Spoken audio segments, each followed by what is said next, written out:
I know, I mean. Oh, meeting to order. The regular meeting of the Montana Board of Public Education. Today is May 9th, 2024. It is 8:30 a.m. and we are meeting at the Montana School for the Deaf and Blind, and we will start by handing it over to MSDB for our Pledge of Allegiance and an opening skit. Sounds good, thank you. So I know most of you here, but I'm Paul, the superintendent here. And every time you're on campus, we'd like you to get a chance to meet some of our students. So this time around, you're gonna meet some of our younger students from both our DHH department today and then our visually impaired department tomorrow. So I'm gonna introduce some of the staff that's down there with me, and then they'll introduce the students, they'll say the pledge with you, and then these three young folks have a play to give a skit for you. They're part of our deaf drama club, it's called Flying Hooks, but they'll understand. So with them is Dr. Clifford, the one signing, is the one that works with the students. Next to her is Alyssa Klein, who teaches these students in the elementary. And then Tierra Donovan is one of our past graduates here and also as teacher of the deaf with these students in the morning. Behind we have Rena, she's a parent here that I'm really trying to get into become a TOD. She created with her kids, and then we have Mary Thompson, who is also a former graduate here that has been here a long time and a great example for our students that are deaf. So I'm gonna let you introduce the students. All right, so we have 2 third graders and 1 first grader. In the pink shirt, her name is Myra, and the blue shirt is Elijah, and then in the dress is Amelia. And they are going to do the Pledge of Allegiance for you.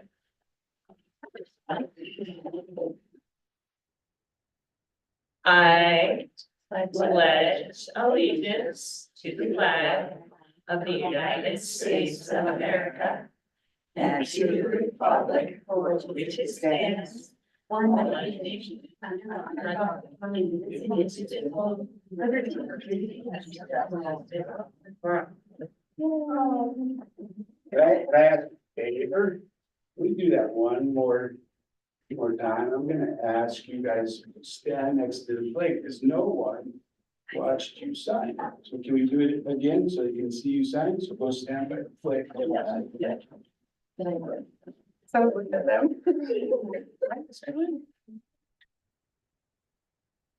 Watch those cords.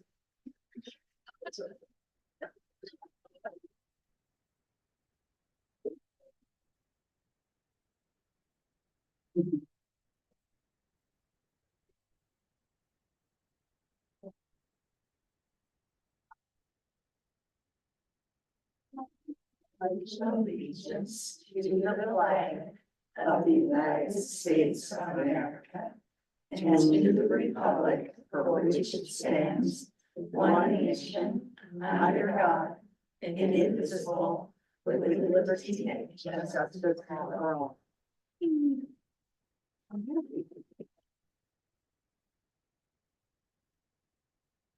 Right.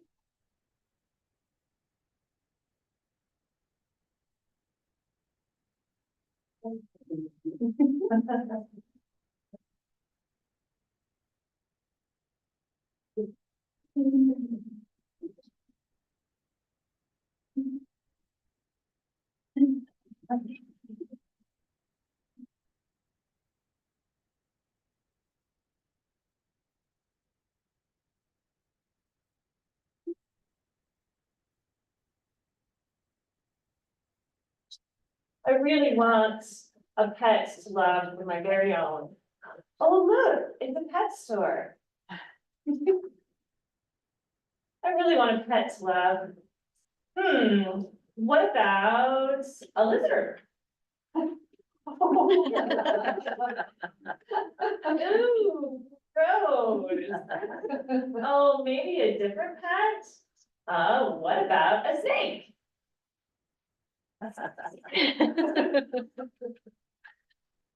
Yikes. Maybe something else? What about a bird?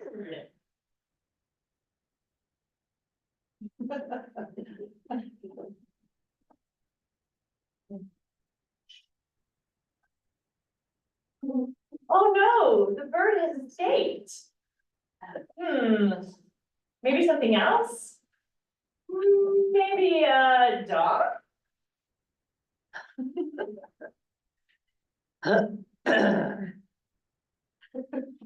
Oh, yes, yes, this is the pet that I want. Okay, make sure you feed it and give it water and it has a chance to go outside. Oh, yes, yes, I promise I will. Hey, wait, you forgot to pay.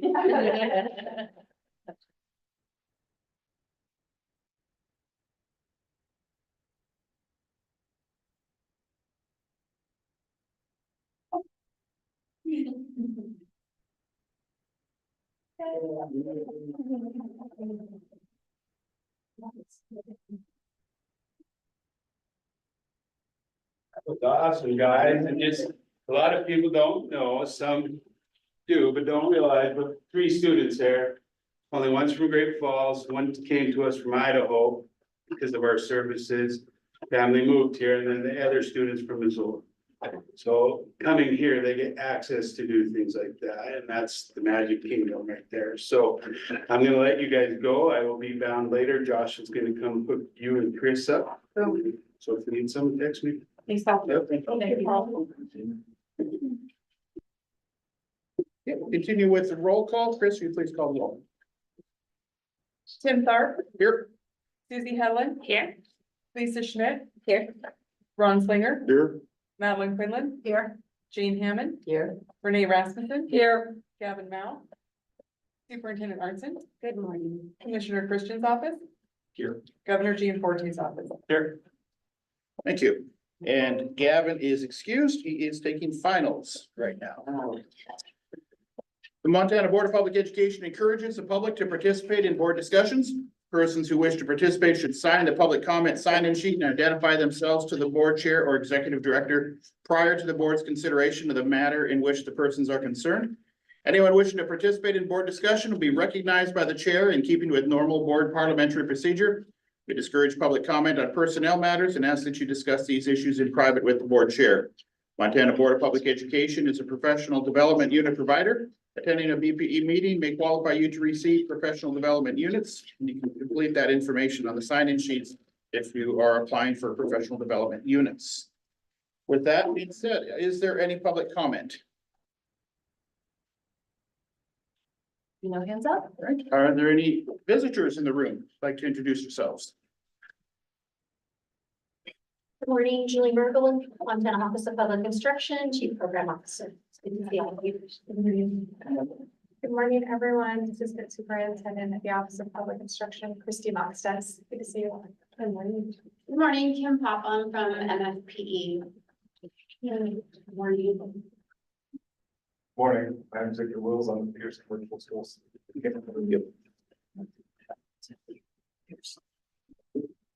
All right, we will move to the consent agenda.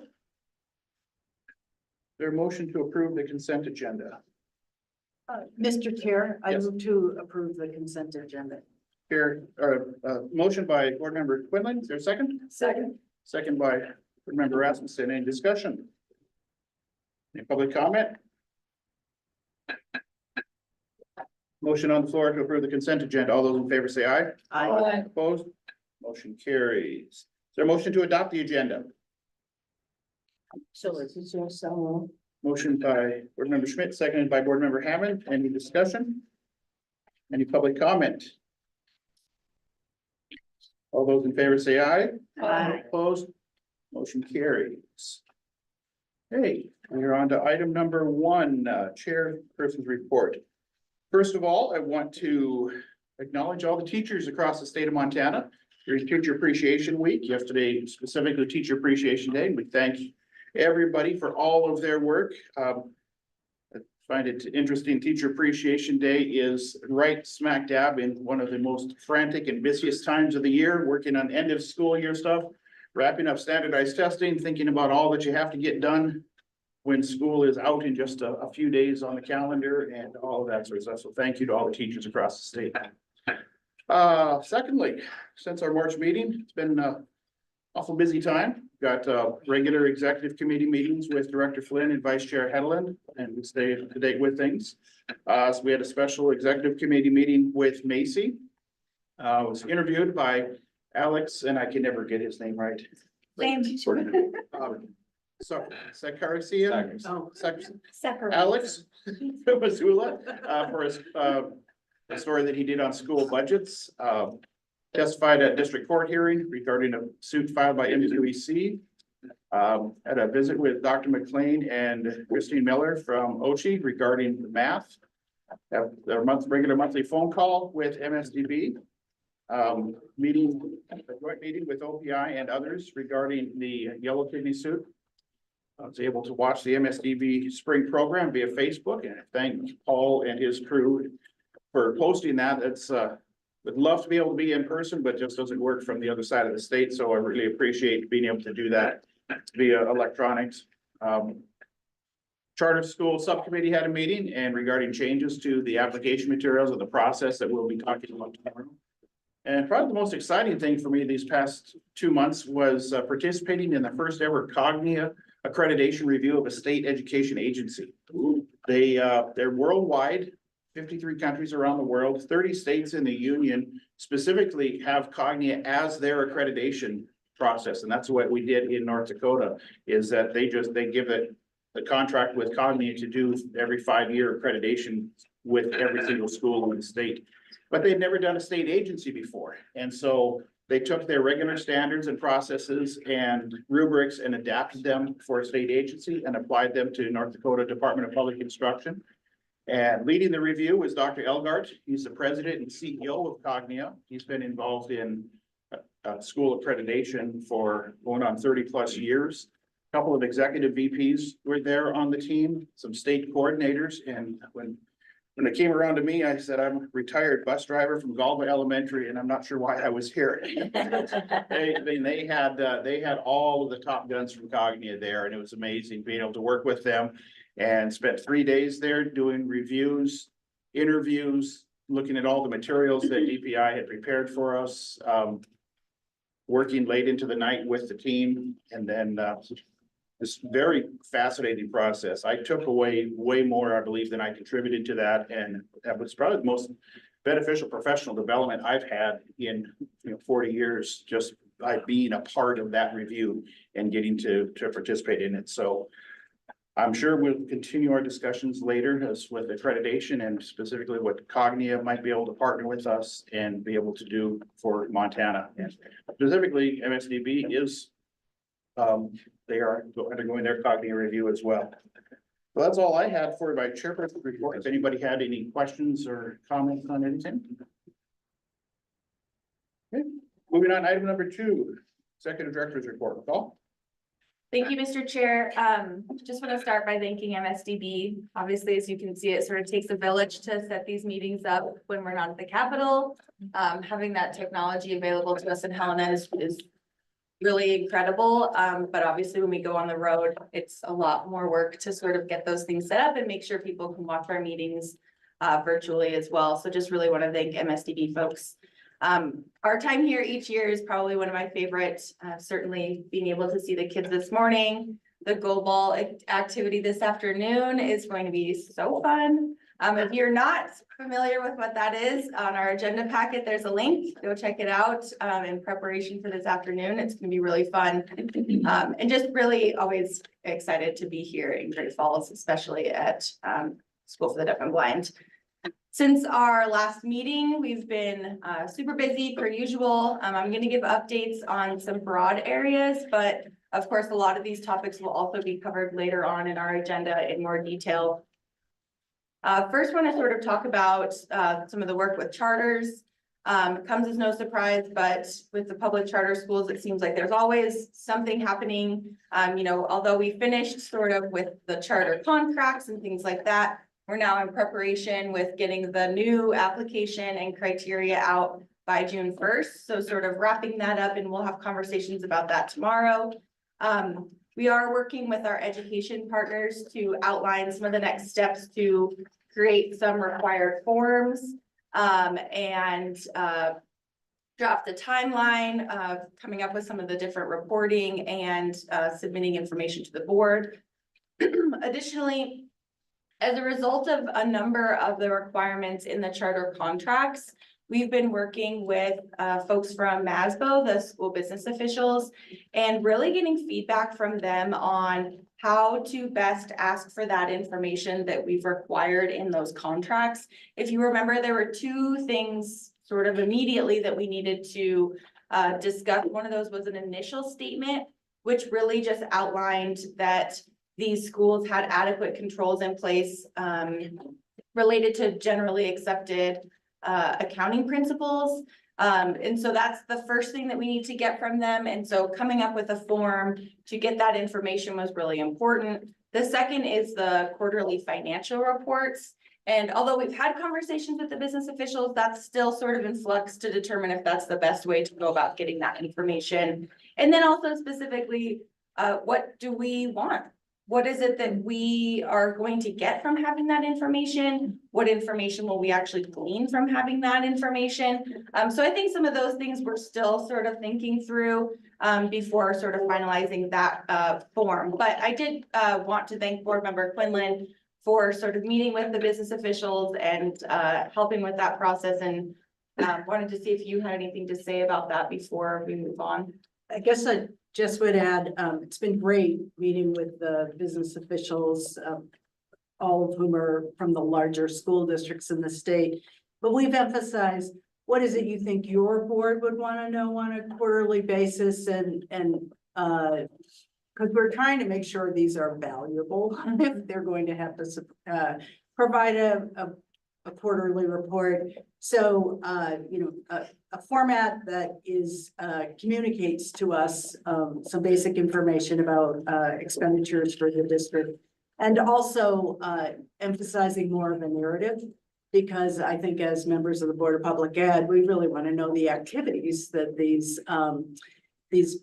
expenditures, either the state money or the money that's added by the school district through their general fund.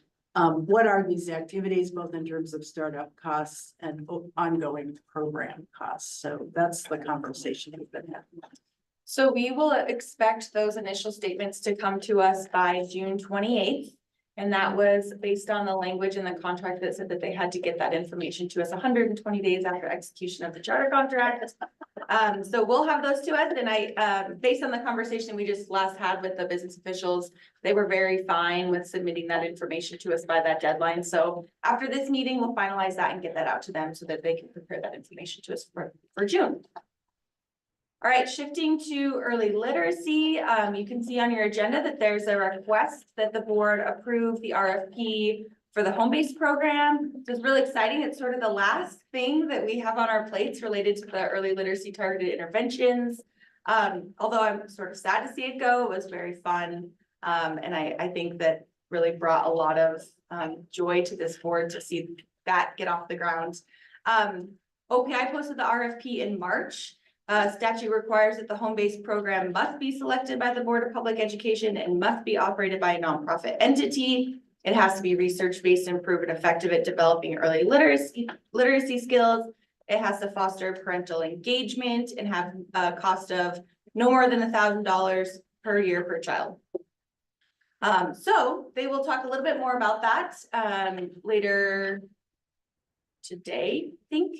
And at your May meeting, oh, this is the May meeting, sorry. They'll talk a little bit more about that today, and they'll provide more on the rubric and the scoring for the home-based program.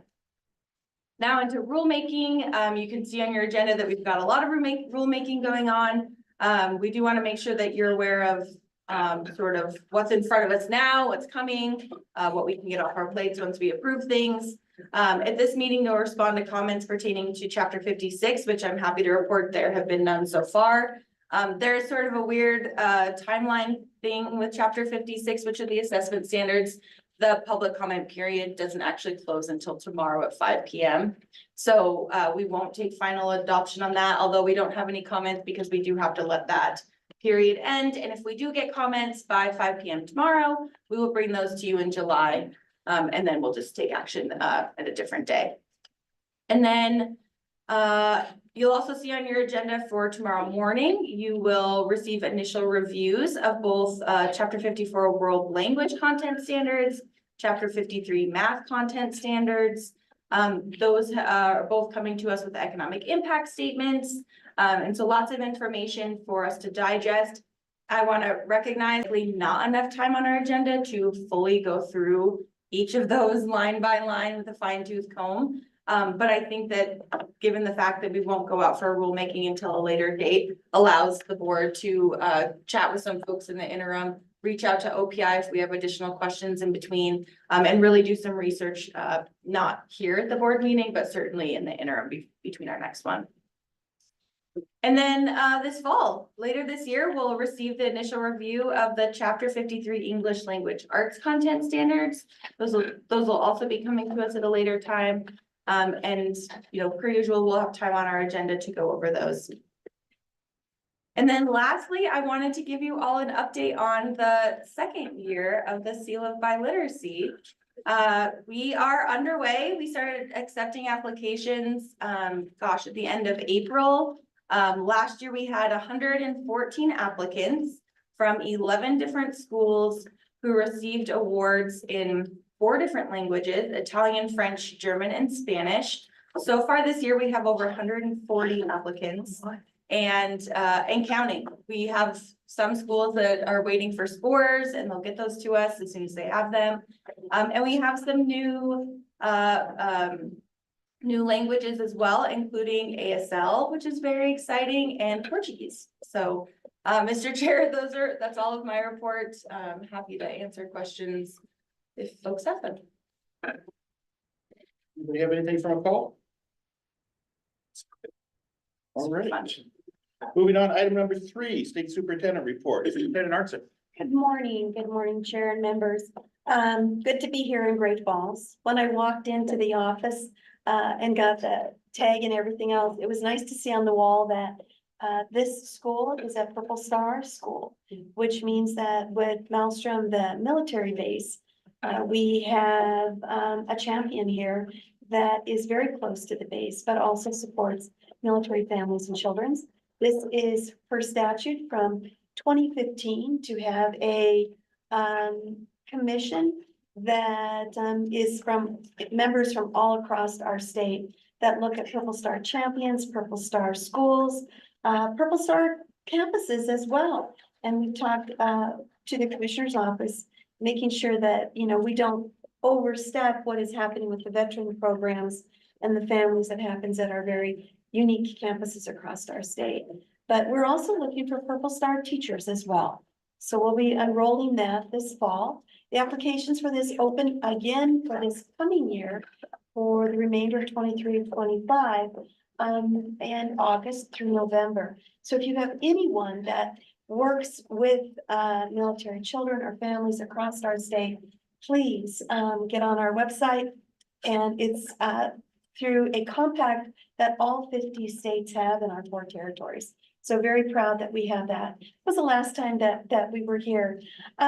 We have 6 agenda items that are for your action. And I'm grateful that hopefully our presentations will yield a productive success in that vote. We have other presentations that will be given to you shortly here that are going to be rolled up into mine. I do want to just add, the first one will be an assessment. And the MAST assessment, we are in our 3rd year coming up. And we have Cedar Rose is going to be discussing where the current assessment is at this point. I want to thank the Commissioner's Office as well.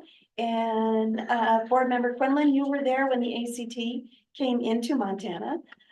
We have noticed that the ACT is now, instead of a nonprofit, they are for profit. And also with the Gear Up grant, migrating to a different platform, the affordability for the ACT is not there. So what we are looking at is creating a Montana made a Montana Ready assessment for those 11th graders. And that will be something that we are opening the door to. We are also having a CGSA grant from the federal government that is going to be implementing our for middle school science. So assessment is on the table for a lot of innovation and would really like some support and opportunity. And what does that mean to have a student in our high school really reflect on what their years in public education have been? And what does that open the door to post-secondary? Notice I didn't say higher ed, but to post-secondary as well as to military or to any kind of opportunity through the trades or wherever that might need to be. So we are very excited. The other thing that I can just annotate from the rest of my report before we get on to the rest of the great OPI experts is that we have opened a working group. And we had a button on our front page, and 170 plus individuals from across all walks of life in Montana are partaking in what does it mean to have our schools funded by general fund taxes? What does it mean for that opportunity in rural schools as well as we have urban where we may have more of a property value? And so there are some presentations, but a lot of questions are being asked. And it's in Zoom. You're happy to participate and log on. Our purpose in this is to have a white paper given to the legislature before they convene in 25 to have them recognize and Montanans understand what that tax dollar affords for public education. And also wrapped up into that is ESSER. And I know, Dr. Tharp, you asked in the very beginning, why aren't they spending down? So if you'll take a look in here, we have about, I believe, is it about 152 million that has not yet been spoken for. They have until September 30th of this year. So if you can hear the tick, tick, tick, it's coming. So we are serving our schools and recognizing after quite possibly many of the failed bonds, many of the failed levies, many of the requests from our school districts, that these dollars are very, very flexible and fluid. But again, they're a gift. They're one time only. They're not something to sustain a budget, but very, very flexible. Can aid with teachers, can aid with curriculum, can aid with many things to focus on education for our children. So with that, I would like to go ahead, Dr. Tharp, and I believe we've got Cedar Rose for an assessment update. There we go. Good morning. Thank you, Superintendent. Chair Tharp, members of the board. As Superintendent Arntzen said, my name is Cedar Rose. Last name for the record is R-O-S-E, and I'm the Assessment Director with OPI. I'm here for your assessment update, which starts on page 54 of your board packet. As the superintendent stated, there's a lot of moving parts with the assessment right now, so I really wanted to gear this update on how we are providing support to our field through this busy time of the year. So the first item I want to go into is site visits. So in addition to our desktop monitoring, we do on a daily basis for completion to ensure adherence to test security, make sure our assessments are valid and reliable and we're getting the results we need. We also have the opportunity to go into schools for site visits each year. So each district around the state is monitored on a 7-year, once within a 7-year period. So this year we had the opportunity to go into 62 districts. And you can see on the map that I provided you, we were really corner to corner of the state. We started our first site monitoring on the first day of the MAST administration back in October. Those have continued through each window of our MAST administration and then throughout our other summative windows as well. I also provided you a breakdown of each one of the assessment types. So it's from MAST to Smarter Balanced, our alternate assessments as well, our Montana Science Assessment, our Access for ELLs assessment, and our ACT were all the assessments we were able to observe. It was really interesting to be able to observe MAST, not just in the 5-window through year, to really get continuous improvements as we were in the field every window with those administration, including window 3, which posed some challenges with a blizzard that hit the state. We were still able to get out there and connect with our schools. And then we were also recently able to observe MAST in the Form B summative form. So being able to get some fresh eyes on the assessment, on some of the improvements that we've made throughout the year, and to get some really great feedback moving forward. Each one of our visits includes not just an observation of administration to make sure that we are administering with fidelity on those administration practices, but also really strong conversations with our system test coordinators, our teachers, our school leaders, and then also some friendly conversations with students that are very curious about why we are there, what we are doing. But it really provides some great insight to focus on what we need to do in the assessment unit to provide ongoing support, ongoing professional learning, and really strengthens those relationships with our districts when we're able to get out into the field. So we are wrapping up those site visits for this year. And like I said, just really great opportunity for us to be in the field, meet with our educators, and be in our schools. I also want to provide you just some information on how we provide support to our schools through our various avenues. So the OPI Assessment Help Desk has both an email and a phone line, as well as we receive many direct emails to our individual assessment specialists in the OPI assessment unit through emails and phone calls as well. Each time we get an inquiry, we'll pull data on that, including the school, the assessment program, the issue or topic that the individual is calling on, as well as if there's any security issues that we need to follow up on. This really directs, once again, our future support and our training and making sure we're getting the resources out there to our schools to make sure that administration goes smoothly, that they're getting the support they need, and as well as they get that really reliable data back to ensure that our assessments are doing what they need to do. I provided a graph of our inquiries received since August. Once again, we collect data on every one of those inquiries. This graph goes up to April 19th. So as of from August to April 19th of this year, we were at 1,770. I looked at our data again this morning, and as of today, we have 1,810 closed inquiries. So our assessment specialists are busy making sure that we are providing support, not only in the field through site monitoring, but also through that help desk line as well. So with that, I will stand for any questions. Remember Quinlan. Thank you. Thank you, Cedar. I just wanted to ask you, first of all, thank you for the graphics that are in here. I think the maps and the inquiry information is helpful. The question I have for you is, it looks like your site visits are a mix of schools that are participating in MAST versus Smarter Balanced and the other assessments. So I'm wondering, are you finding any kind of new issues arising with MAST related to, say, test security procedures or accommodations, or, I mean, and this is a high level question, so, but I'm just curious if the new format has brought on some new challenges. Chair Thorpe, Board Member Quinlan, that's a great question. You know, I think that most of any of the inquiries we get are more around just change, right? And so there are a few different processes. So I wouldn't say challenges or limitations or even concerns with test security. I know our districts have had a lot of questions about test security and what that looks like. And so we're continuing to provide guidance around there. But our districts are taking MAST just as seriously as they took any of our other summative assessments. But with a shorter time frame, I feel like there's been a decrease of stress with it. So I think if anything, we've seen a decrease in stress with our students, a decrease in stress with our teachers, since they are more bite-sized pieces. I've also noticed that with our students as well, is that math seems like a much more organic way to assess students, and that it is happening in a classroom. We're not changing assessment schedules for the entire school to accommodate longer testing. So we've been providing training and support when those questions come, but I wouldn't say necessarily like negative changes, just more managing that change management.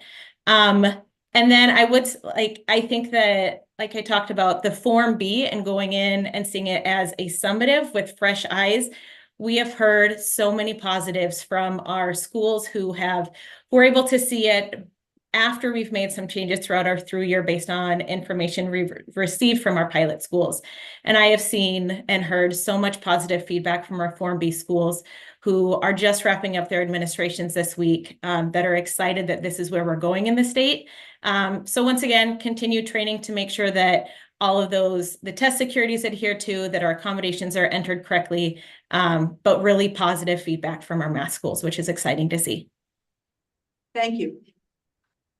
The questions before I go. So you mentioned that it's helpful that the time frame is shorter, so schedules aren't having to be reorganized or different settings like that. But can the assessments truly be done in a class period time frame? Chair Thorpe, Board Member Headland, I've seen quite a few administrations where a testlet has been administered within a class period, which has been really positive. Obviously, we're providing support around how individual schools can schedule. So maybe some of them are taking multiple testlets within class period. But I've seen, even from window one, being able to administer 2 testlets and definitely a single testlet within a class period. And then teachers are able to go on to, their regular scheduled instruction or to do another activity. So I've seen, obviously, there's some cases when we look at the data that some of our testlets might be a little bit longer, and that's part of our data reconciliation process where we continuously go back, make sure our items are timing properly. And that's part of really the iterative process of this assessment is we're making it perfect for our schools before we go statewide. And so, like I said, a little bit of changes, but I've seen quite a few administrations of MAST where it fits in really seamlessly to your standard school day. Thank you. Cedar, I've got some questions. Some are way high level, 30,000 foot, and some are deep in the weeds. So so let's go 30,000 foot first. Where are we with Department of Education approving MAST in the coming years? Has it been approved? And perhaps Superintendent Arntzen, you need to answer that, or Cedar? And Chair Thorpe, I can give some feedback. I know that Crystal's going to go farther into MAST, but as far as the Department of Ed, they have given us that field testing flexibility waiver for this year. So that was a huge vote of confidence that they see that what we are doing is positive, that this is the way that they want assessment to go through. The big approval process for assessments is through a process called peer review. All statewide assessments have to go through that process. We actually are submitting for our science assessments this year due to COVID and some of those changes. So per our flexibility waiver from the Department of Ed, we will submit for peer review in I believe it's December of 2025. That being said, many times peer review submissions, even for for assessments within a consortium that are handled in many, many states, they go through resubmission a few times just to make sure that evidence is there. But peer review cannot happen until we go to a statewide operational assessment, which per that flexibility waiver that the Department of Ed gave us, that we are. So like I said, as far as that approval process, that goes through the peer review. Yeah. Okay, so I'll give you the in the weeds then. I had a test coordinator for a district tell me that they were spending a great deal of time trying to get the students specifically into the testlets because they did an export from Infinite Campus into AIM, and then it went from AIM into the platform, and they had to go through student by student and assign them to individual teachers. Is there not a way to just take the export directly from Infinite Campus to preload those? Chair Thorpe, so that's a great question. That's part of the rostering process. So to be able to assign out proper testlets to each student, they do have to be rostered. That process usually happens at the beginning of the year. We are working with our platform and our test vendor, as well as with our AIM unit, to see if we can streamline that process. So definitely one of the improvements we're looking to make over the summer is it's a common feedback that we've heard, and it is a new process of having to roster. So an improvement we're looking to make this summer before statewide administration. What kind of results are the schools going to be getting back, if any, off of? Because we got schools at different points of piloting right now. I know the year 2 pilot, for example, Sydney, they've had testlet after testlet after testlet this last couple of weeks, and they're just getting hammered with them. And so I know that those are item reviews that they're doing. Are those schools going to get results back from those, and what will they look like? So Chair Thurber, and I'll just go a brief overview. They do get raw score reports back. So they're going to get a similar testlet report back as our 3 years have been receiving. They're just getting theirs at the end of the year. And I know that Crystal can speak more to the in the weeds math specific questions in her report next. Okay. Well, I guess I'll just save my other ones for her then. Does anybody have anything else? ACT, are we good for ACT for next year? We are in the process of finalizing that contract for next year. So as long as that goes through smoothly, that we will be providing ACT for 11th graders next year. Anybody have anything else for Cedar before we bring in Crystal? All right, thank you so much. Appreciate Thank your you. information. And then we do have, Dr. Tharp, we do have Crystal Smith coming in, and I just want to be, really forthright here. The SBAC, some schools are doing SBAC, some schools are doing the mass. We are required by the federal government to have a end of the year test or some sort of a summative. The waiver went ahead and allowed us the innovation and the opportunity. We will be in our 3rd year for this. Most pilots aren't as lengthy as this. So we're taking as much time and taking questions from the field, trying to understand that balance within a summative test at the end, and then those 3 years. This is a teacher-made test and a Montana test.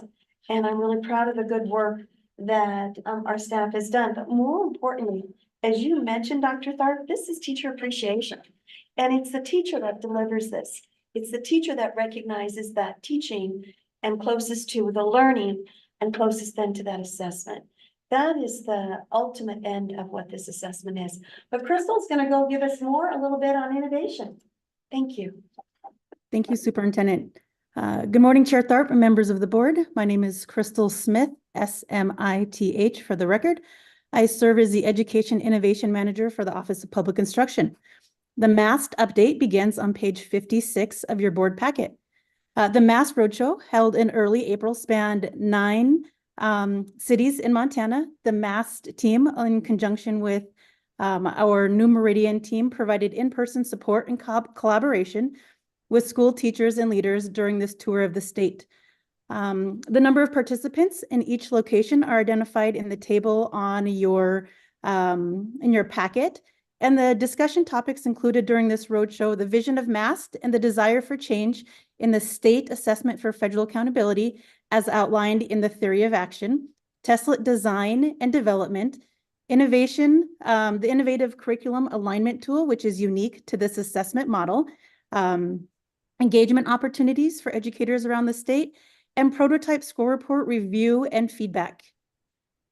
Moving on to the update of the federal waiver, which we had just briefly mentioned.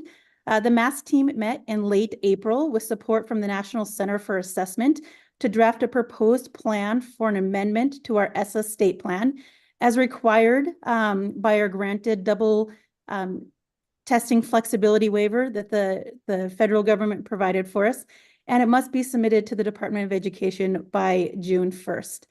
This proposed plan is currently out for public comment prior to submission, and Dr. Mergel will be speaking more to this during her upcoming presentation. As our MAST team is looking forward to summer, and I'm sure many others are as well, we have several events planned to support MAST districts with the transition to this being our full statewide assessment. With the final administration window closing this Friday, we have 2 listening sessions planned next week, Tuesday and Wednesday, for both groups, the through-year model, as well as those districts that Cedar had mentioned are new to the MAST assessment, taking it in that Form B, all their testlets in the final window. Our MAST team will be on site during the Summer Institute, June 17th to the 19th in Bozeman, providing visionary sessions, curriculum alignment tool support, score report opportunities, as well as very excited about the KITE platform interaction. So being able to have educators actually in on that platform because it will be new for those districts who are not part of the pilot.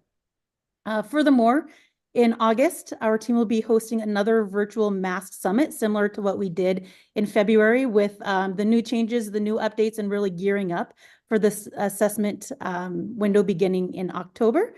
We will be presenting at the annual Hutterite Colony Educator Conference to make sure that all stakeholders are engaged in this process, and then hitting the road again for a second MAST Roadshow. Asynchronous training sessions are currently being developed, and those will roll out later this summer. So districts who are ready to learn more and get started before the school year even starts will have the opportunity to learn about the assessment. In closing, as we all look forward to hearing from the MAST panel later this afternoon, I want to share with you what we're hearing from teachers and students, the stakeholder that this assessment is truly designed to positively impact. As Cedar had mentioned earlier, we've been in schools all year supporting and gathering feedback from participating districts.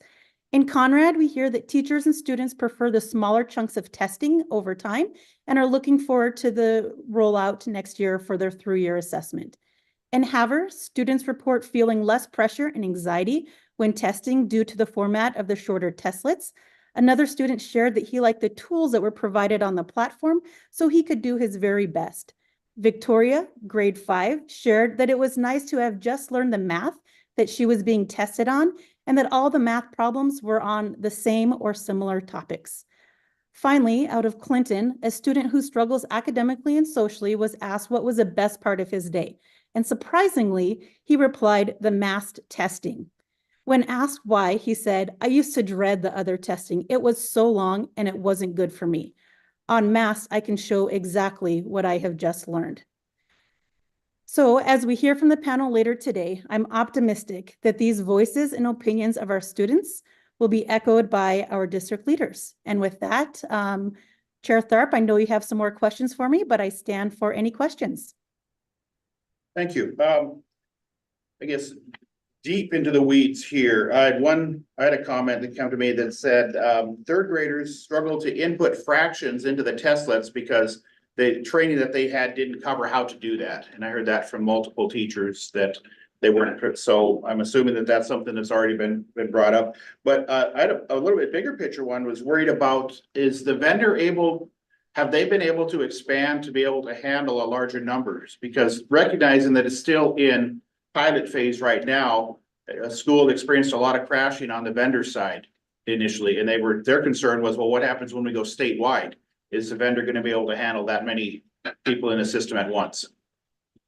Chair Tharp, yes, let me address your first question first. So about the equation editor, that is a new tool that was provided within these testlets. We have heard that feedback from other districts as well, especially our younger students having a hard time entering equations into or entering their answers into that equation editor. So we have taken that back to our development team. They're looking at improving and making that better. And then also, as we have demo tests or demo opportunities for students to get into the platform before actually taking the test, that we are looking to add those as well so students can have that practice before the testing actually begins.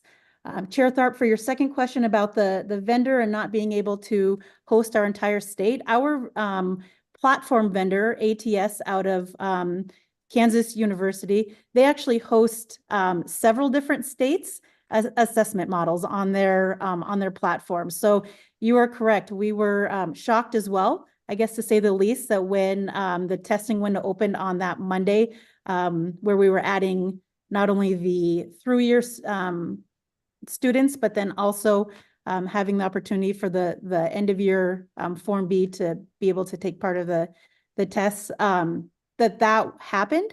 We've been reassured by our vendor that it had nothing to do with the number of students that were on the platform. It had to do with a technical piece on their end. We have since looked into that issue. We have talked about what is a backup plan if that was to ever happen again, and making sure again that in this pilot that we are learning from any issues that might come about, and then making sure that we have plans to mitigate any issues. But that was the first time that had happened for them. Like I said, they host several different states on their testing platform. And so we were reassured that had nothing to do with the number of students, as other states have significantly more students testing than the state of Montana. Board Member Quinlan. Thank you, Crystal.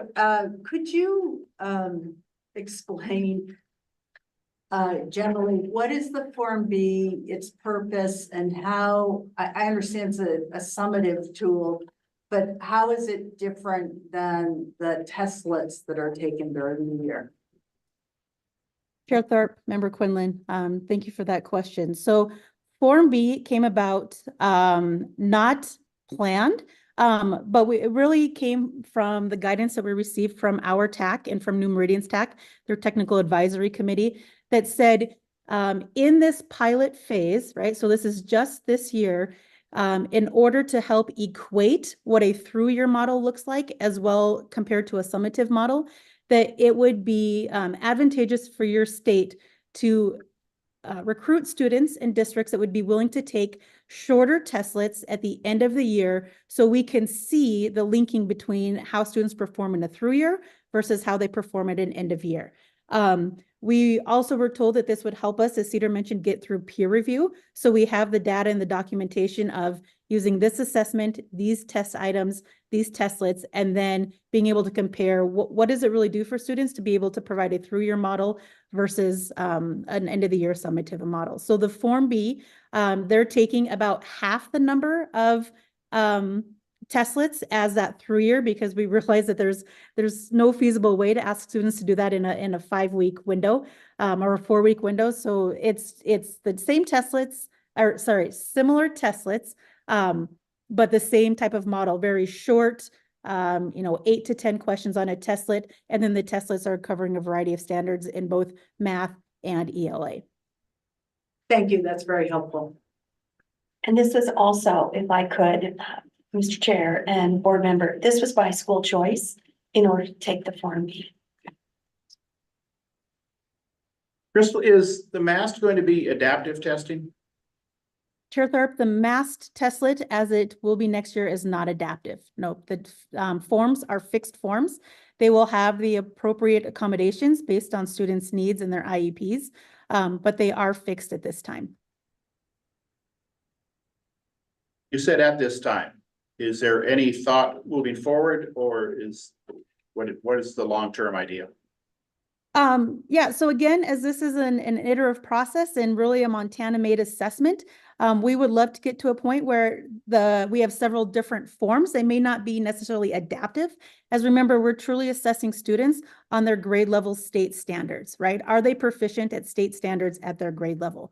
But in order to either be adaptive or have additional forms, we need to continue to grow our test bank to have a healthy test bank. And so that is something both in this Form B of having additional and field testing additional test items, but then as we continue to move statewide, that we will have the opportunity to add more field tested quality test items to be able to build additional forms as needed.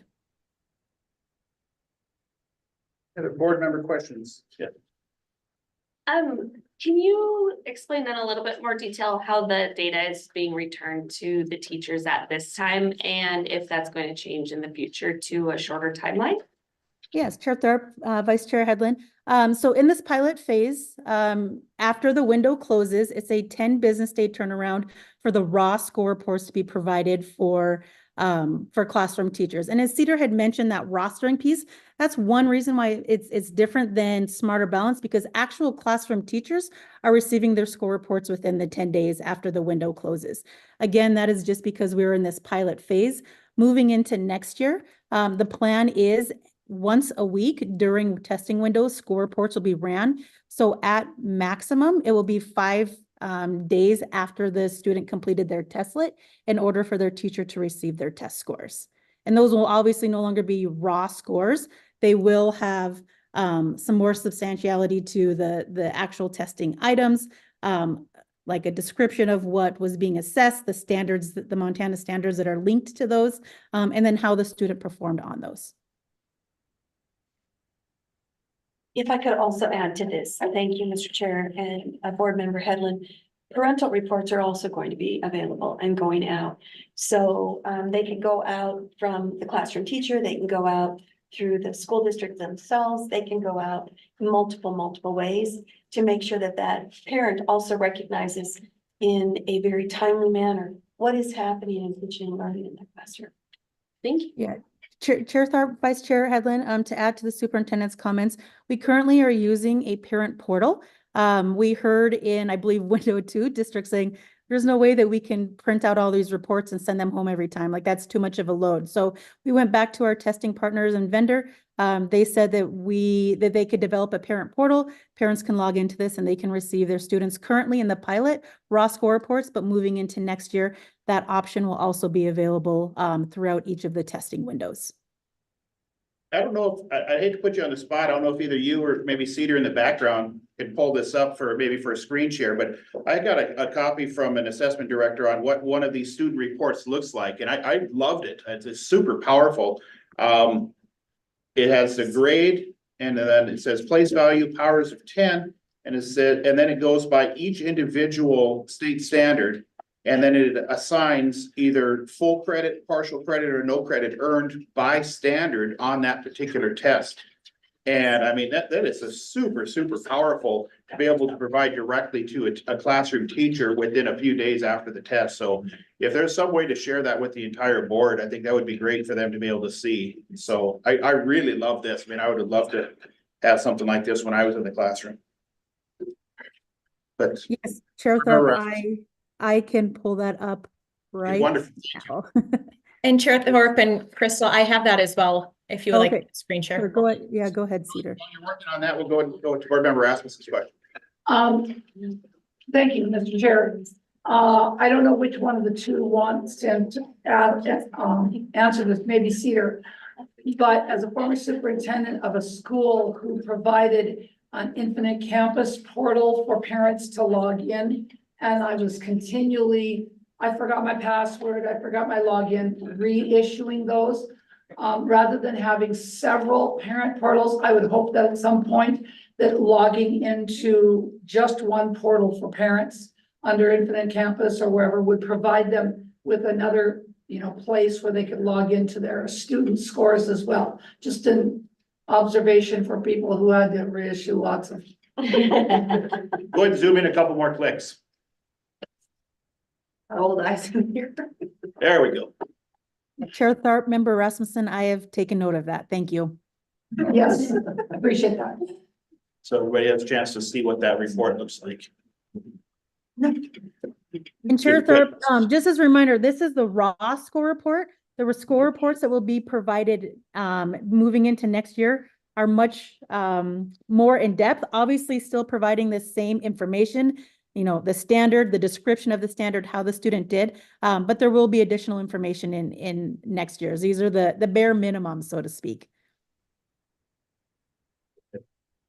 Thank you, Mr. Chairman. My follow-up question is going back to getting a chance to see this detailed data and thinking about, as a classroom teacher, how I would utilize this in 10 days that you might be in, your next section, right, of your curriculum. So I'm looking forward to this being in their hands sooner. I know with some of the current assessments that we're using statewide to progress monitor our students, it pops up live on our screen and it's exciting. We can alter our instruction almost immediately or put students in intervention, pre-teach, reteach, all those different techniques that are very important for our students. So I look forward to hearing about how we're going to make that happen and get this information as soon as possible. And then just to echo Member Rasmussen, I think that it's important to provide parents with data and information, but also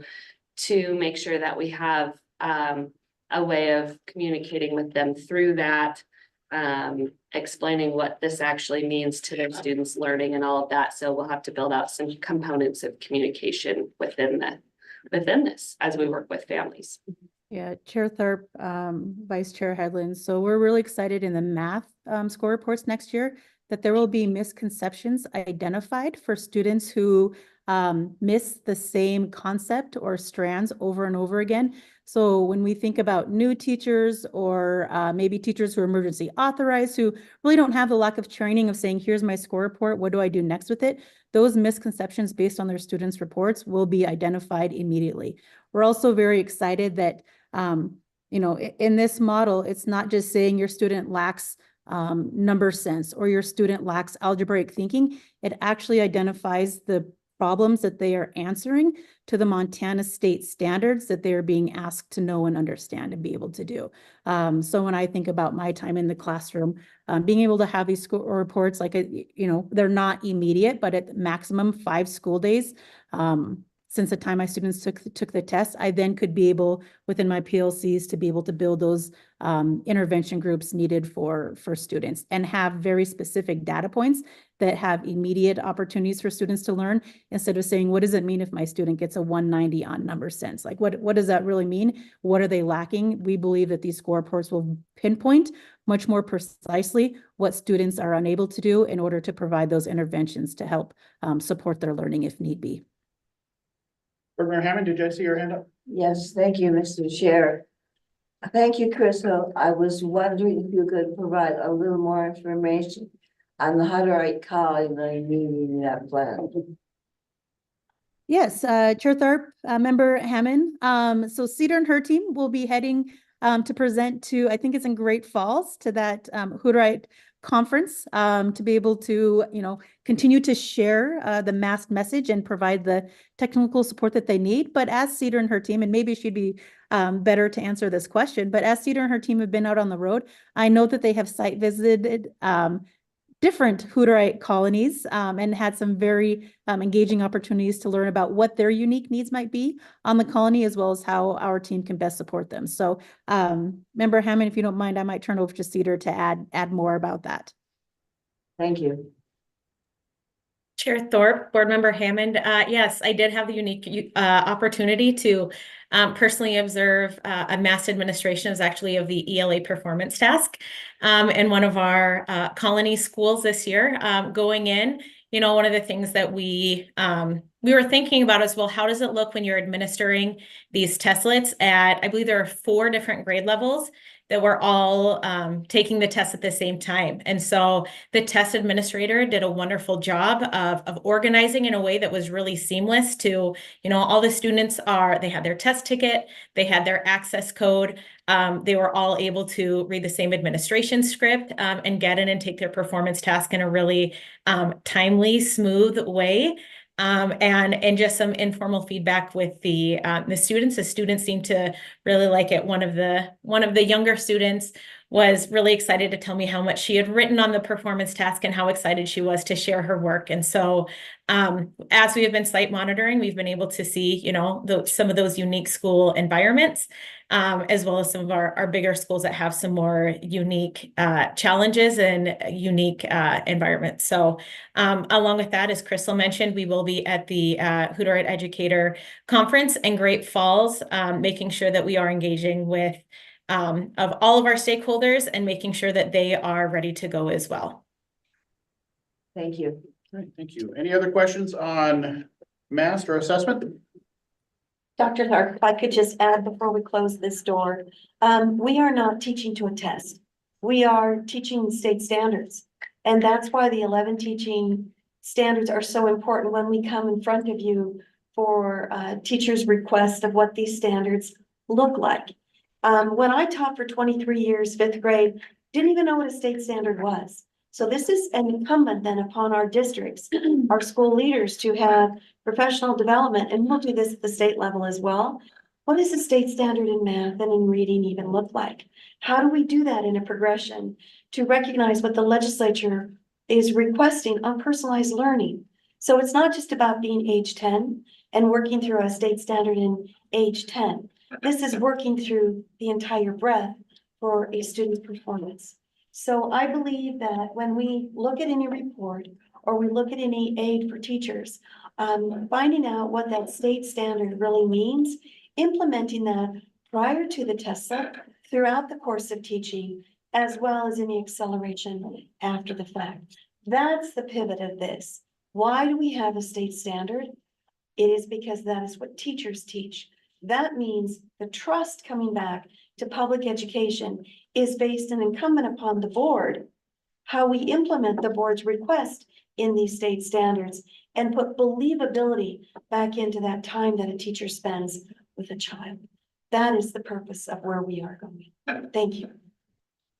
Thank you. Move on to federal update. What's happening here?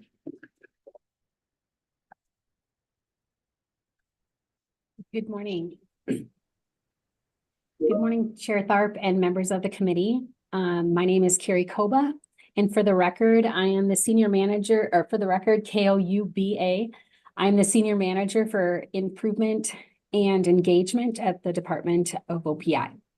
So I'm here today to share updates on federal programs starting on page 58 of your packet on the topics of accountability, e-grants tours, and a proposed amendment and waiver to the accountability system. So number one, the accountability determination update. So on April 3rd, we were able to send out letters to superintendents, county superintendents, and board chairs. We are excited to be able to announce that we had 20 regular plus 4 small schools exit the comprehensive support and improvement designation. And we had 30 schools exit the additional targeted support and improvement designation as well. And then as you can see through, we also now have 29 regular plus 7 small schools who remain or are newly identified in comprehensive support and improvement, and 16 regular plus 1 small school identified in the rigorous action identification. And as you can see, we've outlined the 55 schools that remain in additional targeted support and improvement in those subgroups of special education, white, Hispanic, economic disadvantage, English learner, American Indian, and 15 schools that have 1 or more subgroups identified at this time. In the e-grants tour, based off of need in the field, we've actually added additional day in the field. And so you have the dates there and where we will be located to have a team come out to the field and support the efforts for our superintendents and clerks in entering in information and e-grants, but we're also expanding this to make sure that we have office hours specific to different areas of need and concern when we're filling out those e-grants applications, not just the federal ones, but all of them, if you will. And then we will definitely have a virtual option, but that is yet to be determined at this time. For the third update, I'm going to turn it over to Dr. Mergel, and I have a presentation here that I'm going to share on her behalf. So let me pull that up really quick. Let's see here.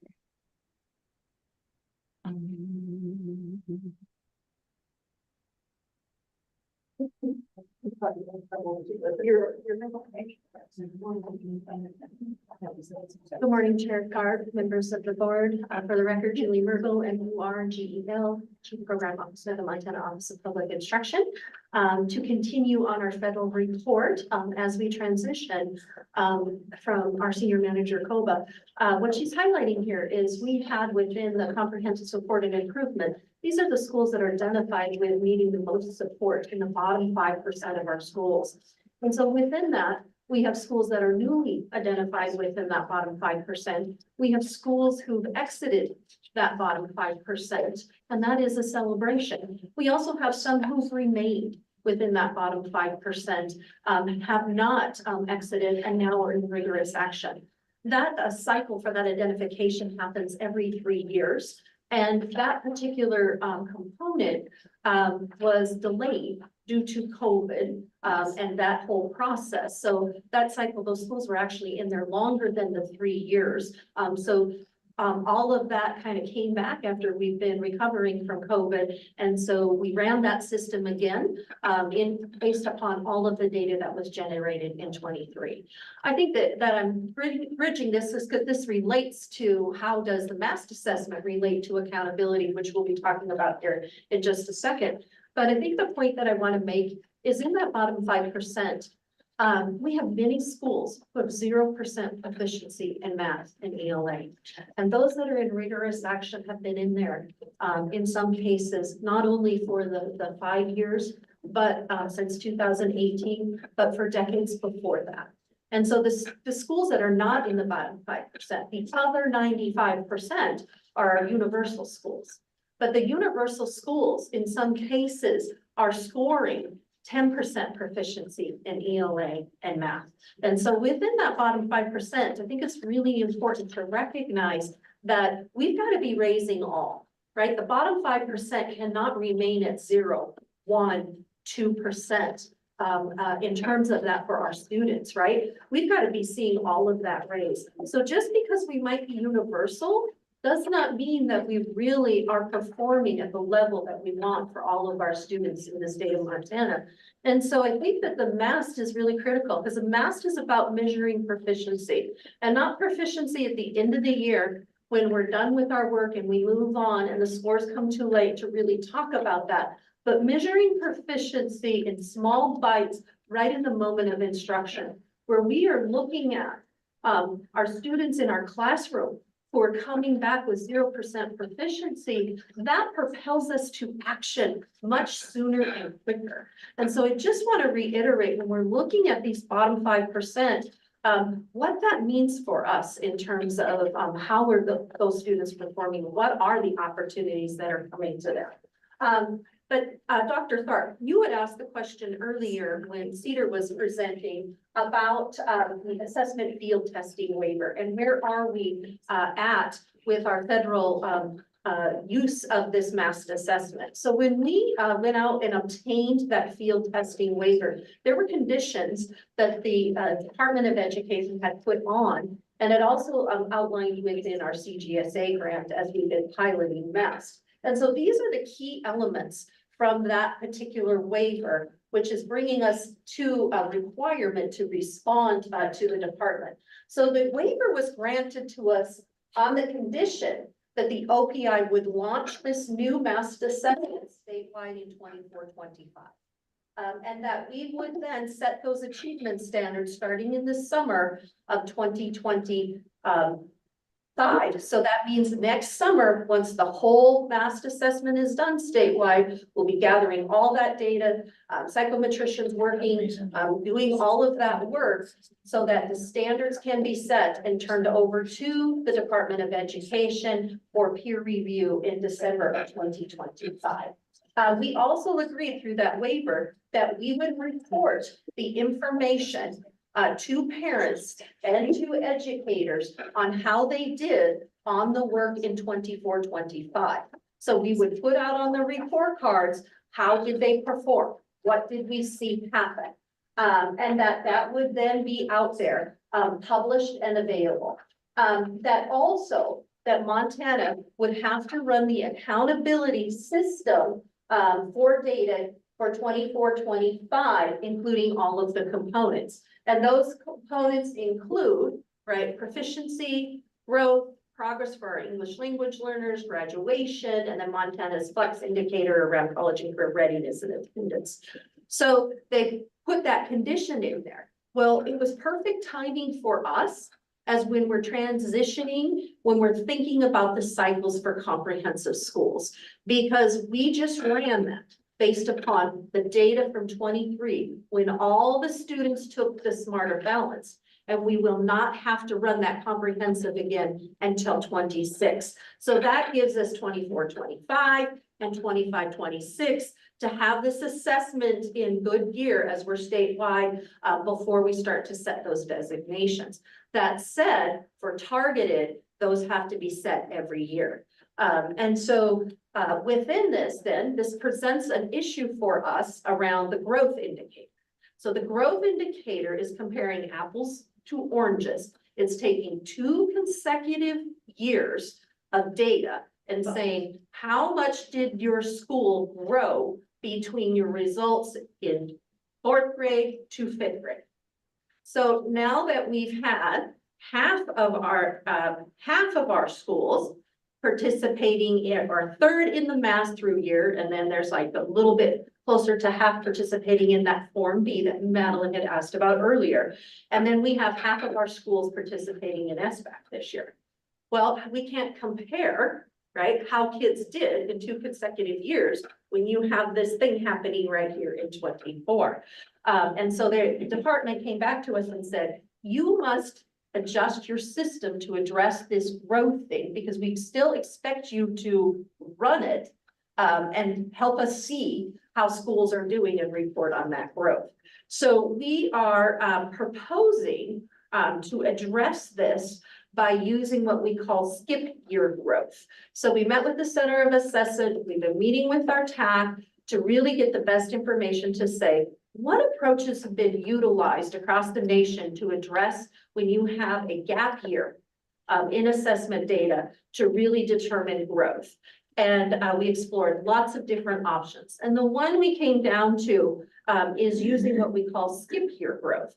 So it would be taking, Carrie, if you could move to the slide on this red, looks like a smiley face. In terms of moving from Smarter Balanced, right? All kiddos, 3rd through 8th, took Smarter Balanced in 23. To this year, right, where we have different kids participating in different things, can't use pilot scores, to next year when we have data for all kiddos in 2024, 2025. So we would be proposing to the department to be looking at that growth measure and equating that through some statistics and fun math to really be looking at what do we see among that growth. Carrie, next slide, please. By the way, there's a test after this. Oh, Just let everyone know. As long as they just smile. You got that? Yes.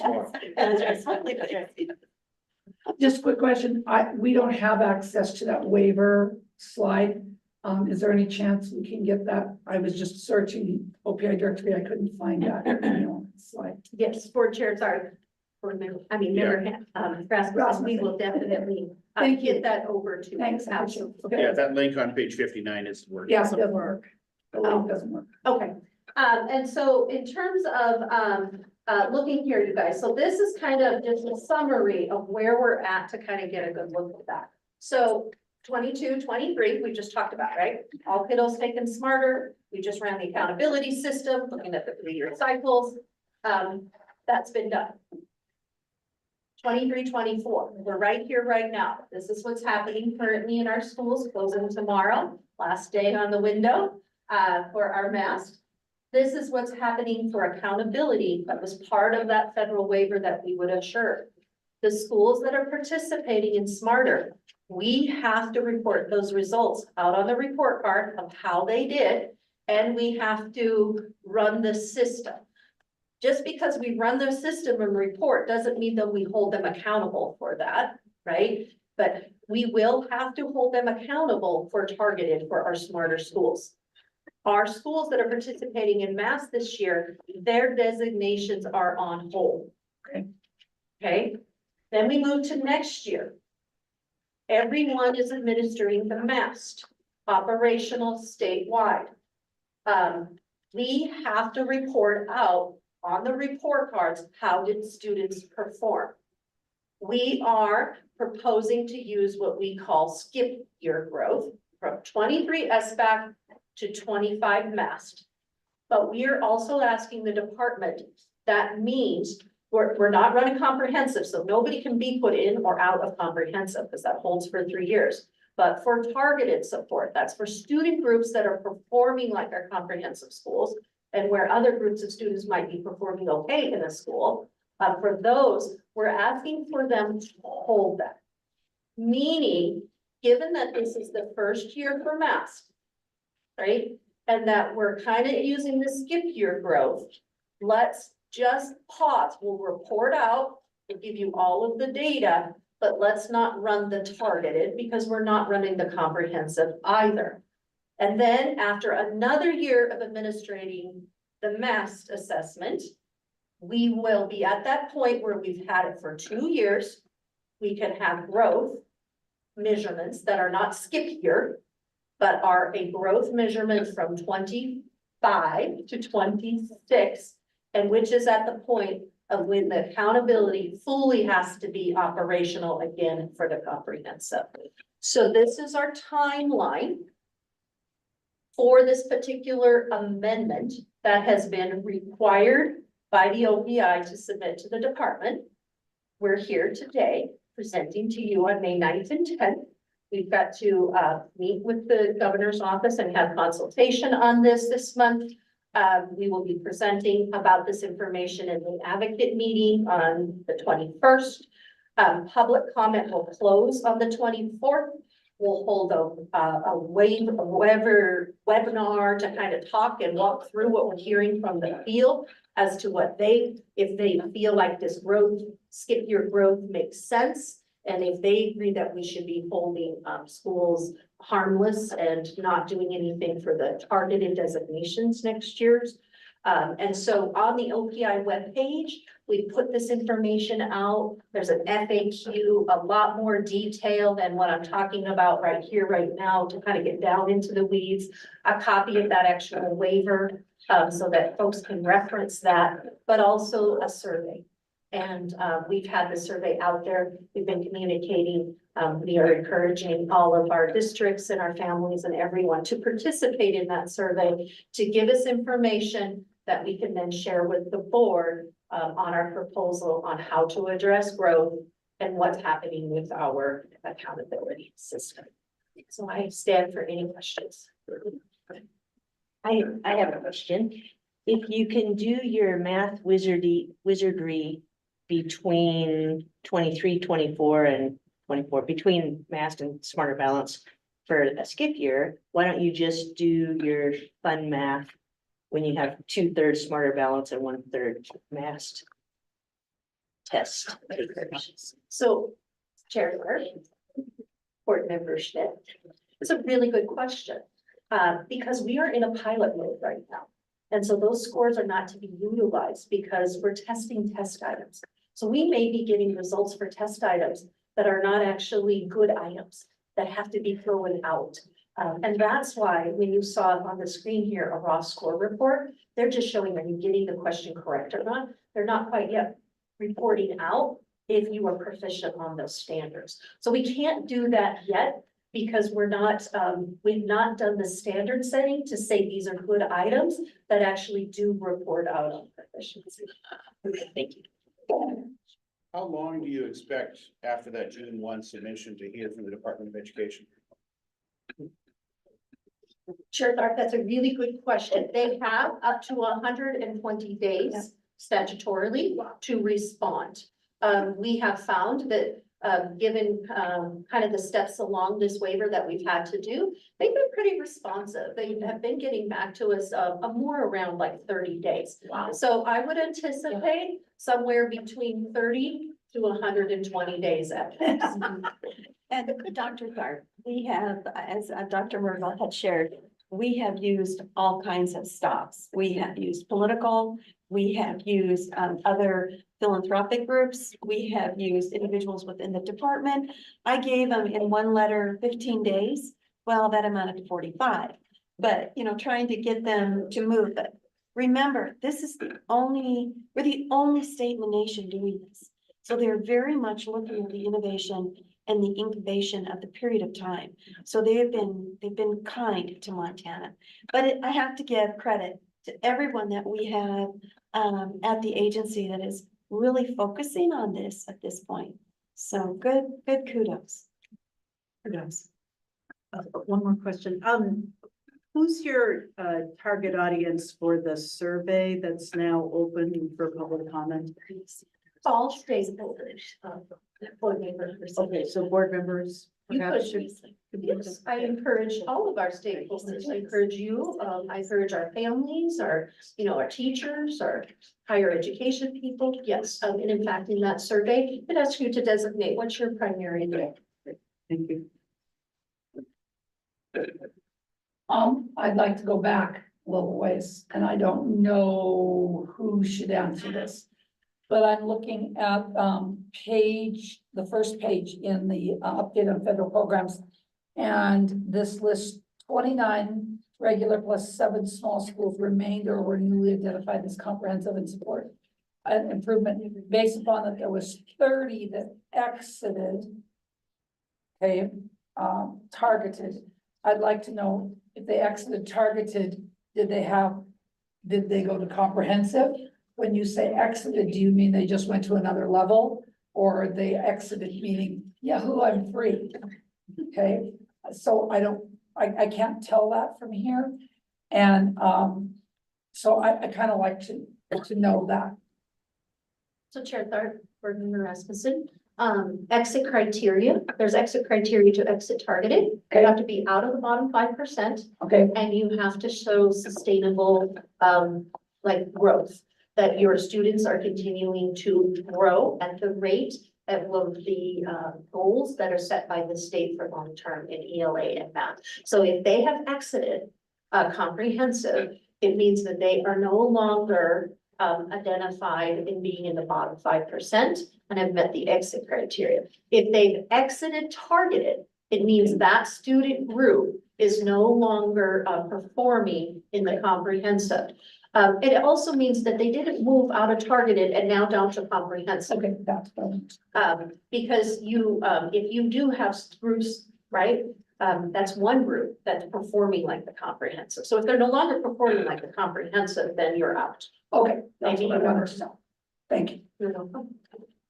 All right. Thank you. And now for the test. I'd rather do fractions. Bring it on. Fractions. How about ratios? Just another day. Next bullet is accreditation report. Of course. Good morning, Chair Tharp and members of the board. My name is Crystal Andrews, ANDREWS. For the record, I'm the Director of Accreditation and Licensure at the OPI. And so I am here today for a brief, as you've heard a lot already today, I will be brief, update on our accreditation process for this year. So I am on page 62 in your packet. And so as you know, the accreditation process for districts concluded on March 29th, at which this time my team began to review the data submitted and contact districts that missed submitting an item, or if they maybe have missed attaching a document, or maybe if they did not submit anything at all. So my team was very busy in contacting districts, really trying to have that communication, giving the opportunity for them to have everything submitted that they would like to submit. Then on April 15th through 17th, 52 OPI employees gathered in Helena for a rigorous training on the evaluation process. You will see in your board packet sample images from the platform, along with the tracking system that my team created. During the 3 days, our evaluators were able to meet and discuss their assigned scoring rubric and what sample evidence and/or narratives were needed. For scoring, there were 8 rubrics assigned, all of which had specific scoring criteria from the Criterion Reference Guide. There were 2 evaluators that scored each submission, and scores were calibrated to ensure accuracy. So let me say that again. Every single submission, either at the school or district level, there were 2 sets of eyes on every single one for every single rubric. The accreditation team created an internal tracking system, which you can see I know they're small in just a little bit, but just wanted to give you a snippet to again ensure accuracy and assist evaluators with the process. The evaluator could also put notes in the tracker if they had a technical issue or needed assistance. It allowed both the evaluator, his or her partner, and the accreditation team to view completed districts and indicate if there was a discrepancy in the score for the evaluators to address. As I stated, 2 evaluators scored each submission for the district and school submissions. The accreditation team continues to go through submissions and contact the evaluators if there is a discrepancy so that they can meet, discuss, and calibrate the final score. Evaluators have until May 17th to finish their evaluations, which gives the accreditation team time to review and finalize the data. A report will then be generated for the Board of Public Ed to review at your next meeting in July. I want to thank our districts for their commitment and effort in this process. My team has thoroughly enjoyed working so closely with our schools and with the implementation to the updates of Chapter 55 this year. One other thing I'd like to mention is that we have held 2 think tank meetings and have another scheduled for the end of this month. Last week, our stakeholders had a wonderful discussion and shared feedback on what the 2024-25 accreditation process should look like. Having just gone through the process, district administrators shared ideas, concerns, and questions for us to consider.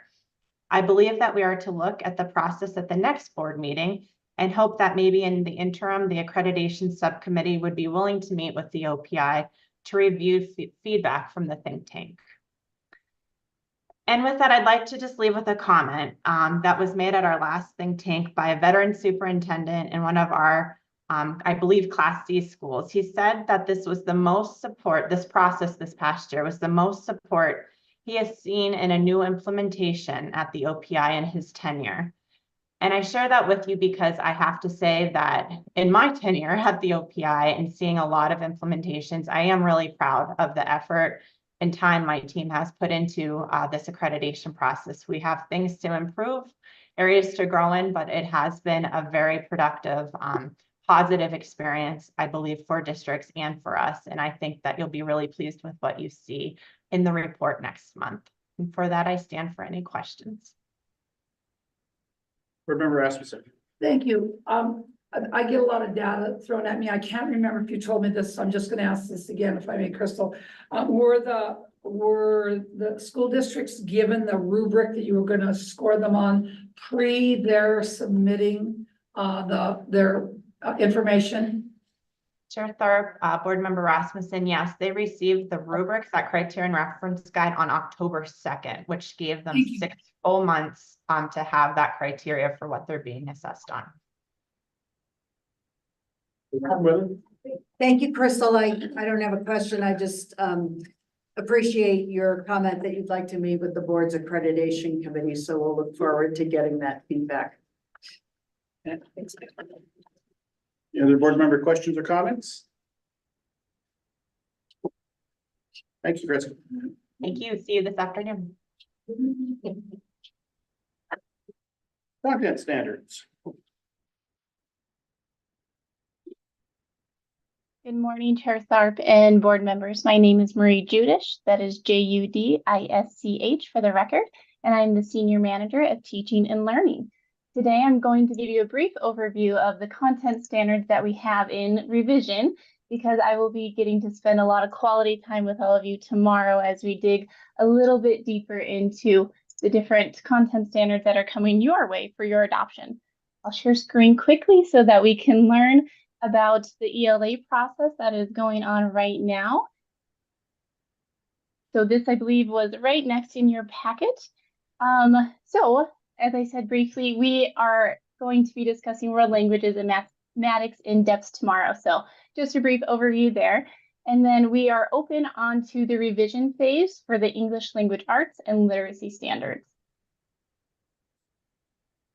On this next slide, you'll see our drafted timeline. We've already been meeting with our task force, and we began those meetings on April 19th, where we had our orientation with several different members of the task force and got to have a brief overview of the research that was provided to us by the REL. The REL is a regional education laboratory that has supported us for the different research of the last few content standards, as well as different areas of our work at OPI. On May 3rd, we took that task force and really took a deep dive into the research that was provided. There are 5 different briefs that they brought forward for our consideration for these revisions. You can find those different research briefs on the OPI website when you go to that standards revision content revision page. Next, June 10th through 13th, we are spending some time doing our professional learning ahead of our writing time, whether that is our EFA components, including bringing in some tribal experts on English language arts and literacy.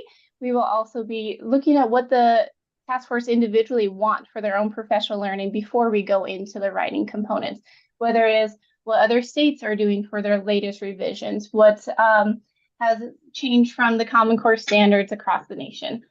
Then in July, we will be writing for 4 days at the Capitol. So getting all that front work done ahead of time and really making sure our different task force teams are united in what their mission is and what they want to accomplish in those writing days.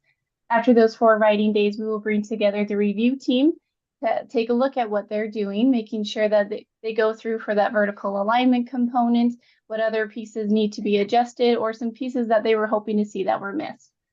Then we will have continued review team and reconciliation time, where we're trying to make sure we have a through line for the different domains within English language arts, and that we have those interdisciplinary literacy components also fully vetted. Again, as we've experienced with math, this timeline is tentative. As we know, sometimes we just need more time and thought, and we are asking our educational professionals to volunteer their time and trying to work with their schedules and get as much done in the summer as possible and try to finish this work, but not rush it at the same component. Then we are hoping to bring our proposed ELA standards to the superintendent in August, which will then begin the rulemaking process. On the next few slides, you will see the different task force members, and I can say that I've been nothing but impressed with those that applied and were appointed to this task force. We have an extremely capable and brilliant team here. I won't read the names for you, but I'll show you the different names that were on there. We are excited that they have self-identified, I might be better suited here. So while these people will remain on the task force, we might make some accommodations onto what team they will sit on, just to ensure that they are where they fit best and that they have that background and experience to support their work. You'll recognize several of these names as they've been a part of different revisions. It's nice to have some members that were on our math task force as well. And then experts across the field, hitting especially in our review team. You'll see Dr. Beverly Chin, who is a renowned professor at U of M, as well as Dr. Tammy Elser, who will be supporting this work. With that, if you have any questions about this, we have a big team that is supporting the work. You can see all of these fine folks here, as well as the Region 17 Comprehensive Center, who is facilitating the work as well. And then if you have questions, please do not hesitate to contact myself or Amy Konzen, who is our Standards Instruction and Professional Learning Manager. With that, I will stand for any questions on this project. Any questions for Marie? Perfect. All right. Thank you. Yes, thank you. Alrighty. And Ashley then, Dr. Tharp with our data modernization should be next. And then at the end of that, that should conclude. I do have an introduction though, at the end of Ashley Perez's decision. Good morning, Ashley. Good morning, Mr. Chair and members of the board. For the record, my name is Ashley Perez, ASHLEYPEREZ, and I am the Senior Data Operations Manager here at OPI. And my presentation's on page 73 of your packet. So let me see if I can share my screen.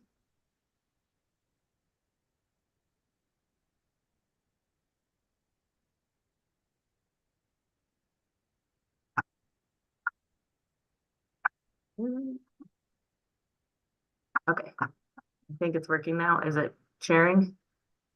Yes. Okay, thanks. So I'm just going to go over the last 2 months, what we have made progress with our data modernization project with PowerSchool. So right now we had built the connection from our state edition of Infinite Campus. So where all student information goes to, and it is replicating daily into our data lake, which is called Connected Intelligence. We've worked with PowerSchool on building that custom connector to pull the data into basically a format, a data warehouse where we can move it into the dashboards. And so that's currently in progress. The connector is built and we're just starting to get it into the proper format with them. And then we have just done a lot of the technical stuff for setting up communication with them when we have issues. So setting up Jira ticketing system. They've trained us on the data lake and how to unload data and share data. And we've been active participants in the Education Workforce Data Governing Committee. So there, right here, it says 3 work group meetings. There's actually been 2 more since this PowerPoint was submitted. So we're sitting on all 3 of the boards, but there's been 5 meetings so far and another one next week. We have put together a steering committee with key stakeholders at the districts and have met with them twice over the last 2 months and have gotten invaluable feedback, not only on this project, but just data collection and things related to data modernization here at OPI. I'll go. So these are some of the things that we've done. It's very technical, so I'm not gonna go into every single thing, but we are making progress. We have a lot ahead of us, but we are excited to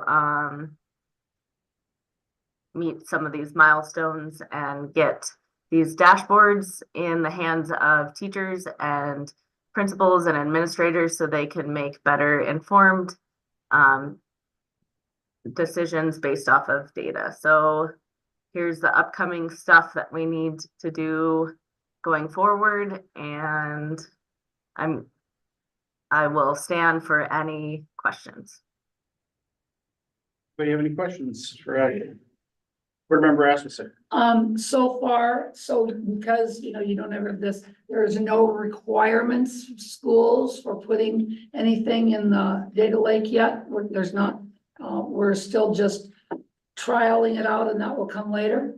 No, so the all of the school's data is in the data lake right now currently because we are pulling from Infinite Campus State Edition. So the State Edition is connected to all the district editions that people who have Infinite Campus as their student information system, but it's also connected to the Montana Edition, which we provide to districts like that have something other than Infinite Campus, so Power School districts, and then if there's some other small ones that they can upload. So all of their data is in there now.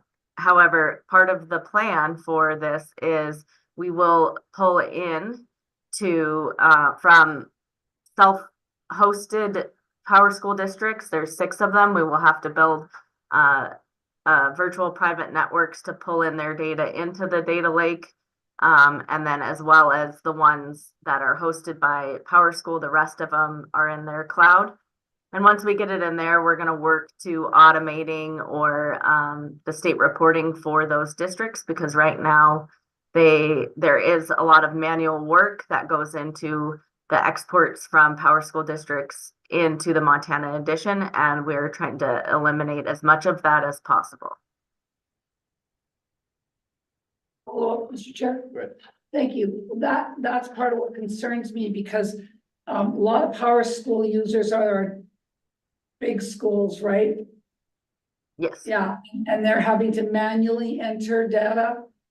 That seems like a lot of, I had to manually enter data for a Class C district into one of, you know, like a map system. And I'll tell you what, I grumbled the whole way. I can't imagine how much I would grumble if I had to do, I don't know, Great Falls or Billings size district. So how soon will that be fixed so that they don't have to manually import those schools, those students, or that information, or those teachers, or whatever we're putting in, that data? Mr. Chair, board, I'm sorry, I don't know people's names. Rasmussen, thank you. Rasmussen, sorry. So the timeline on that, I think we're just starting to reach out to those districts to build virtual private networks, and that will take time for each of those. As far as the manual part, most of the larger districts have extracts built, so they have to push a button from their student information system. It comes out as an Excel file and they upload it into the Montana Edition, but then there's always manual work that comes with errors and it not. So it's not all manual. I just want to make sure I correct that. Maybe I made it sound like it's a ton of manual work, but we are also working with our vendor Infinite Campus to make sure those uploads are more robust, so there is less manual work. So we're trying to do both. If I could also add, Ashley, thank you for the presentation.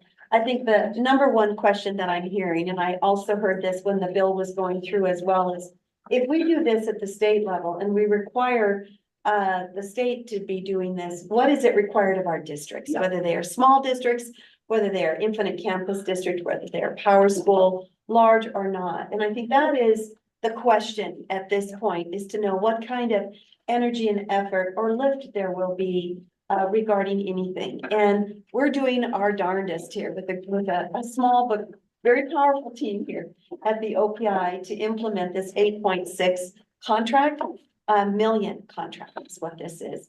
And recognizing that we don't want duplication of data or effort from the local level, because educating our kids is more important at that. So we are working with all kinds of other partners, but Ashley, anything you wanted to add about less duplication and making sure that we're doing our best, that small schools, large schools have less work to do, as this was a legislative action on them as well as on us? Yeah, again, our goal with this project would be to remove a lot of, as much as we can, of that manual effort from those power school districts. But also we're always looking at how we can help all of our districts with data entry and how we can make it more seamless. It's always going to be probably painful for everybody, but the most that we can do is hope to make it a little better. Like where we can automate, we're going to try. Thank you, Ashley. If I could just add one more thing, Dr. Tharp. Data privacy and data security. That's the number one thing that we are also looking at as any kind of children information or teacher information transfers from a district to a state edition. The other part of this is we put a connector or a filter on. We are only taking from schools what is legislative asked by Montana legislature, by rule from yourselves, or by CFRs or by federal standards. Because schools collected a whole lot of things that we don't need, and that does not need to go into a data lake to be shared very efficiently through everything. So I just wanted to end this great presentation, making sure that everyone recognized privacy, data security, that data is a commodity, but we are very, very careful with it. Thank you. Thank you, Ashley. The only other presentation, I know you've been so gracious with us, we've had a robust discussion, is we have a new CFO at the Office of Public Instruction. And hopefully I have April Grady available. She's very, very patient with us. You've all recognized that many of you, we have had Jay Phillips. Jay has, after a decade of being with the OPI, he is now at the Department of Labor. And April Grady wanted to give you just a view. She is going to be leading all of our finances as we do multiple things with the last year of the biennium of our budget, but more importantly, creating a budget for the next 25 fiscal year, 25-26 with the legislative body. April, just give us a couple of who you are. Sure. Good morning, everybody. Chair Thorpe and board members. My name is April Grady. It's Grady. I have been with state government for nearly 24 years. I started my career actually at the Department of Livestock, but then spent most of my time at the Department of Corrections, moving up through various financial roles. And then I was at SITSD in Department of Administration for the last about 5.5 years as their chief financial officer. So I'm happy to be here and happy to speak with all of you. The superintendent did ask that I put together just a few thoughts about my vision and some of the objectives we're going to try to meet as the CFO office here in the near future. So this is my 4th day, I believe, with OPI, but I did put together just a couple of talking points that I'll run through with you all. So as a new member of OPI and in the CFO role, I'll be focused on strengthening the partnership with you as the board, and then also advancing our relationships with entities that serve schools, students, parents, and also those who volunteer their time to benefit Montana students. In order to accomplish some of that, we'd like to strive to improve our transparency for our customers. The CFO office will collaborate with OPI's internal teams and OPI's customers to ensure smooth implementation of past legislation. The office will also employ processes to improve our flow of communication here within OPI and within our teams to ensure that our financial data collection is accurate and our schedules are met. And then we'd also like to implement methods to acquire adequate resources to support the work that we perform here at OPI, and then also best prepare students for successful futures. So unless anybody has any questions for me, I will pass it back to the board, and it's nice to meet you all. And Thanks for having me here at OPI as the new CFO. Thank you, April. Thank you. Thank you very much for this. That concludes our presentation. If you have any questions, I know that we've got Dr. Merkel that's here, as well as Assistant Superintendent Christy Mock Studs, and we've got great presentations that are ahead of us. On the financial part, the one thing is the payment schedule that is going to be occurring. It's very, very similar. Making sure that we have a great opportunity to get the dollars out to our public schools. And I also want to recognize that we have the chair of Macy that is here. One of the things that I am going to be offering in my budget to the governor's office is a line item to secure the funding for Macy, so that we have an opportunity in our partnership with the board, because we share this, in an opportunity to put a line item in for financial support. I value them. I value their opportunity, even working through COVID and everything in Zoom, and giving them those opportunities to communicate both to us and to you, the importance of what's in our constitution is to make sure that Indian education for all is robust for every single student, and recognize our heritage in Montana. So with that, Dr. Tharp, that concludes our presentation. Thank you. Thank you. Well, Joe, I've got to tell you that Angela McLean has set an extremely high bar. And so to make sure that you're adequately prepared, I'm going to give you 10 more minutes before your presentation. We'll take a 10-minute recess. Thank you.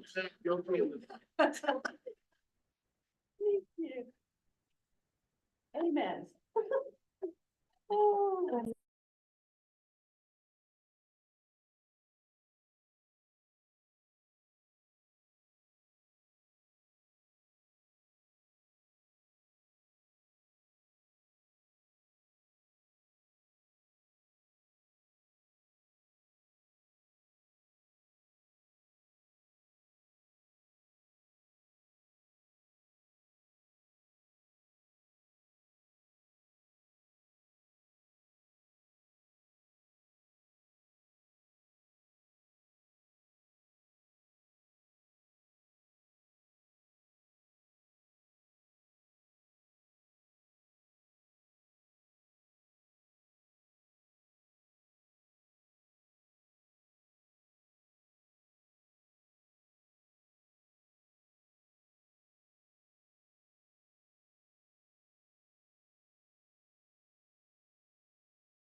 Right, that's what 10 minutes was for.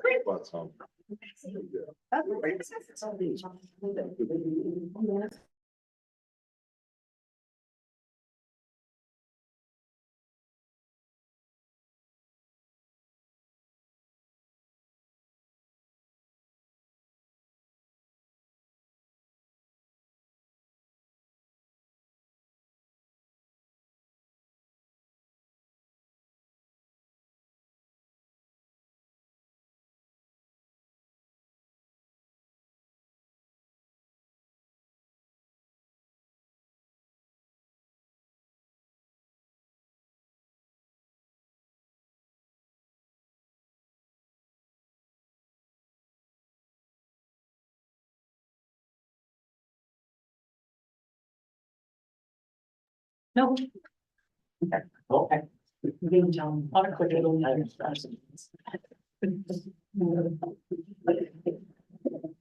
Say hello to you. I promise next year that won't be an issue. We'll hold you to it. What's that? We'll hold you to it.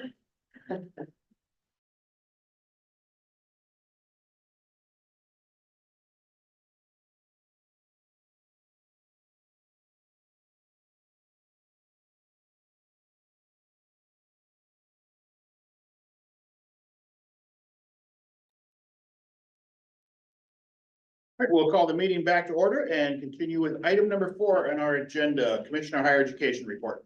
Joe? Chair Tharp, thank you. As everyone has noted, I'm not Dr. Angela McLean. I am only but her poor substitute. Angela is on a well-deserved vacation to Scotland, so you will excuse perhaps a slightly shorter report. My name's Joe Teal, everyone. For the record, that's Thiel. I have the privilege of serving as the Deputy Commissioner for Academic Research and Student Affairs for the Office of the Commissioner of Higher Education. Superintendent Berthmeyer, thank you so much for having us at the School of Deaf and Blind. This is my first time in this facility. I'm looking forward to the day. Chair Tharp, members of the board, we're always grateful that you invite OT to this table to share. I just have a few updates. First, I wanted to start by noting that it's graduation season at colleges and universities around the state, always a happy time of year. Congratulations, Dr. Slinger, for your graduation last weekend. Personally, I'm most excited for my kindergartners graduation. But it's always spectacular to see students walk across that stage, achieve the recognition that they invest in their education. I personally was able to attend what I think is a particularly moving graduation at Montana State Prison this Monday. So we had 6 graduates from the second cohort of Helena College's Automated Technology Certificate Program, Montana State Prison. If you ever have the opportunity, it's one of the best examples of how education can transform lives no matter your circumstances. It's really a spectacular program that's growing across the state due to changes in federal policy that are now allowing prisoners to access Pell Grants, giving campuses more opportunities to interact with the correction system to provide college credit, college degree programs in those facilities to those inmates. A few important updates I think the board should be aware of. One is many of you will have heard there is a new FAFSA form.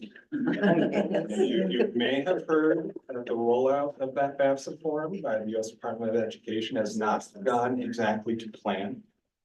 And we are worried that's going to have some big impacts. Just to give you some data from Montana, year on year, comparing our high school graduating class, we're around 24 percentage points down in our FAFSA completion rates. That's about 1,000 anticipated high school seniors who have not filled out the FAFSA last year compared to this year.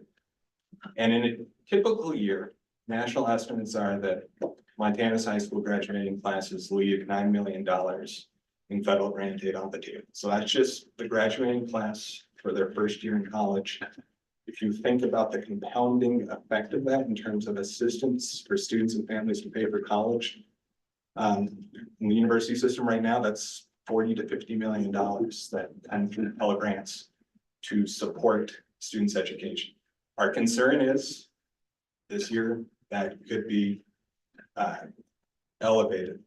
You have more students who would be eligible for aid, not receiving aid that could help them pay for college, that could help them avoid loans, that could help them to attend full time. The message that we're sending and that we would ask you to also share, yes, there are challenges with the form. That challenges at this time are not on the part of families. The form for families is now simpler. On average, it's going to drive more grant aid and assistance than it has in the past. It's going to be more generous in terms of who receives grants and the level of those grants. And while there's going to be a delay relative to past years on families getting information from colleges on their financial aid packages, our colleges, all of them, are working diligently to communicate with families about that process and to get those packages out as swiftly as possible. Some of our campuses are now able to send that information, and we expect that all of them will be packaging and sending that information to families soon.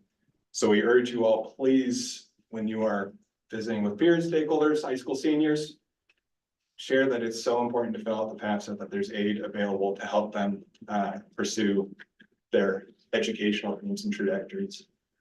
And I will say that we've taken this particular effort, and an unprecedented one, through the Office of the Commissioner of Higher Education to launch a statewide marketing campaign, something that we have not done before. It will include videos, billboards, social banners that are geo-targeted to try and reach the students who are going to be out of their school district soon and into their summer lives. And we want to continue that drumbeat up through the summer, that it's not too late to submit that form to get aid that might be coming to.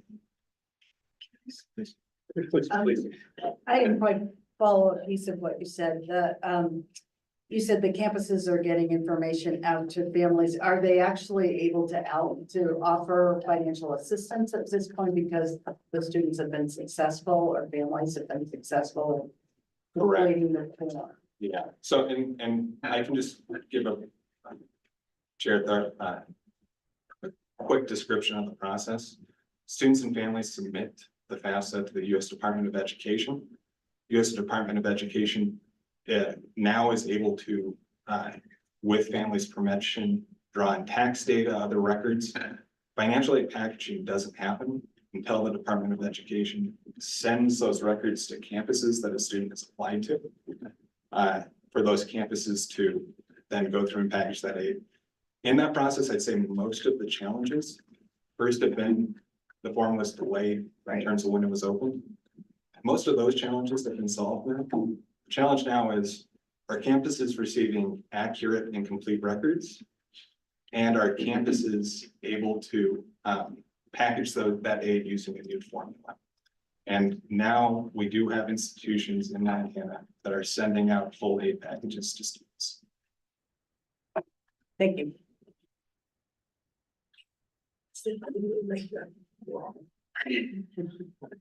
Yeah, someone who might know about this. I wanted to move on to, unless there are other questions on FAFSA and financial aid. Another topic that you will have heard from Dr. McLean as she leads this team at the Office of the Commissioner of Higher Education is about our Gear Up program and Gear Up grant. You know that this year there have been some changes to that program. We're really pleased and a very large team that came together and successfully submitted our application for the next 7 years of the Gear Up program to the U.S. Department of Education this Monday. So that application is now in. For those who aren't aware, Gear Up has been around for 20 years in Montana. It's supported IT infrastructure in its early years. It's developed the statewide support for ACT takers, College Application Week, the College Access ARPU events. Most importantly, in the center of the grant that we submitted is its support for 12 districts around the state, particularly to provide tutoring services, provide staffing supports, provide college and career exploration opportunities and events.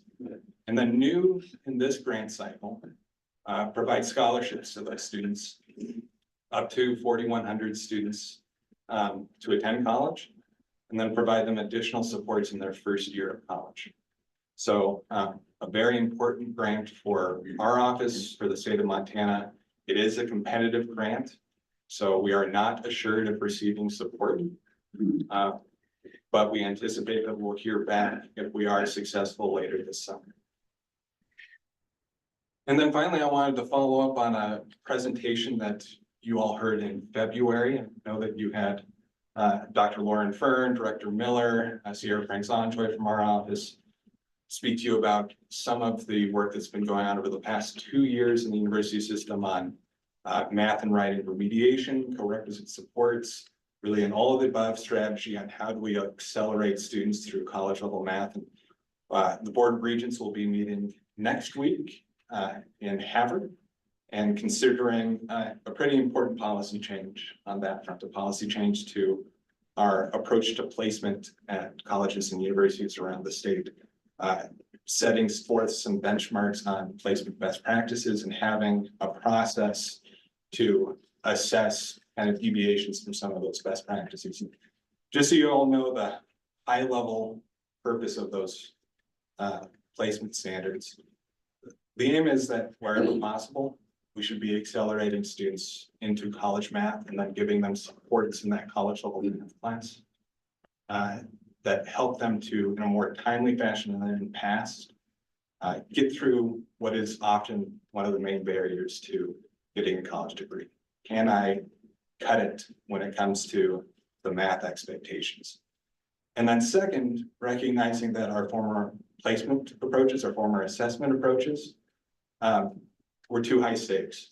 Shifting those to more multimodal placement approaches, looking at multiple sources of information, or I think we've been really pleased with some innovations through the Montana Digital Academy, their EdReady tool, some of our institutions, giving students multiple cracks at the apple, having a first placement chance, but then a chance through the summer, perhaps in a future year's chance through their senior year of high school to advance and understand where they are on that placement journey and have time to demonstrate that they're ready and prepared for a higher level matters. With that, Chair Tharp, I don't know how I measured up to Dr. McLean, but I assure you, Angela, we'll be back in your meetings in future. Thank you so much for your time. I'd be happy to open if there are any questions from the board. Anybody have any questions for Joe? Well, I'll give you a thumbs up. You're welcome back here. You did a great job. Thank you. All right, let's move on to item number 5, the governor's office. Dylan? Thanks, Mr. Chair. It's great to be back on the MSDB campus. I appreciate it as always Superintendent Berthmeyer and his staff, and most importantly, students for welcoming us here. As everyone in this room knows, it's been a very busy spring, so I'll try and keep my updates high level, but happy to dive into any topics if you'd like and answer any questions. At the start of this month, the governor kicked off his annual 56 county tour, which among many other areas of focus is going to include education and youth programs. So last week he visited Rygate Public Schools to tour their CTE program and also to stop by Sweet Pea Daycare in Winnett, which is the first licensed childcare provider in the county. Related to that, I've had the opportunity this spring to sit in on some meetings with SAM and MTSBA, as well as some local administrators who are operating school-based childcare programs, which is pretty interesting. I really think school-based childcare programs are an innovative way to approach childcare shortages, especially in rural areas, but also tied to that, get high school students who are interested in early education, some work-based learning experience and credentials. So that's promising that those conversations are continuing. Also, since the last Board of Public Ed meeting, the governors issued 2 proclamations that are related to education. One recognizing Financial Literacy Month back in March. And then another one for Youth Apprenticeship Week, which is actually going on this week. The governor appreciates the board's leadership on financial literacy, as well as the multi-agency efforts behind youth work-based learning and apprenticeships. Additionally, the governor addressed the state FFA convention last month and broke ground with Representative Brockman and some families and students up in Evergreen on some new sidewalks that are going to provide safe walking paths to students up in Evergreen. That came about from a legislative investment from last session. A few other federal and state policy areas the governor's office has been involved in. You may have seen last month, the U.S. Department of Education announced new regulations that undermine Title IX and educational opportunities that it has afforded young women for decades. The new rules go into effect for the upcoming school year, but they're already being challenged in federal court by several states, including Montana. Governor Gianforte submitted comments to the Department of Education last year opposing these rules and will continue defending the integrity of Title IX for women and girls in Montana. As Joe said, FAFSA continues to be an issue with the U.S. Department of Education botching that rollout. The governor and Commissioner Christian sent out a press release last month to try and get some media attention on this and encourage high school seniors to fill out the FAFSA.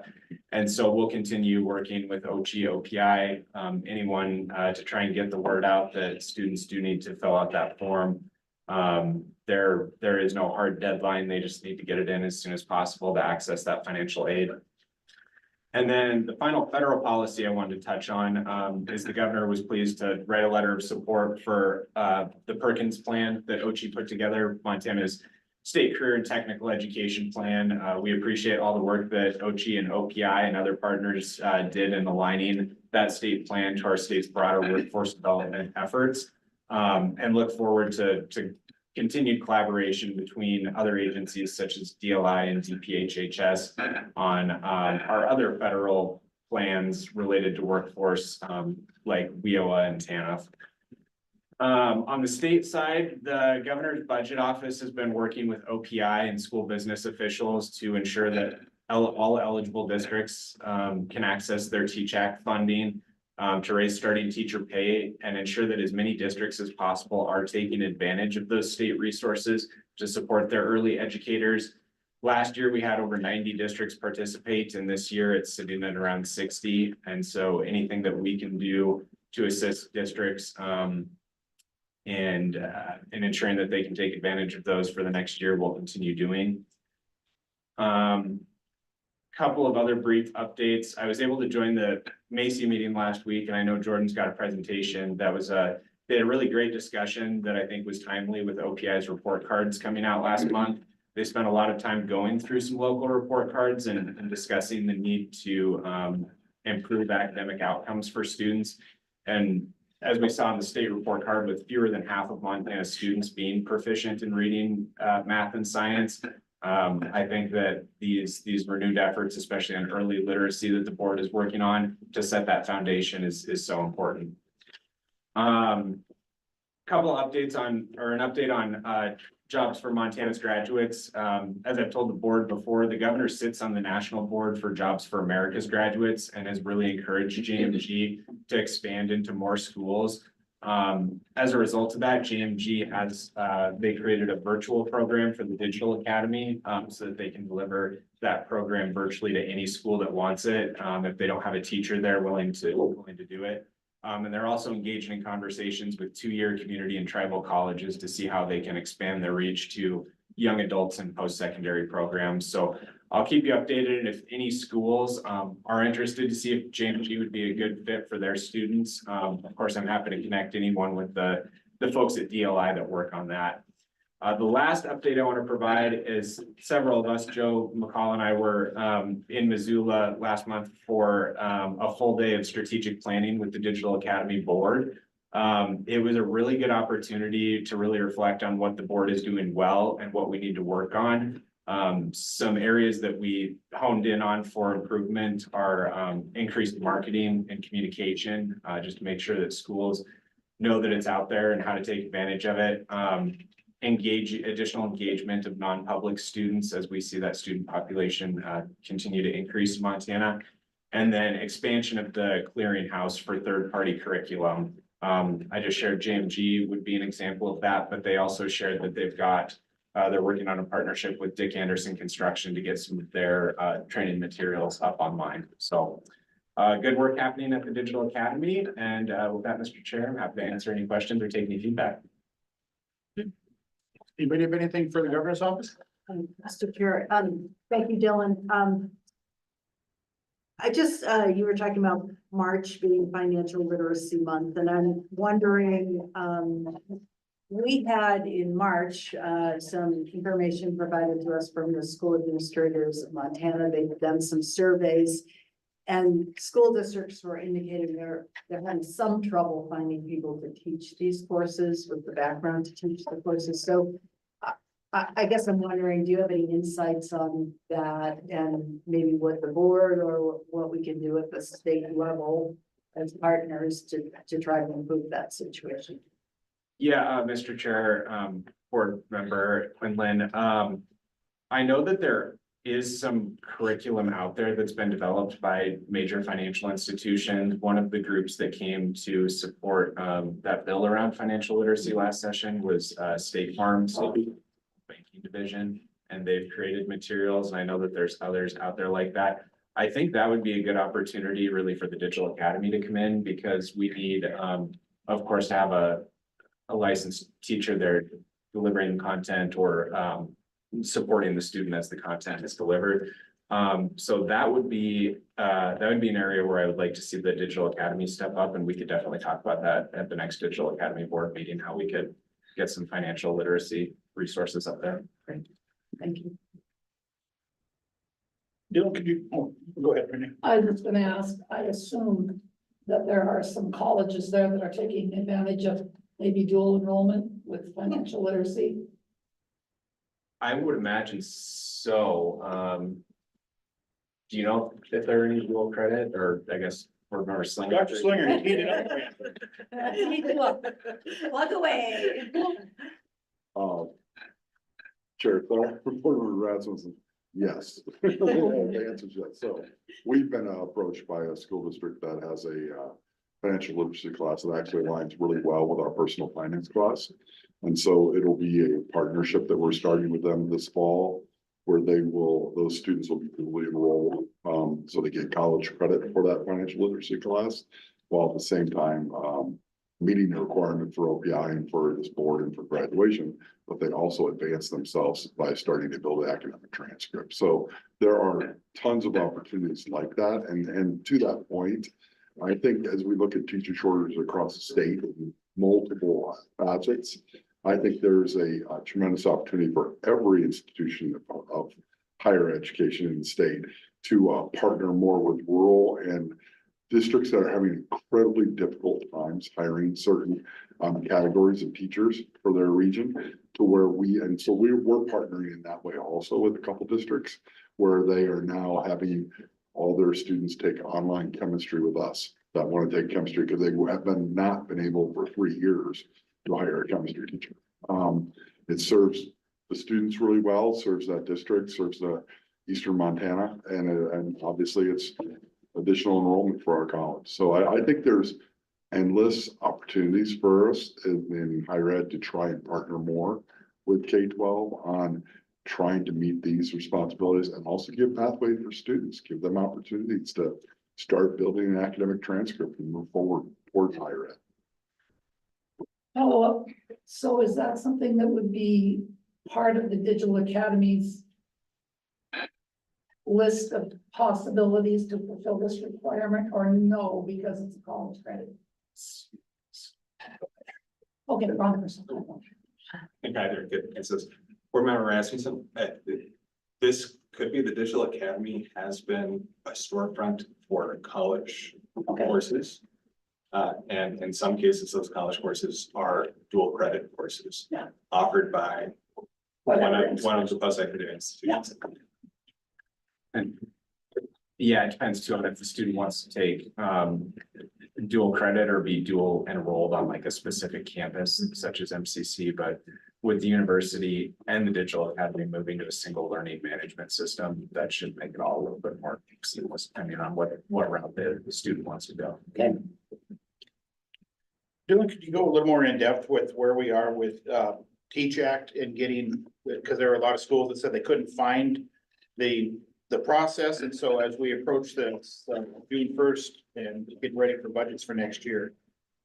Sure, Chair Tharp. So yeah, the governor's budget director, Ryan Osmondson, met with Superintendent Arntzen a few weeks ago now to kind of discuss what the process was for evaluating which districts had or had not intended to apply. And there are folks from OPI here too that could jump in. Really, OPI is charged with maintaining the application portal and the application requirements for those districts. So it's up to them to determine whether a district is eligible or not. The governor, the Teach Act being one of his priority bills, just wanted to make sure that every eligible district that submitted the information that needed to be submitted received their funds. And so OPI did open back up the application portal for I believe about 19 or 20 districts that were not allocated funds in the first round, but OPI had determined that they had attempted to apply, and for whatever reason, the information was not fully transferred. And so those districts were able to apply. Moving forward, we're up against this December 1st deadline again this coming year, and we just want to make sure that there's not any confusion and that any district that wants to take advantage of it, for the next year knows what they need to get in by December 1st. Because if there were 90 districts last year, and we have about 60 this year, and that number might change a little bit based on OPI's reopening of the portal. There are obviously districts out there that are eligible and interested, and we need to make sure we support them in getting those funds. But so for this year, those districts will not be able to get into it, if I understand. Mr. Chair, I think that question would probably have to be directed at OPI. We're continuing to work. I've been playing phone tag with Shelley Turner at MASBO, but we're continuing to request information from them too to see how we can support MASBO's membership next year or this year if there are still opportunities this year. Okay, thank you. Anybody have anything else for the governor's office? All right, thank you. All right, item number 6 is MSDB. I'll hand things over to MSDB liaison Rasmussen. Thank you, Mr. Chair. And without any further ado, I'm going to turn this over to Superintendent Furthermine. Great. And I'm glad for this meeting because I'm not going to talk much because you're at MSD and staff's been invited to talk. But before we start, welcome to MSDB. Glad that you're here again. It's always an exciting time to have the board with us, and it's it seems like a little different feel this time where my staff gets to present to you, and I hope you enjoy this part instead of me talking at you. You're seeing the younger students. You're gonna do Go Ball, so I hope McCall recruited you 2 young guys for Go Ball. I told everyone to wear pants. Yeah. And tomorrow you'll see some more, but it's really, you can go ahead. There were some things that you asked in my evaluation that you wanted to know more about, and instead of me sitting here telling you about it, it's better to have those that are helping me lead these initiatives kind of talk about it. So the first member I have with me is Missy Williams, and Missy has several roles with MSDB. One that I'm very proud of, well, I'm proud of both of them, but I think I would almost venture to say we lead the state sometimes in Indian Ed for All, and a lot of that is due to Missy. The other thing we've been working on a lot with accreditation 2 years ago was our mentoring program. So Missy's been the lead of our mentoring program. So that's kind of what I've asked her to come down and talk about. So Missy. Nice to see you all. So I have been here 9 years. I've been doing Indian Ed for All for those 9 years. And we always start out very strong. We start with IEFA week. During IEFA week, I send out a schedule and the teachers can schedule me to come in and teach anything they want me to, anytime they want me to teach an IEFA lesson or to help them to teach a lesson.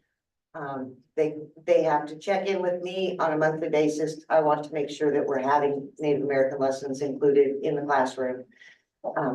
We also partner with Salish Kootenai College, who is on campus today. They bring their future teachers and they come and observe and see what we do here. They spend a day doing that and then a half a day sharing their expertise with activities for all the students, and that will happen tomorrow. We also, my first year here, I realized that MSDB did not have teepee, and every other school in Great Falls had a teepee. And so I went out and bought one.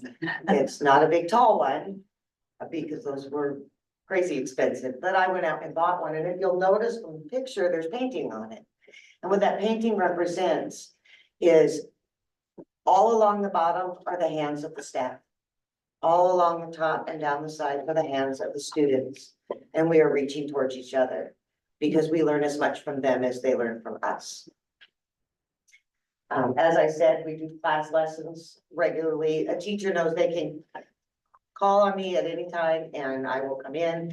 They've also been instructed that there are lessons on the OPI website. I make sure when I teach my lessons, I never use the ones on the OPI website. I want those left for the teachers so that if they just need something in that last moment, that they have that there.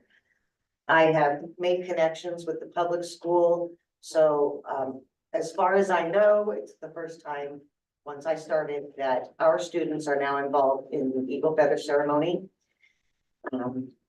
And I also kind of felt bad for those kiddos that are not registered. And so I put on a separate ceremony that's different, not an eagle ceremony, but a beaded feather for the students that are not registered so that they understand how important their culture is. We also have included my club, Moving Mustangs. And in that club, we do a lot of Native American cooking. Fry bread is one of their favorite things to make. And they helped put up the teepee this year. We've also involved the Little Shell tribe to come and help us put up the teepee. They came last year. We have a Native American that is involved in that club, and she has been teaching the other students Native American dance, which is absolutely fabulous. So I tried to include it as much as possible. I worried that it wasn't enough. And so Paul and I looked at the standards and we're doing quite a bit. I would love to do more, but it's progress. So do you have any questions, Amy? Nice. One thing I would say to Missy's credit to Indian Ed for All, she has a Google Classroom set up for all the staff. So it's easy for me as an administrator to go in and see which teachers are actively involved. And I would say we about have that submit lessons weekly that they've done something to Indian Ed for All during that week. And it also made the new OPI accreditation report so easy for the Indian Ed for All, because they just printed everything in that classroom and sent it to them. So that Missy's got a good system going, so.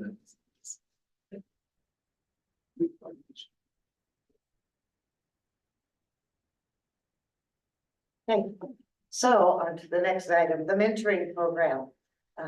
Paul had contacted me a couple of years ago and wanted to know if I was interested in running a mentoring program, and I was really excited. So I enrolled in a class at MSU, and I am still a member of that class. I am a mentor through that program, and I mentor a teacher in Rygate currently. And using the information I learned there and the specifics that we have here, because we are such a different school, I combined those and created a program for our school. I do the new staff orientation, so that everyone kind of gets to know me and gets to know our school. I make sure to include team building things. I include the skills that we have to have here. So we have to know how to sign. Many of us have to know Braille. We have to assist students that are working with their orientation and mobility. And so I pull in specialists during mentoring meetings to do things like that. We meet on a weekly basis on Thursdays. This year is a little different. I have 2 mentoring meetings on Thursdays to accommodate for the staff for their schedules. So I have one in the morning and one after school. I also have a Google Classroom for them. I send out assignments that they need to work on. And those assignments may be for a mentor to and a mentee team to read an article and then discuss it and bring any concerns or questions to our Thursday meetings. By doing this, I've been allowed to show them the different strategies that we need that are necessary for our school to function the way that it functions. Last year, we had teachers and outreach consultants and kitchen staff and you name it. This year, it's been a lot more para-educators and a transition coordinator. So it isn't all the same program. I don't have the same mentoring program for the teachers that I do for the transition coordinator or for the paras or for the kitchen staff.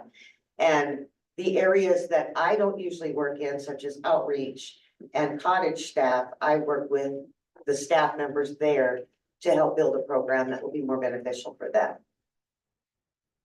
We do many activities.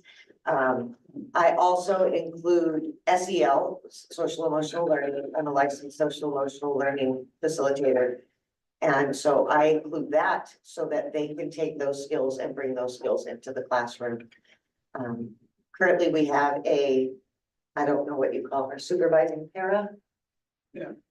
That is in charge of all the new para educators. And so I'm working with her on how to be a mentor for the paras, as well as working with her and the paras together on building that rapport with each other and learning the skills that are necessary to be the most successful that we can with our students. Do you have any questions?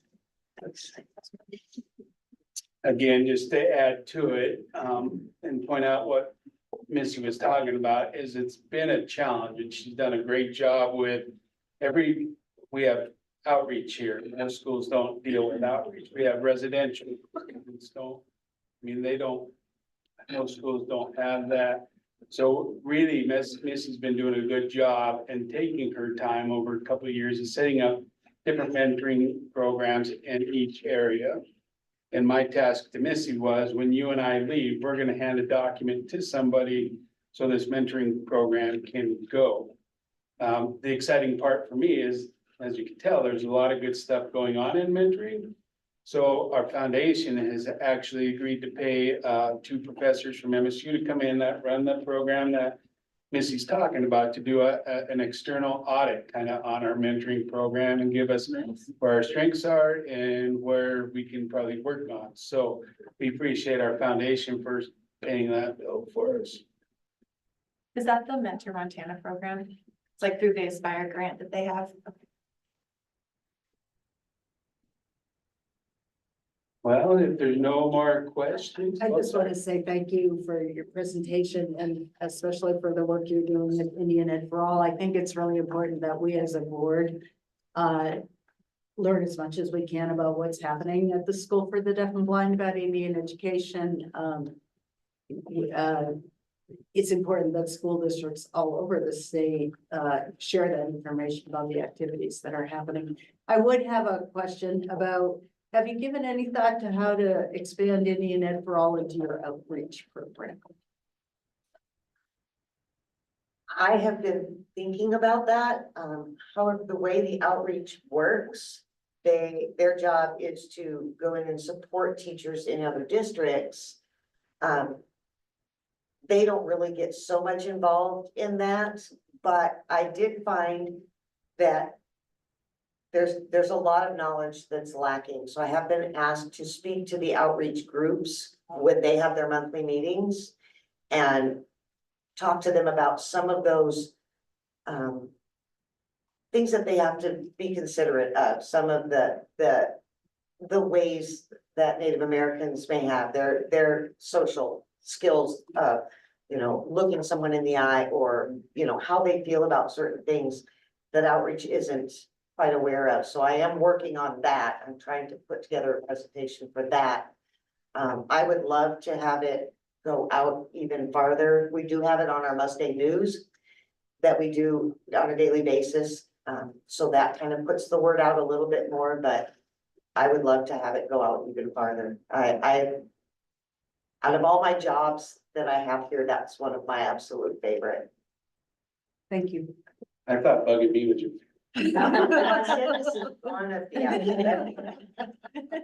So board member Quinn, were you asking about students or the staff with the outreach? I guess I was thinking about outreach to students, but. So one thing to answer that I was gonna talk about later is, like I said, I'll promise you, we're gonna have better Wi-Fi next year. Because our $1 million project finally started this week. So in fact, we have guys just going up and down those steps right now, working on it. And one of the hopes of that is this room and 9 classrooms will be set up for the broadcast classroom. So it's not like the Montana Digital Academy where the classes are asynchronous. These will be synchronous classes that will let districts know about that if they have a student that has a need in something and it works at the same time, they can broadcast, they can come into our classroom and we will now be set up. So there is a possibility in the future, once this broadband project's done and we get staff trained on how to use the system too. If there's Native Americans and we know it all the time, we had 2 referrals since Christmas that came from reservations and neither of them are here right now. So we would love to be able to provide that to them. And then also those that might not be on a reservation that need this special access too. So. Thank you.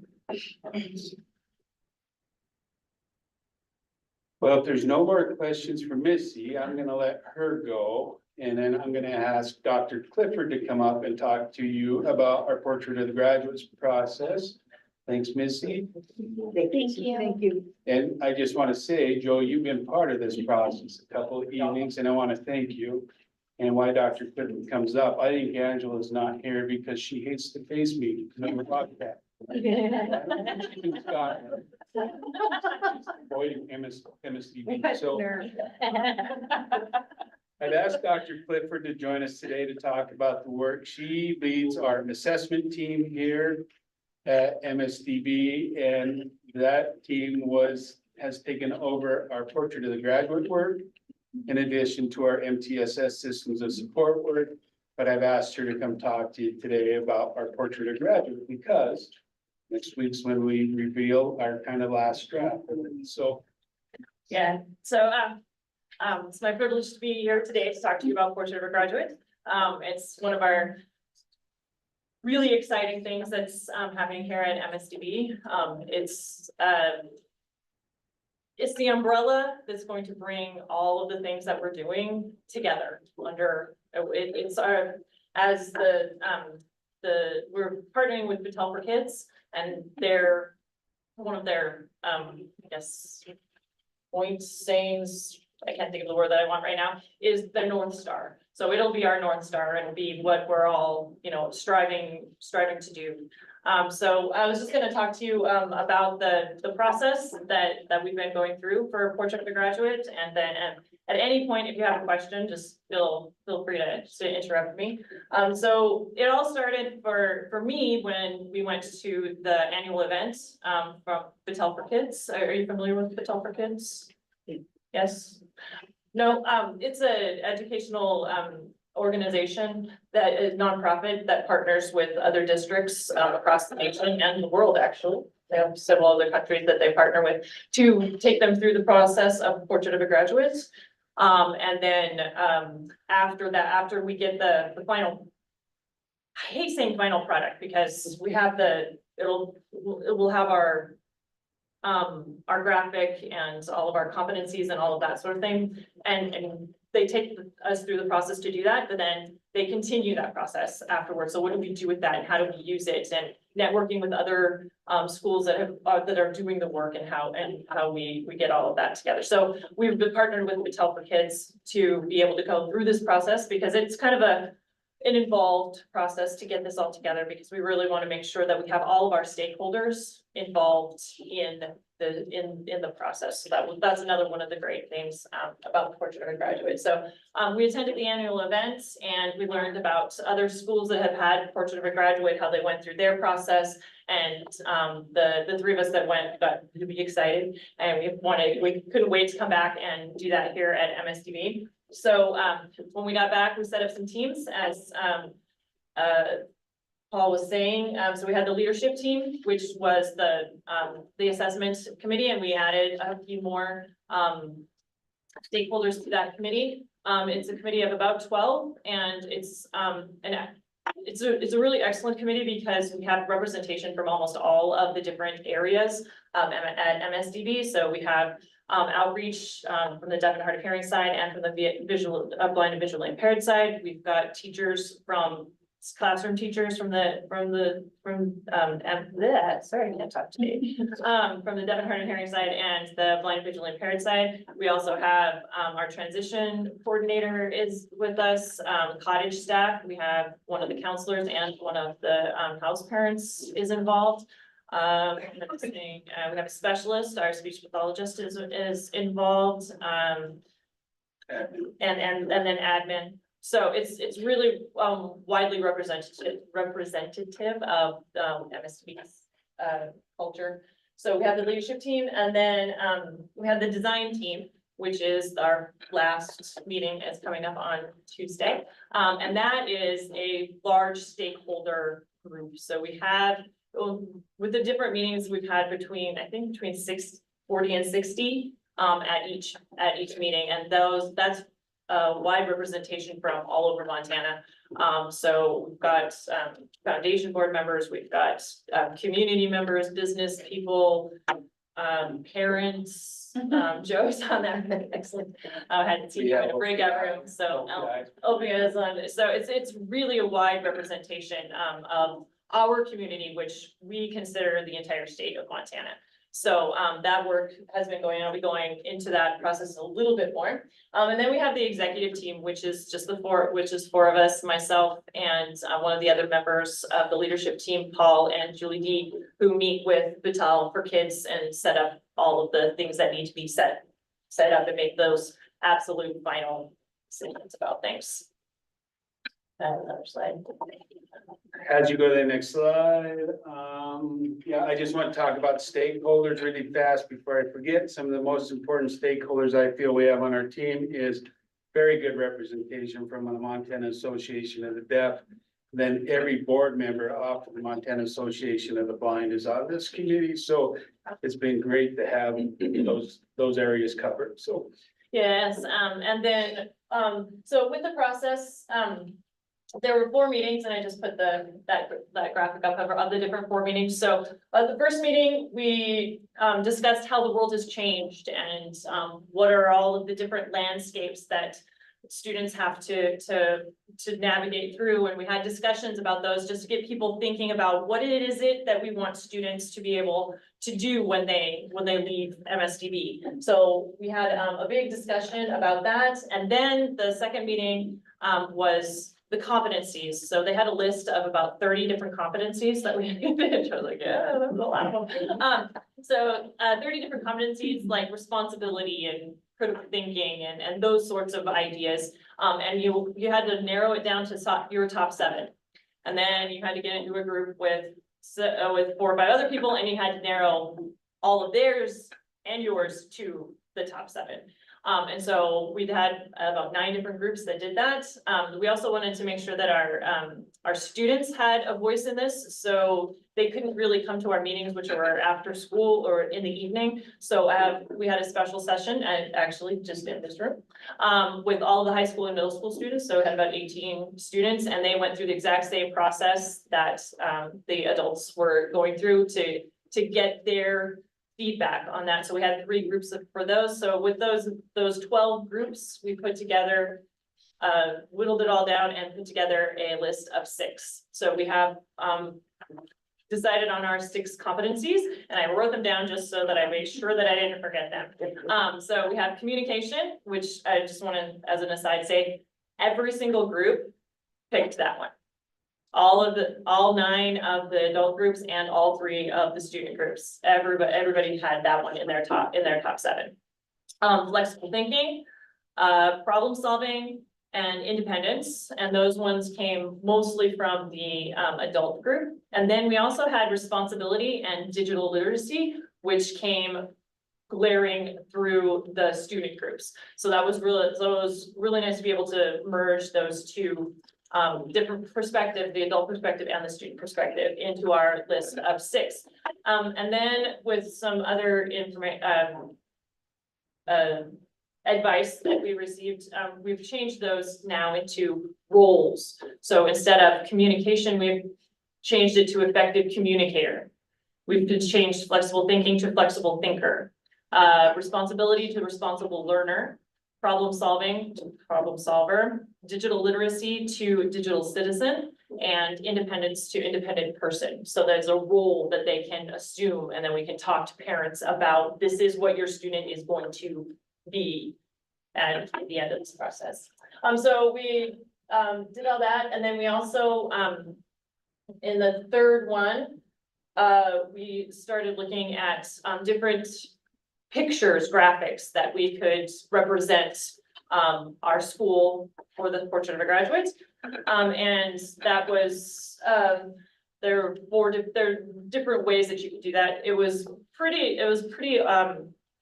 unanimous that everybody wanted something with the landscape of Montana, because since we incorporate the entire state of Montana, we wanted to represent that. So we finally, with all of the different inputs that we've gotten from students and from the design team, we've whittled it down to a outline of Montana with the landscape, mountains, river, plains, trees, inside the shape, and then you have so in their silhouette is a teepee, and then the wild Mustangs roaming in the background. And then our competencies will be across the top of Montana, and each one of those has an icon that represents that competency. And then we'll have Montana School for the Deaf and Blind at the bottom with we have decided, that was another thing that we decided to do. Instead of portrait of a graduate, because we didn't really think graduate fit all of the students that we worked with, we went journey of a learner. So our portrait of a graduate has now been rebranded as Journey of a Learner.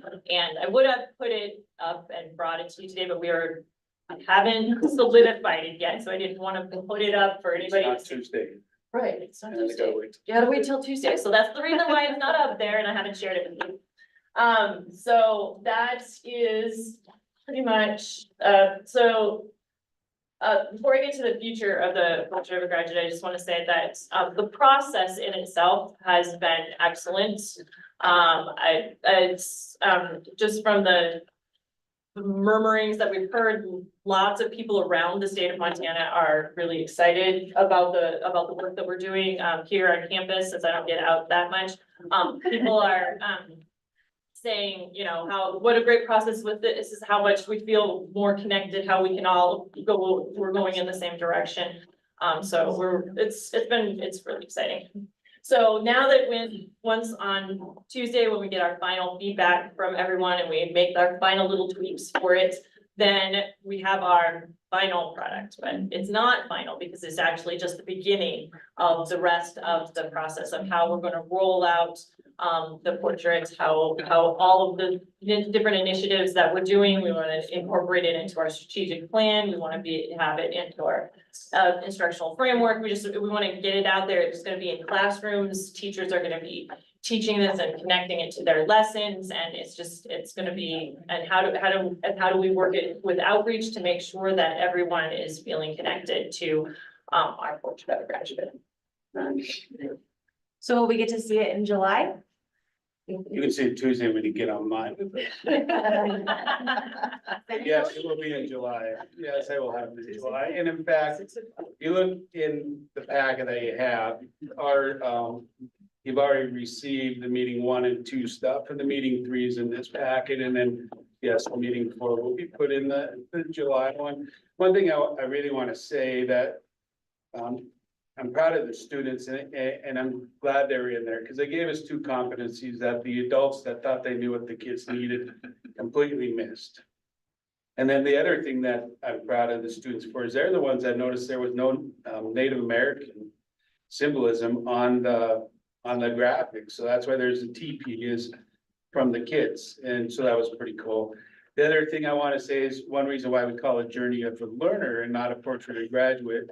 It kind of goes to board member Quinlan's question on Indian Ed for All and that kind of stuff is we want our outreach consultants to be able to walk in any school in this state and say, this is what the state deaf and the blind school feels are the competencies that a student with those disabilities should have by the time they leave.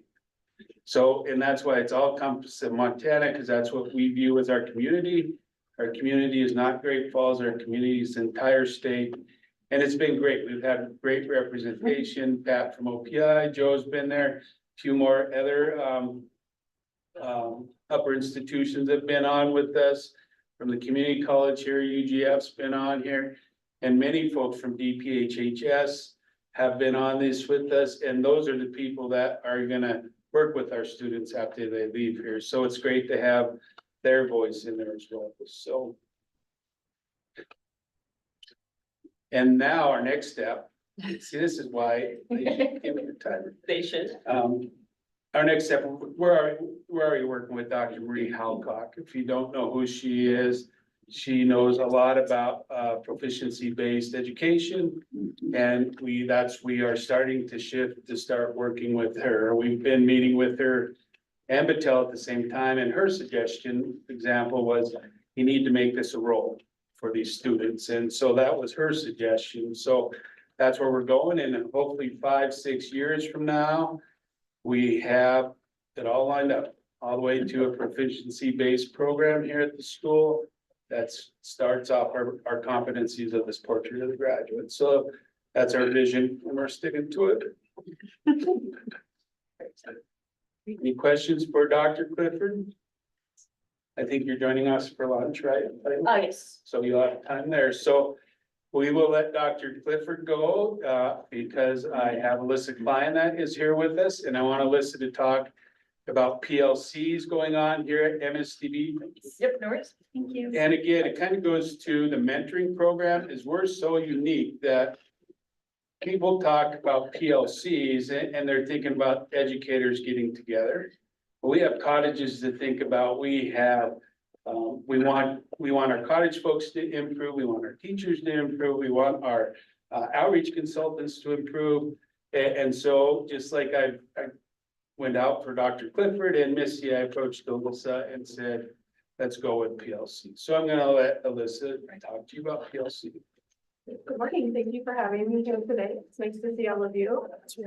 So, yes, I'm here to talk about PLCs, and you'll notice that there it says CLCs. So PLCs stand for Professional Learning Communities. And then, as was explained, we have our college folks working in this process as well, but felt like a more appropriate title for them is Cottage Learning Communities. And so we shortened that up to CLCs. Next slide, please. So my objective today is to explain to you what PLCs and CLCs look like at MSDB. I'd like to talk about the 5 guiding questions and how they navigate our conversations. I'd like to introduce the 4 cross-cutting values that we use throughout our conversations, the benefits and outcomes of this process that we've been using, what our staff have to say about PLCs and CLCs, and then talk about our next steps. So as I mentioned, PLC stands for Professional Learning Community. And this is in our education department. We have teachers, specialists, and support staff that participate in those conversations. And then CLC stands for Cottage Learning Community. That's our residential program. So we have our residential advisors and counselors participating in those conversations. The 5 guiding questions are: where are we going? Where are we now? How do we move learning forward? What did we learn today, and who benefited and who did not? So where are we going is tied to the standards. So we say, what is expected of students at this age level or at this grade level? And we think about things that could be academic in the education department. It could be something that has to do with social emotional learning. And in the cottages, we think about similar kinds of things, but we also think about some of those life skills. So what is expected at this age level? Then when we think about where are we now, we collect data to find out, okay, if this is what's expected at this age level, where are the students right now? And so we're thinking about, you know, are they close to where they need to be? Do we have a gap in where they need to be? And that data shows us where they're at right now. And then we think about how do we move learning forward? So if we identify that there's a gap in where they need to be and where they're at now, then we think about an evidence-based strategy. And so we do a little bit of research. We use our networking here within our school. We look outside of our school and we find those evidence-based strategies that are going to help us close up that gap and move learning forward. And then after we collect some more data, then we compare that data to our baseline. So we say this is where we were at. And then we look at what has happened since we've implemented some new strategies. And we say, so what did we learn? Did our students move forward in the way that we expected? And we make some decisions. Do we need to give this strategy a little bit more time? Or do we need to change our strategy? And so that informs how we're going to move forward at that point. Within those conversations, we have 4 cross-cutting values that are discussed. And so we think about equity. And remembering that educational equity means that each child receives what they need to develop to their full academic and social potential. This process involves ensuring equally high outcomes for all students while removing the predictability of successes or failures. So in other words, we want all students to succeed and that we're going to do what it takes for them to be able to meet their needs. And then our second cross-cutting value is high expectations. And so we're just saying that we're going to have high expectations. We're not going to assume that students already have a particular set of knowledge, or we're not going to assume that they're not able to achieve something, but we're going to assume that all students can achieve and that we're going to move their learning forward. Additionally, individual and collective efficacy. So that collective efficacy means that we're all working together as a team and that we're working with intentionality. So we have a specific goal in mind and we're all going to work together towards that goal. And there's such power in that. You'll see the research on the side here. There's a man named John Hattie that has collected multiple research studies and has determined what is most effective or what's maybe ineffective in schools. And so the most effective thing that we can do in schools is to have collective advocacy. If we're all working towards a similar goal, that's going to be the most powerful thing for our students. And then our last one, and this is a very important one, is activation. So each team has an activator, and that person is somewhat like a facilitator. They guide our conversations and they keep them on track. And so that activator keeps them guided on those 5 guiding questions, keeps our focus on those 4 cross-cutting values. And so I have pictures of our activator teams. On the left side are our PLC activators, and on the right are our CLC activators. And I asked them, we've talked throughout this year about what it looks like and what their role as an activator is, but it's one thing for me to communicate that to them. And after having their experience, I asked, what do you perceive as your role as an activator? And honestly, it was a really fun list, but I definitely did not have space to put all of their comments on here. So I just summarized, and basically what they said is that we engage, we support, we keep things positive, we are peer mentors, and we encourage. And then I asked the CLC activators the same thing. What would you say is your role as an activator? And they say, we involve people in conversations, we encourage, we support, and we are not an island. So what has our data told us? I picked one piece of data from our education department and one piece of data from our cottage department.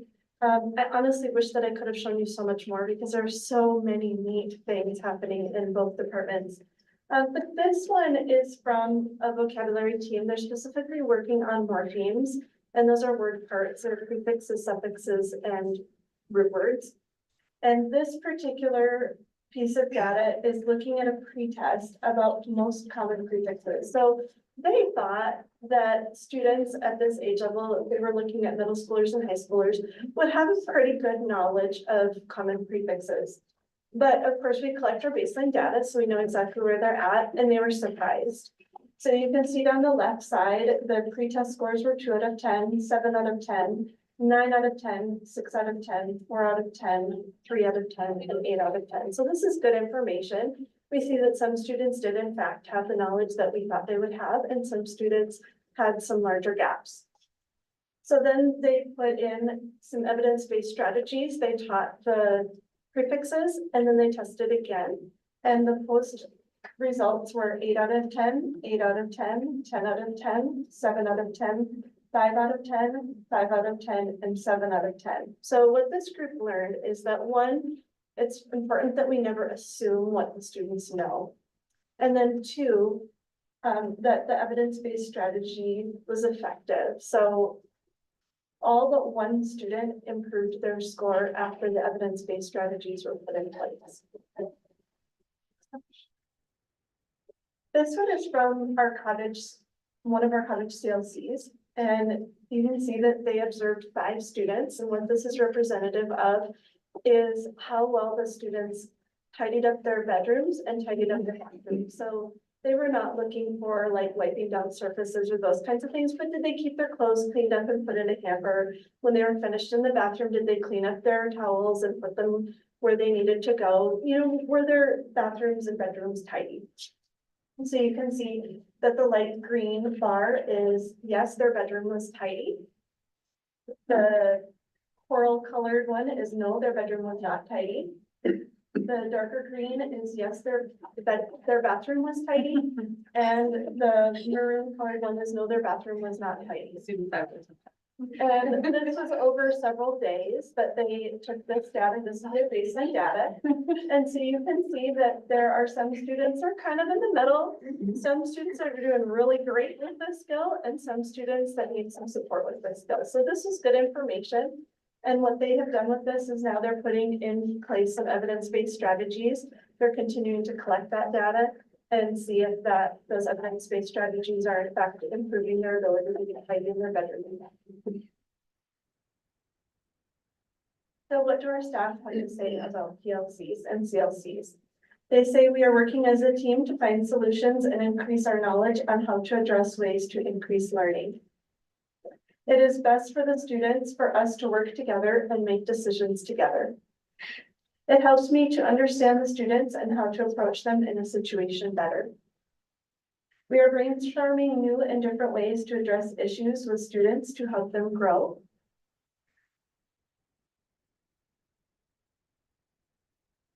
I have learned that when we implement something with fidelity and intent, we see progress in our students. I have learned the importance of evidence-based strategies and the value of data.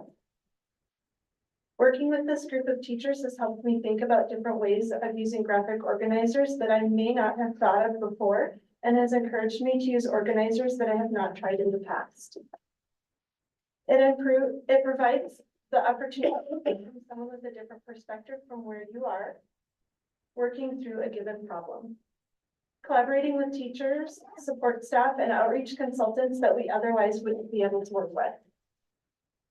I am encouraging my students a step further than I would have without the PLC goal in place. So some very powerful things are happening with this process. And then I wanted to show you the characteristics of effective PLC survey results. So there are 6 identified characteristics of effective PLCs.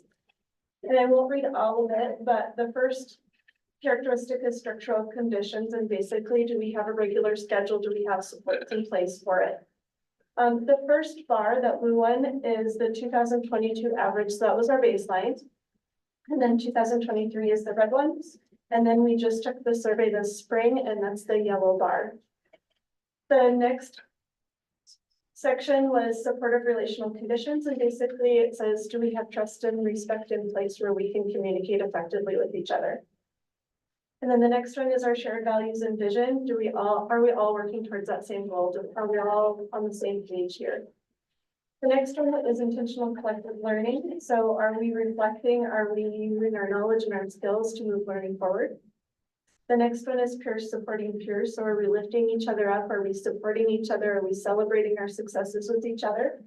And then that last one is shared and supportive leaderships. So are we sharing power and authority among our teams and with our admin on this goal, on our initiative here? And so you can see that there's growth over time there. So it's nice to see that our staff are self-reporting that this process is improving as we're going along.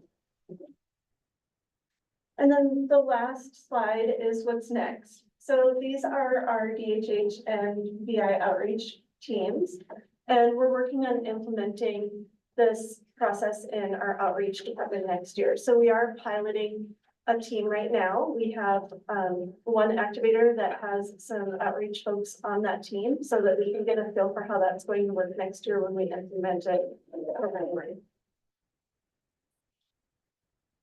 Any questions for Alyssa? I will say there are outliers, and if it wasn't for the leadership of Alyssa, I don't know where this program would be. We do have those that don't feel PLCs are all that great or that important. I can tell you that a majority now see that they are important, and it is fun on Wednesday afternoons at 2:15 to walk around the school and listen to the conversations coming out of rooms because it's student focused. We're thinking at the outreach level, it might be more adult focused because they don't really work with the kids. They're more working with the adults that work with the kids, but we're excited for that process. So as much as Alyssa is great, we needed to start somewhere, and we started with Doug Fisher. So if you know who Doug Fisher is from San Diego State, he's been great, and he is a pretty awesome guy, and he responds to us almost within the same day when we have questions. And like we are with the mentoring program, next year our foundation is paying Doug or someone from Doug's group to come in and do an external audit on our PLCs too. So it's pretty exciting. Well, if there's no more questions, I have one more presenter for you.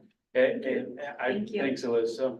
And I promise our next presenter will be a lot faster because he's not like me. So Alex, will you come up? Alex Seavick is our new maintenance supervisor. If you remember right, we asked Governor Gianforte and the legislature to add a position to us. And Alex applied and accepted the job, and we are excited to have Alex. He is former military, so we appreciate his service with the military. And he gets right to the point, and you're gonna see that soon. So Alex, if you wanna let them know what's going on maintenance wise. So as you can see, we've got a couple projects on the books right now. For one, we're upgrading our security system to include new cameras. We're modernizing the entire system. Moving on, we have fire suppression. There's a few facilities on this campus that are not suppressed. The business office or the vocational shop, there's zero suppression in it. There's a couple areas, so we're sort of upgrading those to be actually be suppressed, like the gym isn't suppressed all that much. Once we get that done, they have full fire suppression. New fencing and vehicle gates. The plan here is to sort of stop people from cutting through the campus on their way to the loaf and jug. And so eventually we're gonna block off like the entirety of lot, but we're also putting in vehicle gates such as Aspen side. So we can pop a little bit and the parents can just drive right up in, drop over their kids and take off. Lab remediation. We did lab testing a few months ago. Results came back, a lot of good, a lot of not so good, and a lot that's pretty bad. Currently, I am waiting for the summertime to start on this building, the Bitterroots system. And that also includes a few other things. You may notice that we only have one type of water fountain on this campus. I plan on upgrading this by levels with monofillers. That'll tell you if our students will come. Wheelchairs and such, so we can see the blocks in there. That's not gonna do. We have a couple of dated sinks features. You know, they don't have wrist blade type faucets, or they have like really big water fountains on the side of it. So we're gonna get rid of all that. So upgrade everything, clean it all out. Next slide. Future products, bitter AC coils. We do have a coil that has some holes on it on the opposite side of this wall. The problem is that the system is very old. It's at the very end of its life cycle, and I'm pretty sure I'm gonna have a hard time finding a contractor to be able to support that. I'm gonna try to get 3 bids. I got one from FICO, Falls Mechanical. They came out. I have not heard anything back from them, and ATK has decided that they will not do any work on it. Continual improvement to ADA standards. These are sort of, you know, not necessarily large projects, but sort of projects that are quality of life improvements. As you're walking around, you may see some signs with braille on them that are extremely high up. Those need to be brought back down to be more better standards. Knobs, you'll see a lot of doors that with turning knobs on, need levers. To include the exit doors on the cottages, those also have knobs. They really should be converted into crash bars situations. So just sort of, you know, just small quality of life improvements throughout the campus, whether it's big projects. Next slide. That's it. All right. Does anyone have any questions? Nice. Who's running our meeting? Yeah, I had a question about the lead remediation. I understand like, in some cases you just end up not using that fixture anymore or not using. the I have water supply. isolated the fixtures that were pretty bad. Some of them weren't too bad, like the limit is 0.0015. There's like 0.007, not really up there. But the plan is to replace the angle stops. A lot of these are frozen, can't shut them off. Oh, that's great. Replacing the piping, replacing the fixture itself. I also started a water remediation plan. Swear every week I'll go through every sink and I'll turn it on, run it for 5 minutes. That'll help extend the lifespan of the water, also cut down things like Legionnaires' disease. Glad to hear that. And so hopefully in the summertime, when I retest it, we'll be good to go. And probably a question for Paul, but do you have the resources to do the lead remediation work? So yeah, board member Quinlan, right now we do. Alex has been getting busy, getting quotes for us for the stuff that he's not gonna do. That takes more of plumbers coming in to do. And so far those bids are all under $40,000. And with the DEQ program, we can get reimbursed up to $50,000.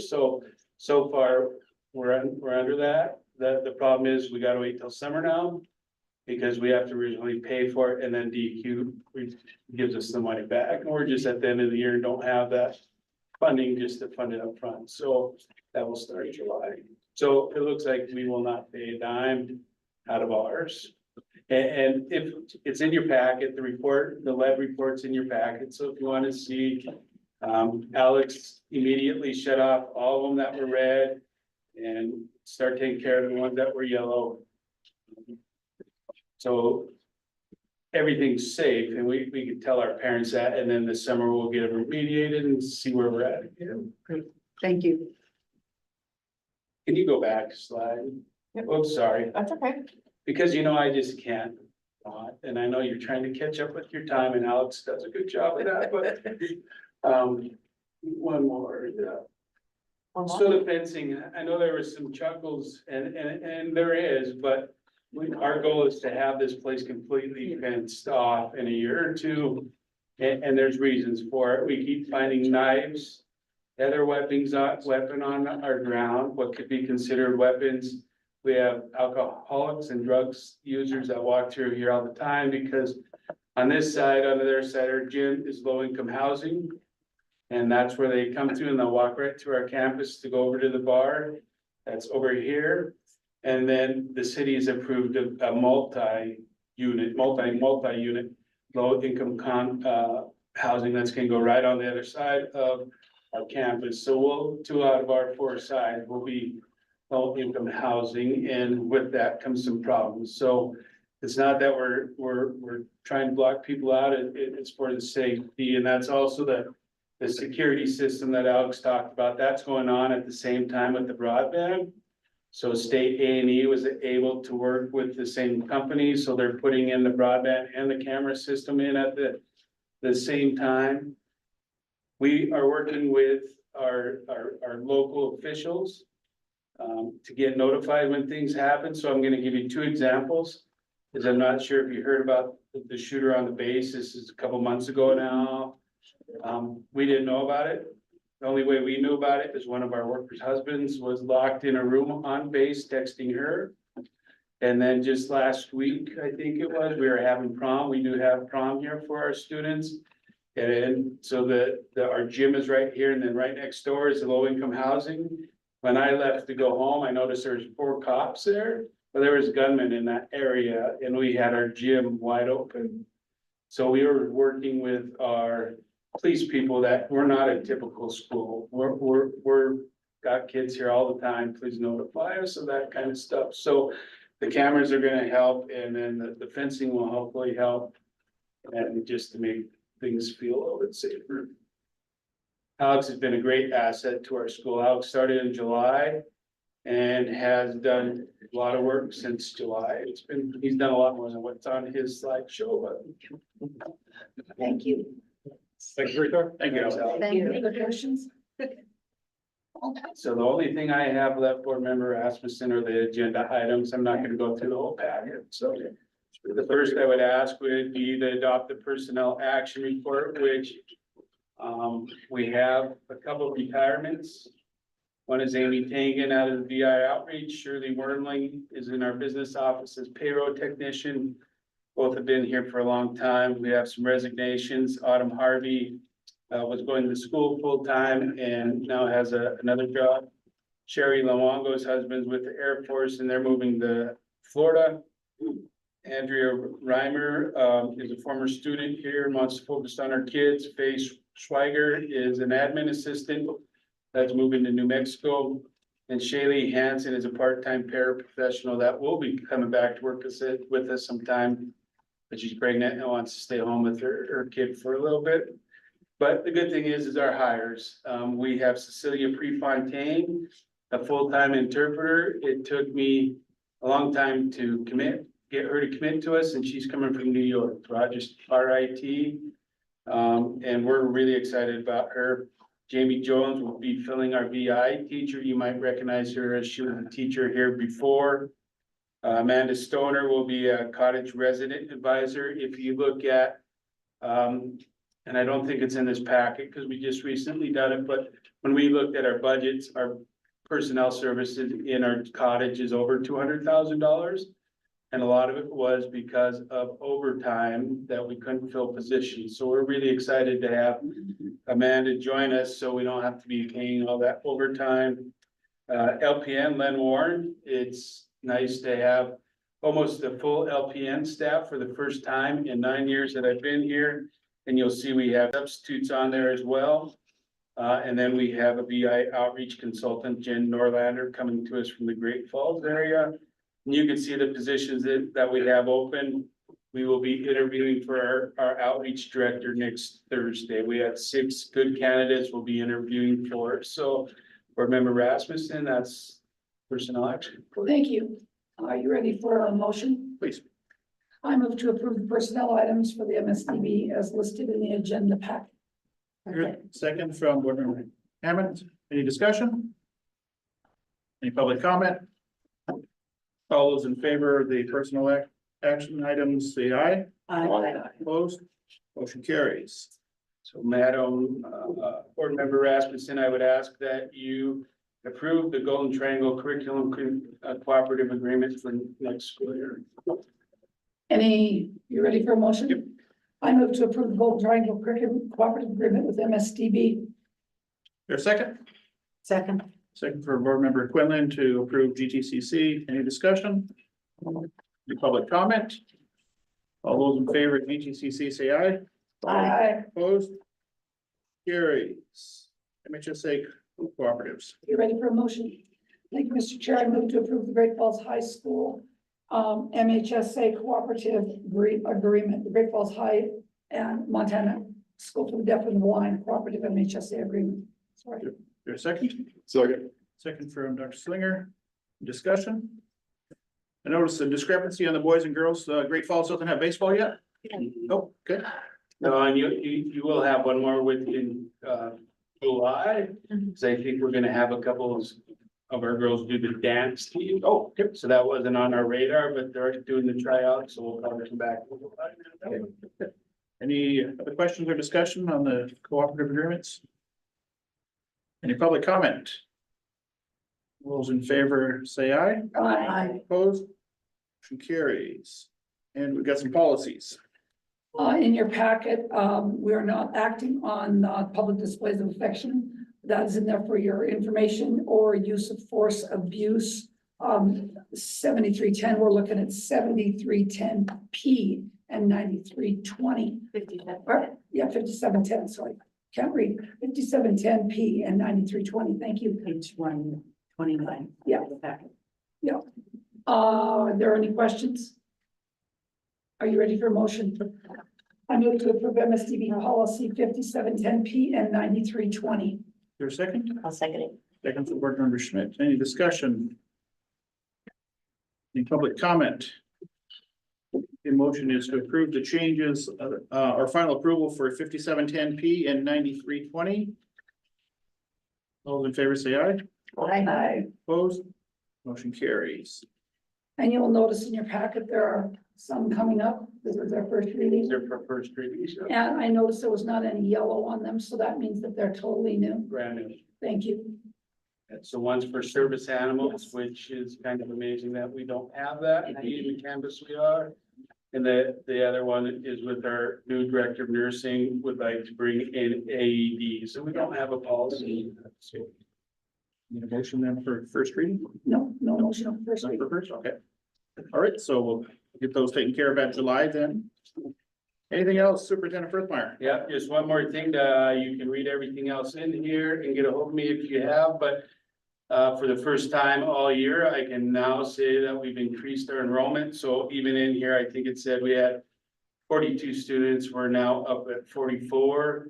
And we look at being at 47 before we close this year out with 3 others first thing next year. So why the difference is these are younger students and we have about 15 other kids that are out there that want to come to school once we get this transportation thing figured out. So the good news is getting out there about the school, we're getting people here, but we're finally increase in our population, which is good.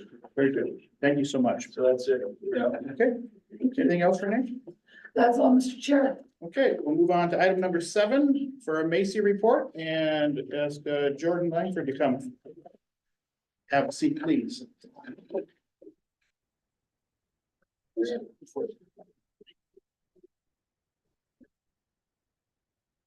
Good midday. Members of the board, Chair Tharp, thank you for having me. I get it. I'm standing in the way of lunch, but I will get this done. Youth Education met May 1st, and it was an informational meeting. So along with our usual OPI ex officio reports, we also had information from our tribal Head Start representative, Hillary Borno. And she informed us that the in-person National Indian Head Start Directors Training Conference will be in Billings, June 24th to the 27th. There was a question about whether or not EFA funding is being withheld from any school districts next year due to the new mechanisms of reporting. We didn't have that answer at this time, but we just wanted to. During my chairperson reports, I reported that I attended the Montana Indian Education Association's in-person conference because I think it's important to inform individuals and communities around the state exactly what Macy does and how Macy can help to support. So it was an informational presentation, and I discussed, first of all, who our representatives were from each community and each entity. I also informed the participants, we had a little over 20. I informed the participants of what Macy does and what Macy does not do. So we do not make legislation, we do not make laws, we advise OPI and we advise the DPE. I also made it very clear that we don't go after a school if someone gets cut from a basketball team. I also provided some examples of that. So I provided during this presentation our regalia protection statement, and then also letters of support that we've written to different entities. The other thing that I discussed during my chairperson's report is the letter to the National Education Association that you were in agreement to signing back in October that was sent to the NEA. And so Macy will be resubmitting the letter and requesting information concerning their next steps. We haven't received any formal letter or response back. We did have a meeting, myself and another Macy member had a meeting with executive committee from NEA. And it was basically like, good job for pointing this out, keep up the good work. And so we're going to be circling back to that because Macy is very interested in the action items that they have taken to prevent inaccurate information being disseminated to educators across the country concerning American Indian people. I also received a letter from the superintendent's office. That's on page 182 of your packet. And this letter reiterates what Superintendent Arnson was discussing concerning the Macy budget. Originally, it came to Macy in the form of an MOU twice, and twice I declined to sign it. I don't believe, and the board didn't believe that that was legal, as we are not signing an MOU. We are not a working board. We are an advisory council. So it was rewrote to the form of a letter. And I just want to be very clear about the letter in your packet on page 182. I've expressed before, and I will continue to express, that Macy's frustration with the number presented, that $10,000 for the biannual. That is the lowest number that Macy has experienced in terms of expenditures. And Macy does not view this as support or protection from the Office of Public Instruction or the superintendent, as that would be the lowest amount that would be allocated for expenditures. So it doesn't matter how it's spun. It doesn't matter how it's presented. Macy does not interpret it as support whatsoever, and I want to be very clear on that. I wish that the superintendent would have stuck around so we could all have this conversation in the same room, but that doesn't seem to be the case. The last thing that we discussed during the Macy meeting was public concern over American Indian achievement. Dylan mentioned it a little bit earlier. So we had an individual come during public comment in our in-person meeting in Billings in March. And we invited him to formally be on the agenda. His name is Ivan Small. He's a former superintendent on Crow Reservation, but he's also worked at Crow Agency and around the reservation in different educational capacities. He's concerned about the continual American Indian student achievement year after year. There doesn't seem to be substantial progress within standardized testing. I expressed that I would be bringing his concerns to the board today at this meeting, and then McCall offered potentially getting him on the agenda for the July meeting for the Board of Public Ed. Other things that he expressed was maybe suggestions concerning financial reports being required for schools, like essentially a conversation around where is some of this money going. He cited the recent events in Heartview, but also he really focused on the lack of performance improvement on Crow Reservation.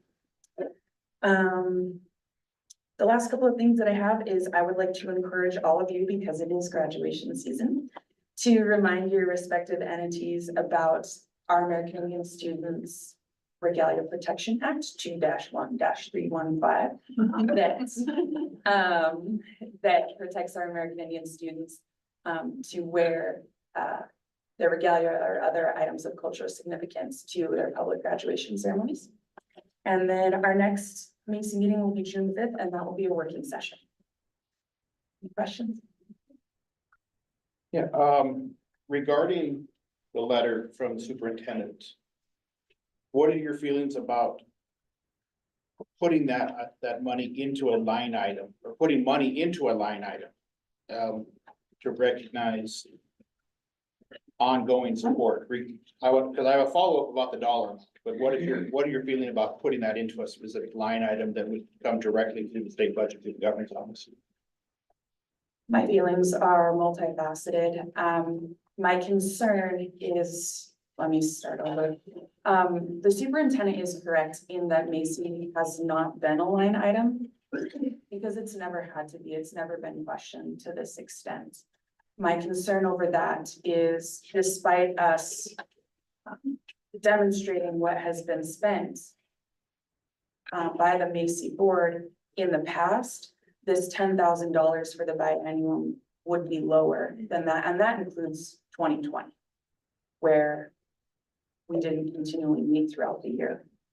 So the idea of protecting, she also used the word appropriate. She's not protecting Macy, she's restricting Macy. And this figure is inappropriate. I, and along with Macy, can respect fiscal responsibility and really being intentional about how and where our money is spent. But like I said, this has never been a question before, and so I guess it's trying to put aside the dollar amount. Mhm. The idea of memorializing it so that there is a line item. You okay with that? I am okay with that. What I'm also frustrated about is how much time and effort I spent with the fiscal team from OPI negotiating and discussing potential figures for this, citing historically the money that was allocated before and reimbursed before, and it was nowhere near what we were presented as a board. The superintendent ultimately has this decision, and that's fine, but I'm not going to represent Macy in a way that I'm going to pretend like we're okay with it and we support it. Okay, so the second question, what is the historical dollar that has been spent? So it's very dependent on how many in-person meetings that we've had. After we were presented this figure last year, Macy for the 2023 to 24 timeframe canceled 2 in-person meetings because we were concerned with the figure. We didn't want to run out of funding. And it's not like, you know, we're going to the Hilton.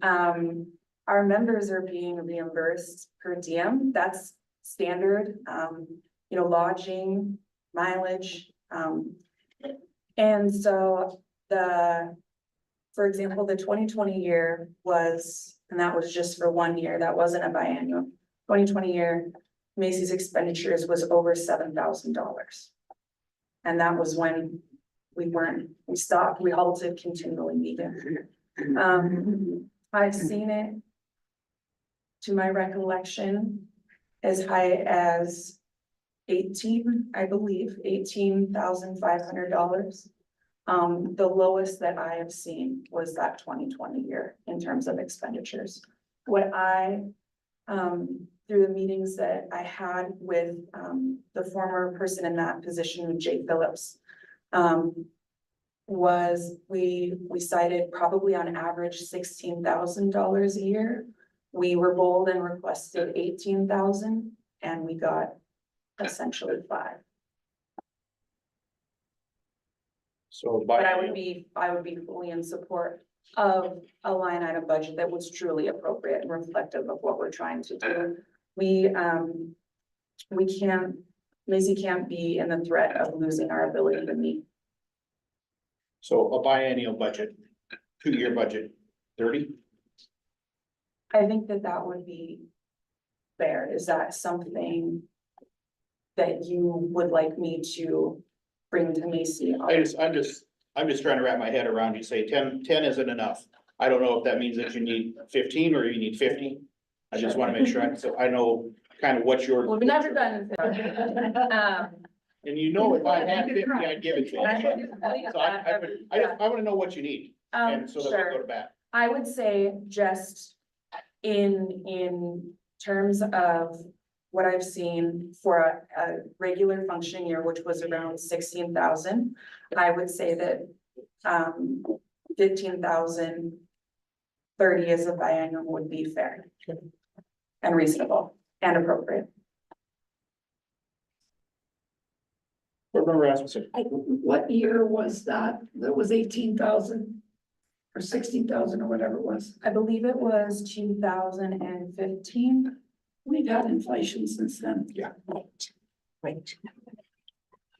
That was my point too. It seems to me that it wouldn't be very hard to figure out mileage based on the new federal. Yeah, just the federal mileage rate has increased a ton since that year. Yeah. And I know in mileage, lodging per diem, that's your expenses. Okay. Remember Quinlan? Did you have more questions? No. I appreciate your asking Jordan the question about the line item, but I think there's a lot more considerations here, and I just want to be careful that that we have that discussion. OPI has, in my experience, OPI has benefited greatly from having one program for the agency to operate its general fund budget. And that was very successful in the past. I don't see the point of a line item budget, a line item. Happy to have a discussion with other people who would like to convince me of that, but to me, it's just the question of what the state superintendent is willing to commit to. Oh, absolutely, because that's what it comes down to. If it's not a line item, it's it's absolutely informal agreement with whatever the current state superintendent wants to share out of their budget. And I see it both ways. The benefit of a line item is that it memorializes it and makes sure that it's always there. But does it at an artificially low rate, which would restrict them, or could the state superintendent then augment it? And so there's a lot of things to consider, and I agree with your concerns. That's why I always ask her what she thinks. Any other questions? Yes, sir. Does the supportive work that the Board of Public Ed provides mean that we might want to work out a matching agreement with OPI? Well, Board Member Hammond, I would first point out that percentage wise, our budget is a heck of a lot smaller. But I do think that we are in a position where we could support, and I think that's a conversation we'll have when we talk about the EPP tomorrow. But definitely, I think that, you know, there is some ways that we can monetarily support them that we're not doing now. And we can talk about that. Yeah, and I've had that discussion with McCall at length about. Well, how, because Macy is an advisor council for both OPI and BPE, so we both benefit by having Macy. But then, yeah, you look at the percentage of budget and available, I mean, so for $10,000 from OPI, that was. That's $10 from us. I don't know. But it's a much smaller amount, so it's trying to say, okay, you put in 10 and you put in 10. Our 10 is a lot bigger percentage of our budget, so that's what we want to continue with the discussion, and that's why I want to know. Yep. For consideration. And so we'll figure out if we can find a solution that works for everybody. Definitely not the end of that discussion, so, but anyway. Well, I gotta be honest with you, quite frankly, I'm a little bored with it.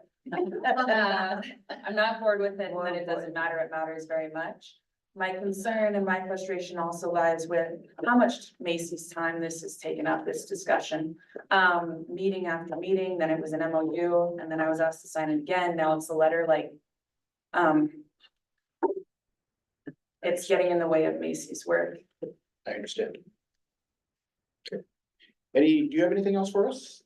No, I hope everyone has a lovely lunch. I do want to thank Chris. Well, I want to thank McCall and Susie for being great supporters and advocates of Macy. And I want to thank Chris for making this work. She does a really good job of fitting me in where I request. I couldn't be here tomorrow because we're taking our students on a bicycle race. Oh, so. So you want to go? Yes. I would much rather go on a bike, Nothing else. whatever. I sit outside alone. I was gonna go in February and then you guys canceled. We did, it's smart. Rescheduled. Seems like. Okay, what time is Gavin expecting to be on? I text Gavin hopefully at 1 o'clock, but he's in testing and his windows are flux, so we shall see. 40 minutes enough time for lunch? Yep. Okay, we are be in recess until 1 PM.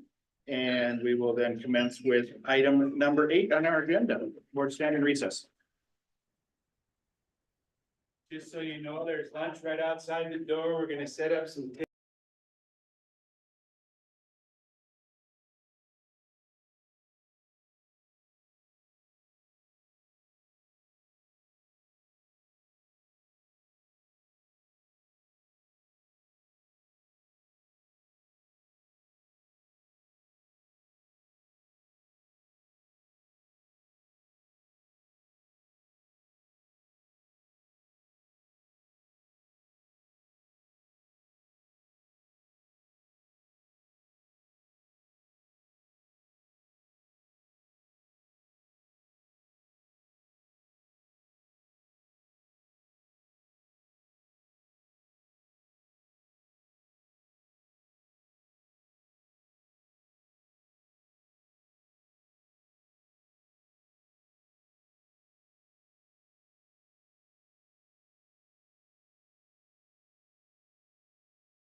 No.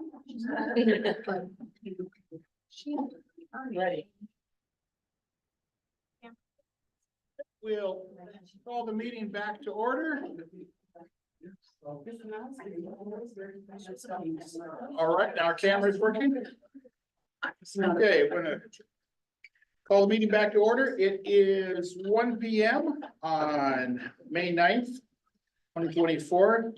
Regular meeting of the Montana Board of Public Education. We are meeting at the Montana School for the Deaf and Blind. Just enjoyed a fabulous lunch with the staff and great conversations there. So thank you to Paul for setting that up for us. And we'll move on to item number 8. Student representative report. Gavin, how are finals going? Good. I just had my first one this morning and I have a feeling I crushed it. I'm pretty excited. Thank you. I'm sorry I couldn't be there today. You guys have nice weather and I love spending time at MSDB, but you know, got a busy slate this week. Yep.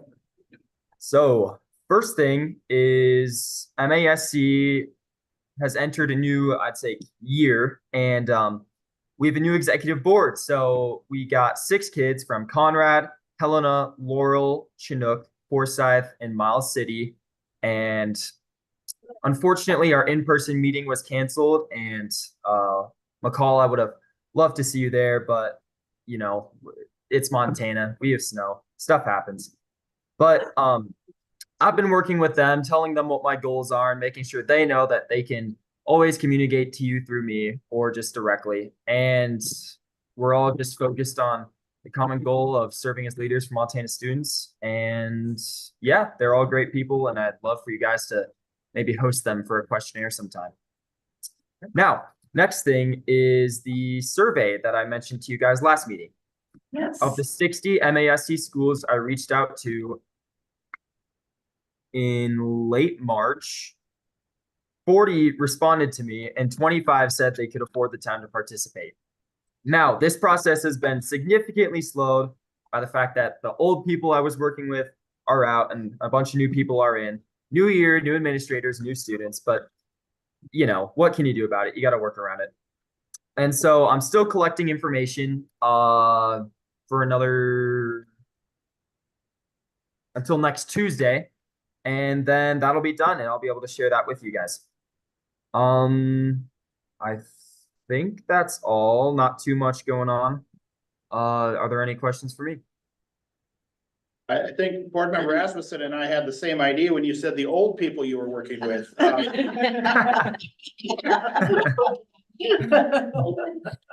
You meant the former people, so okay, we got you now. Former.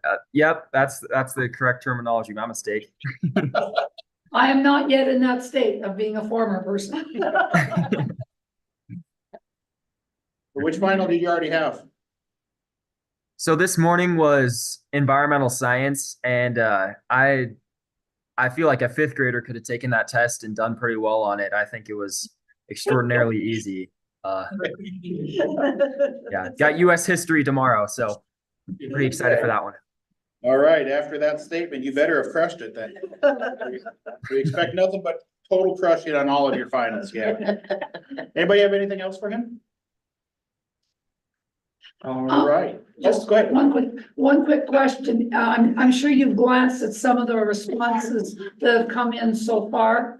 Have you glanced at any of the responses that you surveyed that have come in so far? I'm sorry, could you repeat that? My connection's pretty bad right now. Apologize. Have you glanced at any of the stuff that's come in on your survey so far? Have you done any looking at it, just out of curiosity? I have not. Right now, Mr. Anderson is the one who has all the responses since he's the statewide executive director, and I haven't had the chance to look at any of the responses so far. I was going to ask for a sneak peek if you had it. I can certainly get one to you guys and by next week. Yeah, but not right now. I'm sorry. That's fine. No. Just crush your finals. Thank Anybody you. have anything else for Gavin? All right, well, good luck on the rest of your tests. Look forward to seeing you in person in July. Thank you, Chair Tharp. I appreciate it. All right, have a good day. All right, moving on. Next thing we have is item number 9, and this is to the assessment committee. Back to assessment chair Rasmussen. Thank you, Mr. Chair. So the first thing is, action response to public comments submitted on revisions for chapter 56.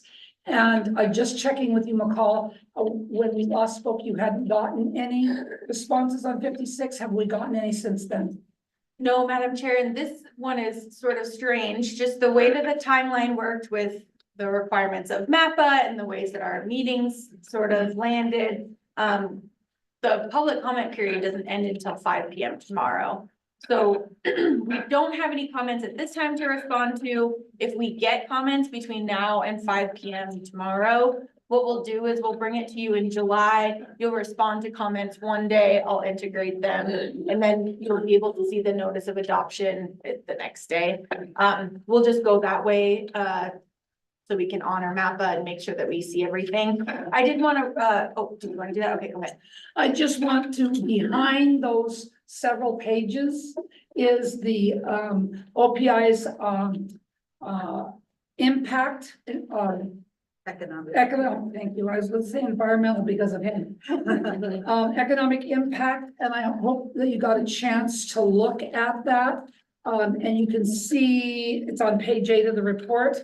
How many of each category. There were actually 4 taxpayers that responded and 6 teachers and 4 building principals and 2 superintendents. So you can get a handle on what they suggested the economic impact would be. There's that in there as well. Was there any comments on the economic impact or on the board? Can I just provide a little context, Madam Chair? So anytime the Board of Public Education review or revises any of the accreditation standards, which includes assessment, and all of the content standards, there's a requirement that an economic impact statement be done to determine what the implementation cost might be. And the Office of Public Instruction does run that based on responses and information that they get from the negotiated rulemaking committees. So it is a requirement that they create this. It's also a requirement that they send this to us as we are determining what the changes to these standards that you all want to agree to. So that's why you're getting it here. They will also be then presenting this to the Education Interim Committee at one of their upcoming meetings, probably June, in order to meet the deadline. So just letting you know that there is a reason that they do this. It's not just like as an FYI, it's required and important that the board be able to see it. And just as a follow-up, I do read those and they are pretty interesting. People have a lot of different impacts, and you can see that in Montana being local control and with local control and the different size districts, you can see there's quite a variety of response to what that impact would be. With the number, it wasn't a really great response. But at least we got some that were interested, and with no comments, I think that was pretty decent of 19 people to respond, even though we got no public comments. Anything further, McCall, Chair? I guess what's interesting to note here on this, the requirement for the economic impact statement, if I recall correctly, that was the requirement of a law passed by then Representative Arnson in the Montana legislature, that any new rulemaking process then required that it undergo an economic impact statement. So I just know that. but so I find it, so it's I think it's an example of good government, that if you consider the cost before just putting in rules. Absolutely. So I think that's a good thing. So there will be, Mr. Chair, there will be no motion on this. Okay. We'll await your final work on this then at our first day of meetings in July. Oh, thank you. So, all right. You have to schedule first day, you have to schedule second apparently. Item number 10 is the action on early literacy target intervention home-based program. This is the RFP, and in our packet, you can see there's a notice to reward. You can see the score sheet. We are to choose one program, and McCall, if I remember right, there was only one respondent. Is that correct? There's only one respondent, so go ahead. Thank you, Madam Chair, and we do have Marie on from the Office of Public Instruction, and she'll give a little context, and I do want to know, we left 30 minutes for this, not knowing entirely what sort of feedback we would get. There's only so much information that they can share with you all, given that it did go through the RFP. And Marie also was really instrumental in putting together that economic impact statement on chapter 56. So Marie, if there's anything that you wanted to say on the economic impact statement before we move into the home-based program, I would let you do that if you'd like. Sure, thank you, Board Rasmussen and members of the board. So, sorry, Chair Rasmussen. Yeah, with the economic impact statement, you'll notice that there was a delay just because we had only 3 respondents and we didn't think that was adequate enough to get really what the economic impact could be. So that is why those are joining, the economic impact statement is joining you in this month versus in the last meeting. So thank you for that. Do you want me to begin speaking on this component, McCall? Is now a good time? Sounds great. Perfect. All right. So briefly, I just put together just an overview of the process because the RFP process, there is a lot of NDAs and things involved in the applications, which was a wonderful experience. We just put together a timeline of what that looked like and then how we got to the overall end of recommendations. So we met with McCall back in November, which feels like yesterday, but also like many, many years ago at the same time, just to initiate what we would like to see and what this home-based learning program would be for our families. So we started that work and we had Kimberly Evans, our early literacy research analyst, and Jackie Ronning helped support that, who was our early literacy instructional coordinator as well. And that was under the guidance of both Christy Mockstedts and Dr. Julie Morgul, of course. We took time to draft that and we had the final review through legal into the State Procurement Bureau by February 2024. They did then post it on March 22nd and it was closed on April 16th with only the one application to score at that point. The state said we could have one individual score it and just go with that, but we decided since this was a collaborative effort with OPI and the Early Literacy Advisory Council that we still wanted to go through that scoring process to make sure we were all in agreement that we wanted to move forward with the selected vendor to give for final approval. You'll see the different scoring members, myself on here, and I just put the asterisk because I was fortunate to also serve on the Early Literacy Advisory Council. Jackie Ronning and Kimberly Evans that I mentioned, and we also had Dr. Doug Reisig and Karen Filipovich join us from the Board of Public Ed Early Literacy Advisory Council as well. So we met and it was a quick scoring because we were in large agreement on all of the scoring components. And we were able to select for the NOAA, a new acronym that I did not yet have, Notice of Intent to Award. And that is upon the approval from you all once you vote on if you would like to move forward with Waterford. I did want to point out a few different requirements that were in the RFP that were posted to vendors, along with the guidance from House Bill 352. It had to be a nonprofit organization, cost within the guidelines. It had to be research-based and proven effective at developing early literacy skills, specifically for at-risk students. One thing we added in there, since the Early Literacy Advisory Council did the work on establishing what the evaluation methodology would be, we made sure that that was core components that followed the research and aligned with the other work of the ELAC. Reporting abilities was also a strong area that we wanted a lot of dynamic capabilities to go between the vendor and the families, making sure they had the information, OPI having the information that we need to do for reporting to legislation, and just the ability for the schools to make sure that it's something they want to continue with and have the not only usage, but the progress reports. Something unique that also came with this is how it fosters family engagement. And you'll see in the notes along the scoring RFP that we really wanted the ability to not have OPI or the districts be in the way of the families being able to communicate with the vendor so that they could understand the tool, have the technical abilities to use it and provide that to their students. And then one other component we built in was understanding the Montana's educational landscape, in particular the rurality and the tribal communities that are such an important part of our work here in Montana. So that is what that process look like. And I apologize, I did not speak my name as we kind of jumped in again. Marie Judish, nice to see you all again. Yeah, and I'll stand for any questions that you have, or if McCall wants to take over too.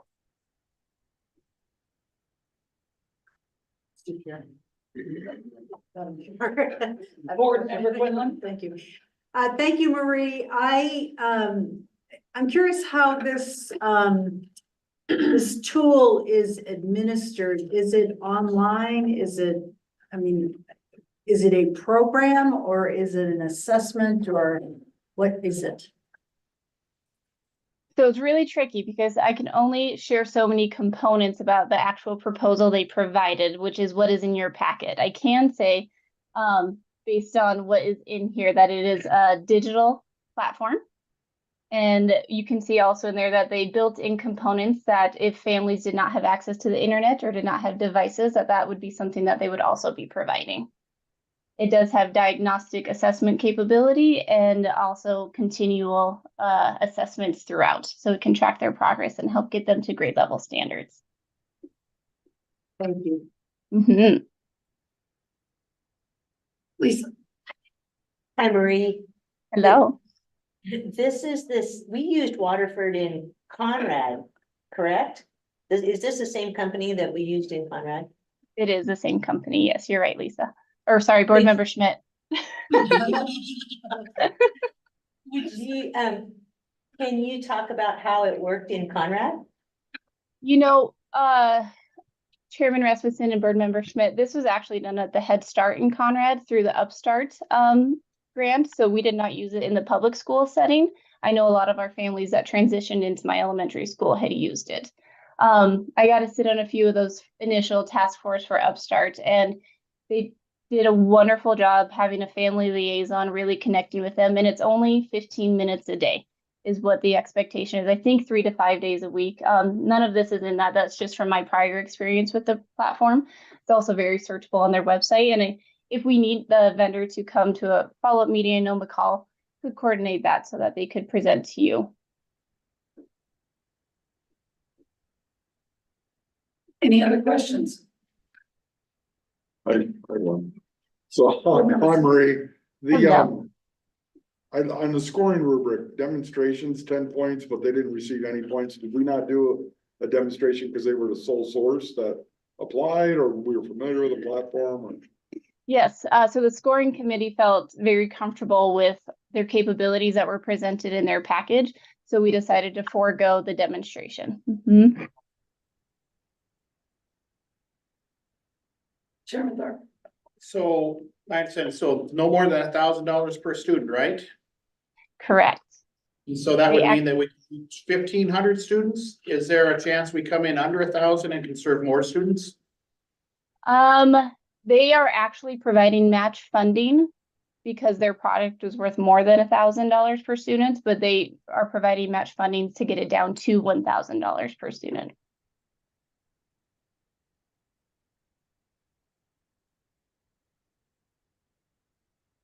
And then how does this, I guess the data that's generated, does that mesh with any other platforms?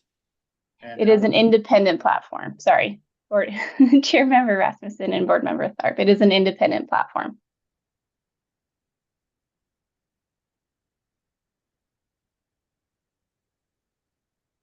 Yes, I just don't know anything about what they're gonna do then. Yeah, I don't. Well, it's targeted for early childhood, and this would be selected, the people participating would be selected by the district, am I correct? So I can give a little background there. Based on the rules that you all approved, there has to be an eligibility component. Right. So they have to be determined eligible by the district in order to be able to participate in any of the 3 programs. Right. This is just one of them. And the district has to opt into offering. Yeah. From what I understand, and I think maybe OPI, I don't know if you guys have any more information on that, since, you know, we're not the ones managing it. No. Certainly they may have more information on how that relationship between Waterford, the family, and the district is going to take place. But that is the way it was written in the bill. Yeah, Sorry, Chair Rasmussen and board members. So within the bill and the codified work, you'll see that it has to be set based on the determination by the district. So each district is opting in or not to the home-based learning program. Right now, we don't have that information as of yet. Schools are screening right now, and that will come out July 1 when they'll have the opportunity to submit for how many licenses they will want to reserve for their students who are determined eligible. So that will give them time to do their screening and also make sure that they know what their families would like to enroll in. Once that comes out, you'll see in this NOAA that the implementation for getting the tool into the hands of the families would be September of 2024. So when school begins. Any other follow-up questions? And so is it first come, first served? That is correct. I thought that was right, but I wasn't gonna say anything. And Marie, do you know how the data will be collected? Or is there data that's gonna be collected? In terms of home-based learning or all of the programming? The home-based. Yeah, so that is part of to try to take the burden off of districts to have to re-report what we can already get. What we built into the RFP was the ability for us to get that summative data so we could see the progress in those pieces. So then our research analysts will take that data for the reporting components for legislature. Any other questions? Any other comments? Thank you, Madam Chair. Is there a lottery-based system for those above the limited number we have not required? First come, first served, I think. Yeah, Madam Chair and board member, we will do, it will be first come, first serve. We are going to work on making sure that's as equitable as possible so that we don't have our big districts consume all 1,500 licenses. So we are working out an algorithm to make it as fair as possible. Thank you. Thank you. We're ready to entertain a motion. Mr. Chair. I move to approve the Waterford Research Institute as the home-based early learning literacy program. Here's the motion. Is there a second? I'll second it. Second by board member Schmidt. Further board discussion? Any public comment? Seeing none, we'll proceed to a vote. All in favor, say aye. Aye. Opposed? Motion carries. With your permission, Mr. Chair, we're ready to move on to item number 11, which is a panel presentation on Montana Aligned to Standards through the MAST pilot. And if you'd be so kind, Paul, would you kind of set the stage here? I would love to, Madam Chair. I overshot the morning, or the earlier part of this afternoon, I guess I will say. And so I did tell our panelists that we would be on closer to 2. Oh. So, not that you probably all want another extended break, but if we could, Mr. Chair, could we take a break until I know that all of our folks are here to start the panel? Yes. Okay. Yep. Thank you. So we will stand in recess for half hour? Sure. Yeah. Okay, half hour recess.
Sorry. I'll be careful. Please don't. We are. Yeah, we did. This is. Okay, we'll call the meeting back to order. Okay, we'll call the meeting to order. The time is 2:02. This is Thursday, May the 9th, 2024, in Montana Board of Public Education. We are meeting at the Montana School for the Deaf and Blind. And coming out of recess, we are now going to proceed with item number 11 with a panel presentation, and I will hand things over to Assessment Committee Chairman Renee Rasmussen. Thank you, Mr. Chair. We are going to have a panel, and we've got some questions prepared for you. I don't know if you were given those in advance. You were good, but That's right. Don't give me questions. before we do that, I'm gonna have McCall, if you'd be so kind to set the stage for everyone. Perfect. Thank you, Madam Chair. We do have a memo in your folders. I'm going to pull that out. It's got some information on it about MAST. I took it directly from the Office of Public Instruction's website. So it's information that they have available to you. It also has information about our panelists, and we'll let them introduce themselves, but there's a brief information there. And then on there are just some of the questions that we had sent them based on sort of questions that you all have asked at previous meetings and questions that I know Chair Rasmussen has been looking to ask as well. We'll turn it over to our panelists to introduce themselves, and we'll start with folks in the room, and then we'll turn it to you guys online. But I think when you introduce yourselves, if you could talk about just quickly, like how many years you've done MAST, if you've done 1 year, 2 years, what that looks like for your district. Form A or B. And what? If they did Form B. And if you did Form A or B. So we'll let you guys start here in the room first. I'm Jackie Mainwaring, and I'm the Executive Director for Great Falls Public Schools. I have the West Side School. And we've done MAST for 1 year. And I'm gonna let Rachel tell you about A or B. I'm Rachel Cutler. I'm the Elementary Curriculum and Assessment Coordinator for Great Falls Public Schools. It is our first year with MAST, and we've been doing it all year, so we're Form A. Greg Crawford, Superintendent Stanford Schools. It's our second year of doing MAST, but last year we just did a single grade level. This year we did the whole building. I'm thinking we were A, maybe B. I was A or B, one of these. Are you doing it all year, or did you pack them all in? We did it all year. Year A. There we go. I told you we were right. And we'll go on to Dr. Barron online. If you want to introduce folks in your room. Yes, hi, I'm Lori Barron, the superintendent of the Evergreen School District in Kalispell. And I have my colleague Jennifer Doss, who is our curriculum coordinator for the district. We are in our second full year of the pilot for MAST. We've done everything you can do, both subjects, every grade, every test, year long. We are all in. Form A. Thank you. And Principal Riley Devin. And to you. Yeah, thank you so much. We participated in 22-23. It's just me in the room right now. Les Meyer is going to jump on here in a bit, our superintendent as well. We participated 22-23. We did the entire year with 5th grade level A in math. And yeah, we opted not to participate this year for the second year. Okay, thank you very much.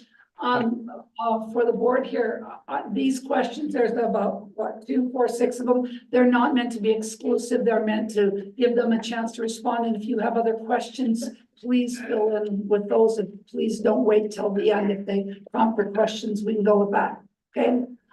So start with, since you guys went first last time, I'm going to let anybody online that wants to answer the first question start. The question is, what have been the biggest successes and challenges in implementing MAST in your district? Lori, you want to start? Sure, be happy to. Thank you again for having us and letting us share this feedback with you today. It's nice to be with your group again this year. I would say let's start with the successes. We have participated in the new assessment design from the very beginning, and we have had a voice in that process.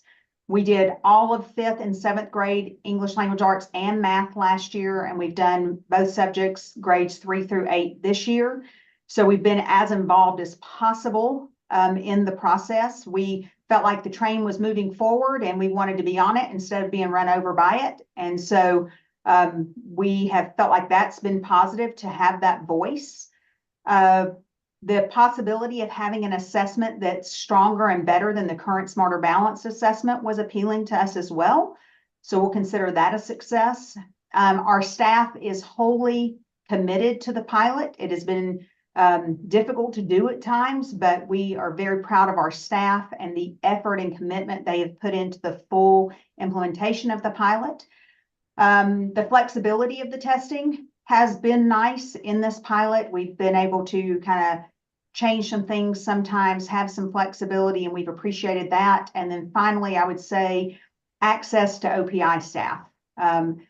While we may not have received answers we wanted and we haven't enjoyed the full process, the staff at OPI has been incredibly gracious and accessible, and they have listened even when they didn't like what they heard. And so I consider that a great success. Our challenges, which I look forward to sharing more details, but want to give my colleagues an opportunity as well.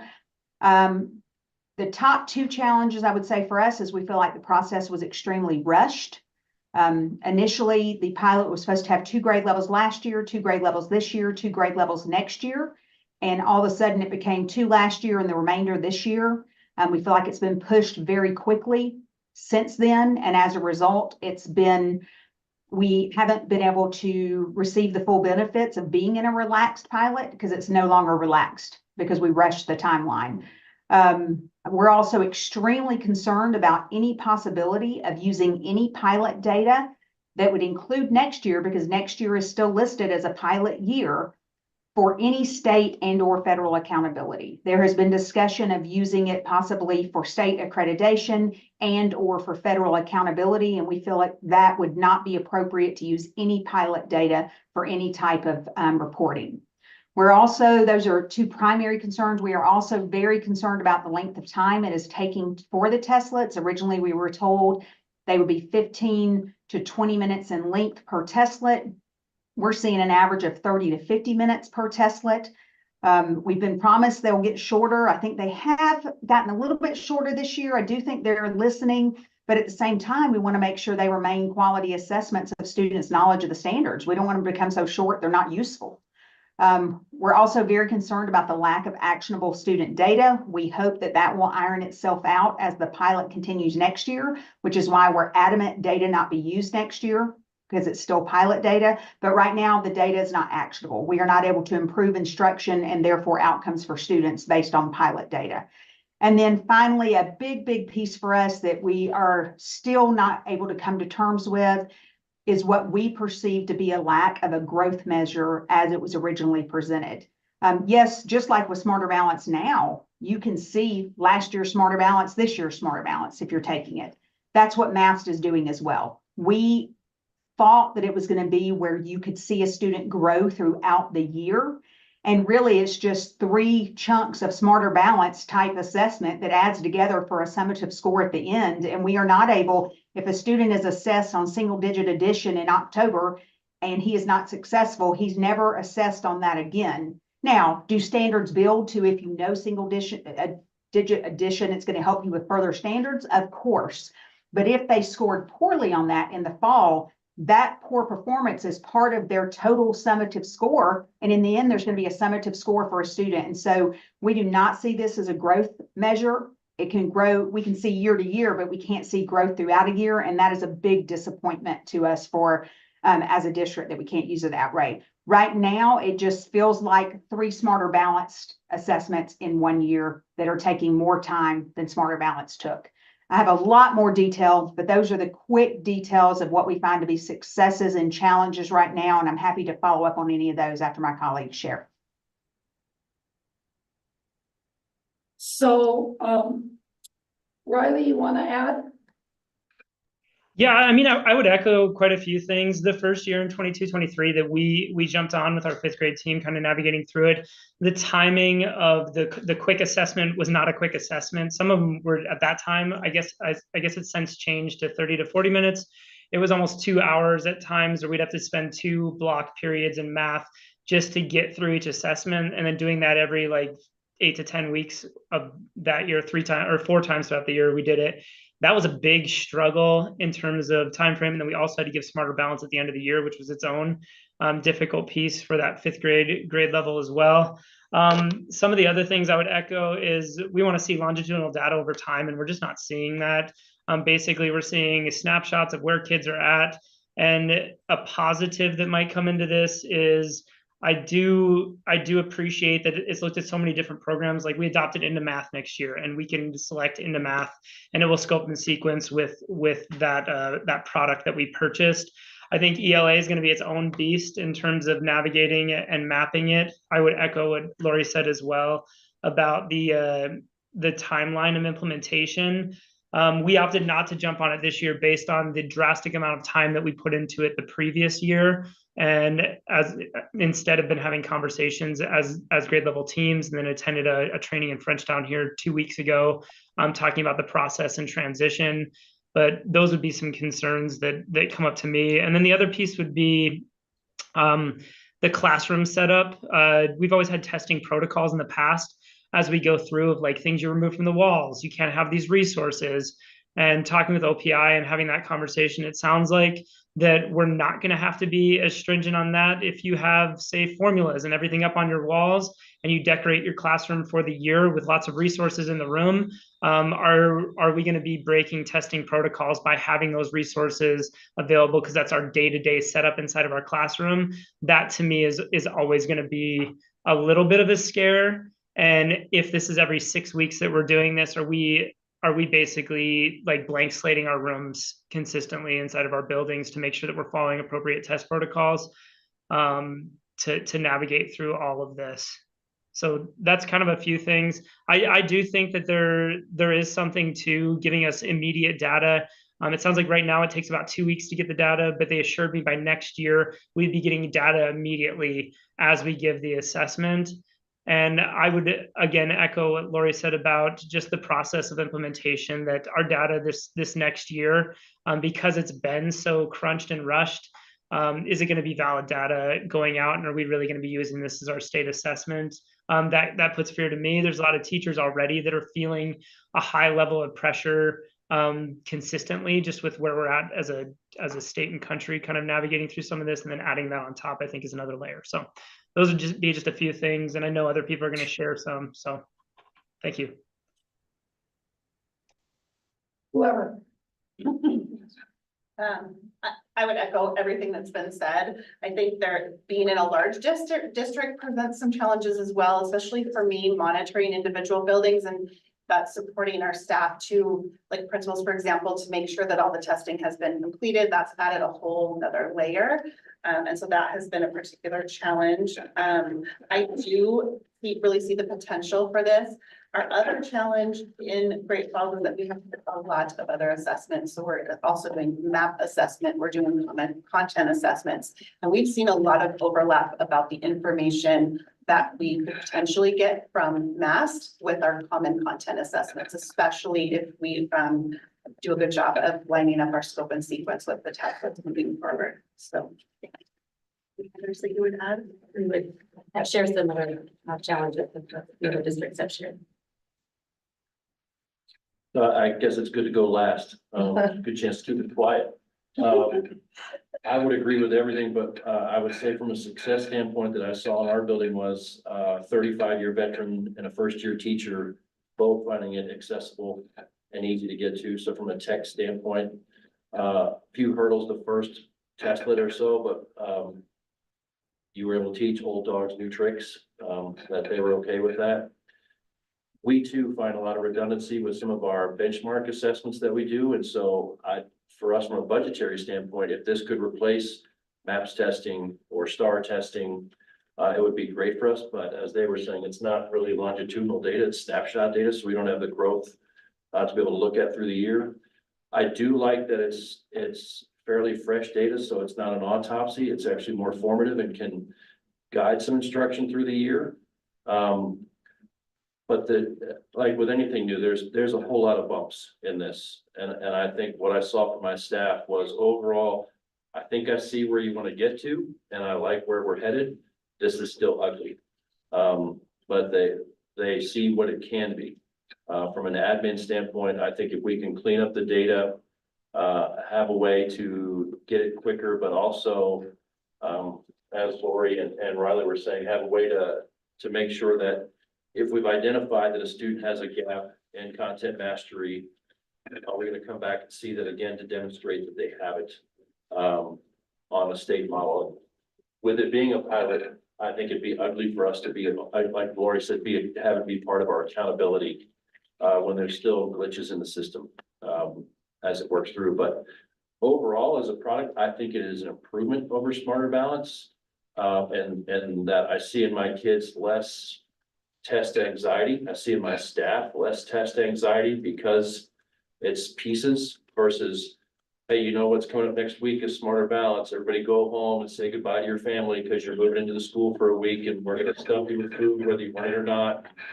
Everything, the future of the world rides on what happens next week. It's gonna become a lot more casual for kids to test. So I like that component of it, but from a data use standpoint within the building and a way to really guide and shape instruction, it's not there yet. Can I add one more thing? Yes, absolutely. Yeah, just the other thing I'd like to add is another concern that I have as a testing coordinator for the Frenchtown School District is if we're taking, say, 900 kids through this assessment, right now, like going through SBAC after one assessment, I might be doing, like, based on kind of chronic absenteeism and some things happening, I'm doing probably a few hundred makeup tests. And if we're doing this every like 6 to 8 weeks, I just don't know how my job is not going to be just makeup testing kids. And then that will go back to what does the accountability in the classroom look like for testing protocols? Or is it put kids in the back of the room and have them doing these tests that are eventually going to be our snapshot of what we did as a district, and not having the same level of monitoring that we would do now with the current system. I'm all for something that's going to be easier and simplified, but I do have concerns in that realm as well. And I think I brought that forward at our last panel meeting in Frenchtown when OPI was here. So Les, we are working on the first question, which is what have been the biggest successes and challenges in implementing MAST in your district? I know you weren't here for all of it. Is there anything particular that you wanted to say to this question? Yeah, I was in, I got to listen to everybody and I think I just echo all of that. I have some things here written down, but we'll just go for see where the direction takes us to see if I even need to add anything. So just would echo everything that everybody has said. So. Any questions from the board? Follow-up questions from the board? Wow, you guys are quiet. Madeline? No, not yet. Okay, so this time we're gonna start with people in the room. You get to go first since you were so gracious and went last. All right. Can you provide information, and some of this you touched on the timing of testlets? Specifically, how often testlets are required to meet the district scope and sequence and how long they take for students to complete? Especially we heard Riley from you about last year, so you can continue on that, but if some of you took it this year, it'd be nice to have that kind of information as well. Sure, and I would echo also a little bit of what Lori said with the first question, that OPI has been good about information coming out of this, almost to the point of it being an overload. And so you feel like every week, I think we've gotten a masked email and you're like, do we just mask? Do I need a mask? What is this one here for? And so it's become part of the Friday readings, so all the stuff from Rob Watson and whatnot, but they have sent out a lot of information. And for us, I'd like to see, I feel like we're doing 5 testlets this year, and that's a lot.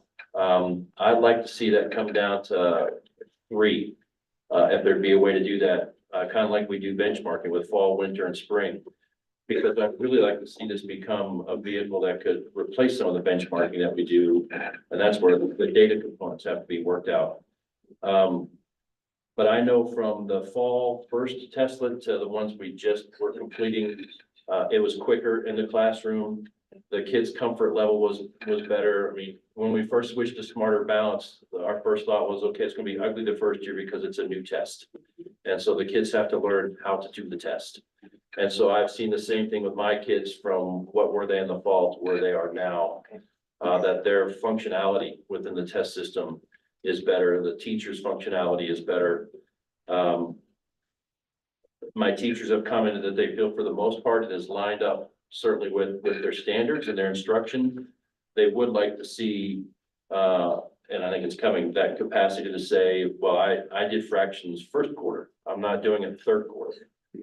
So to be able to align the test that they're going to take with what they've actually been instructing could be a definite improvement.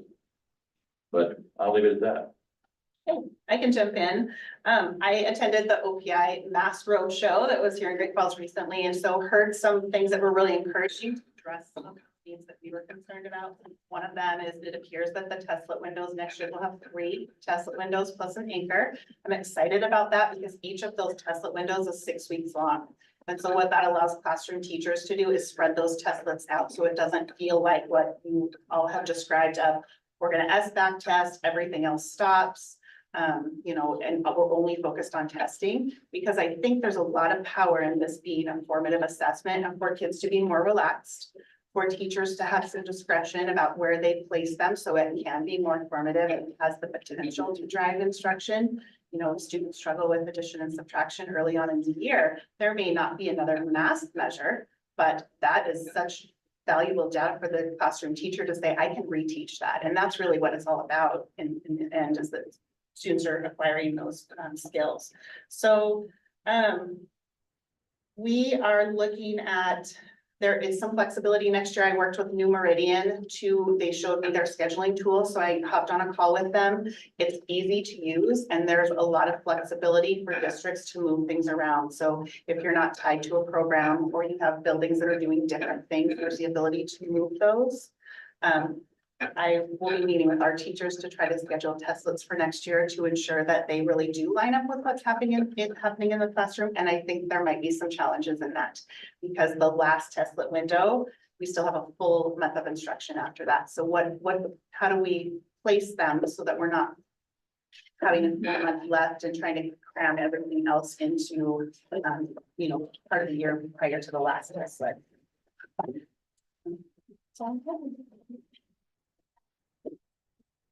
Okay, online, Les, if you want to start, that'd be great, and then I don't care after that.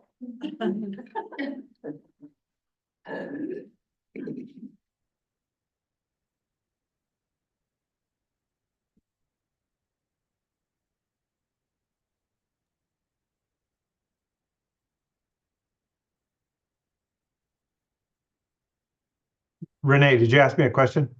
Yeah, I'll re-ask the question. Can you provide any information on the timing of testlets?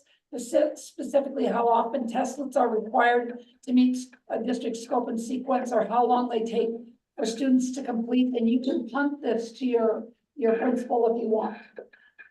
Yeah, I'll address it, because if you get Riley going, I don't know what time we're going to get out of here tonight. And he'll be the one to truly talk about it, but the concerns are just what we've touched on before, and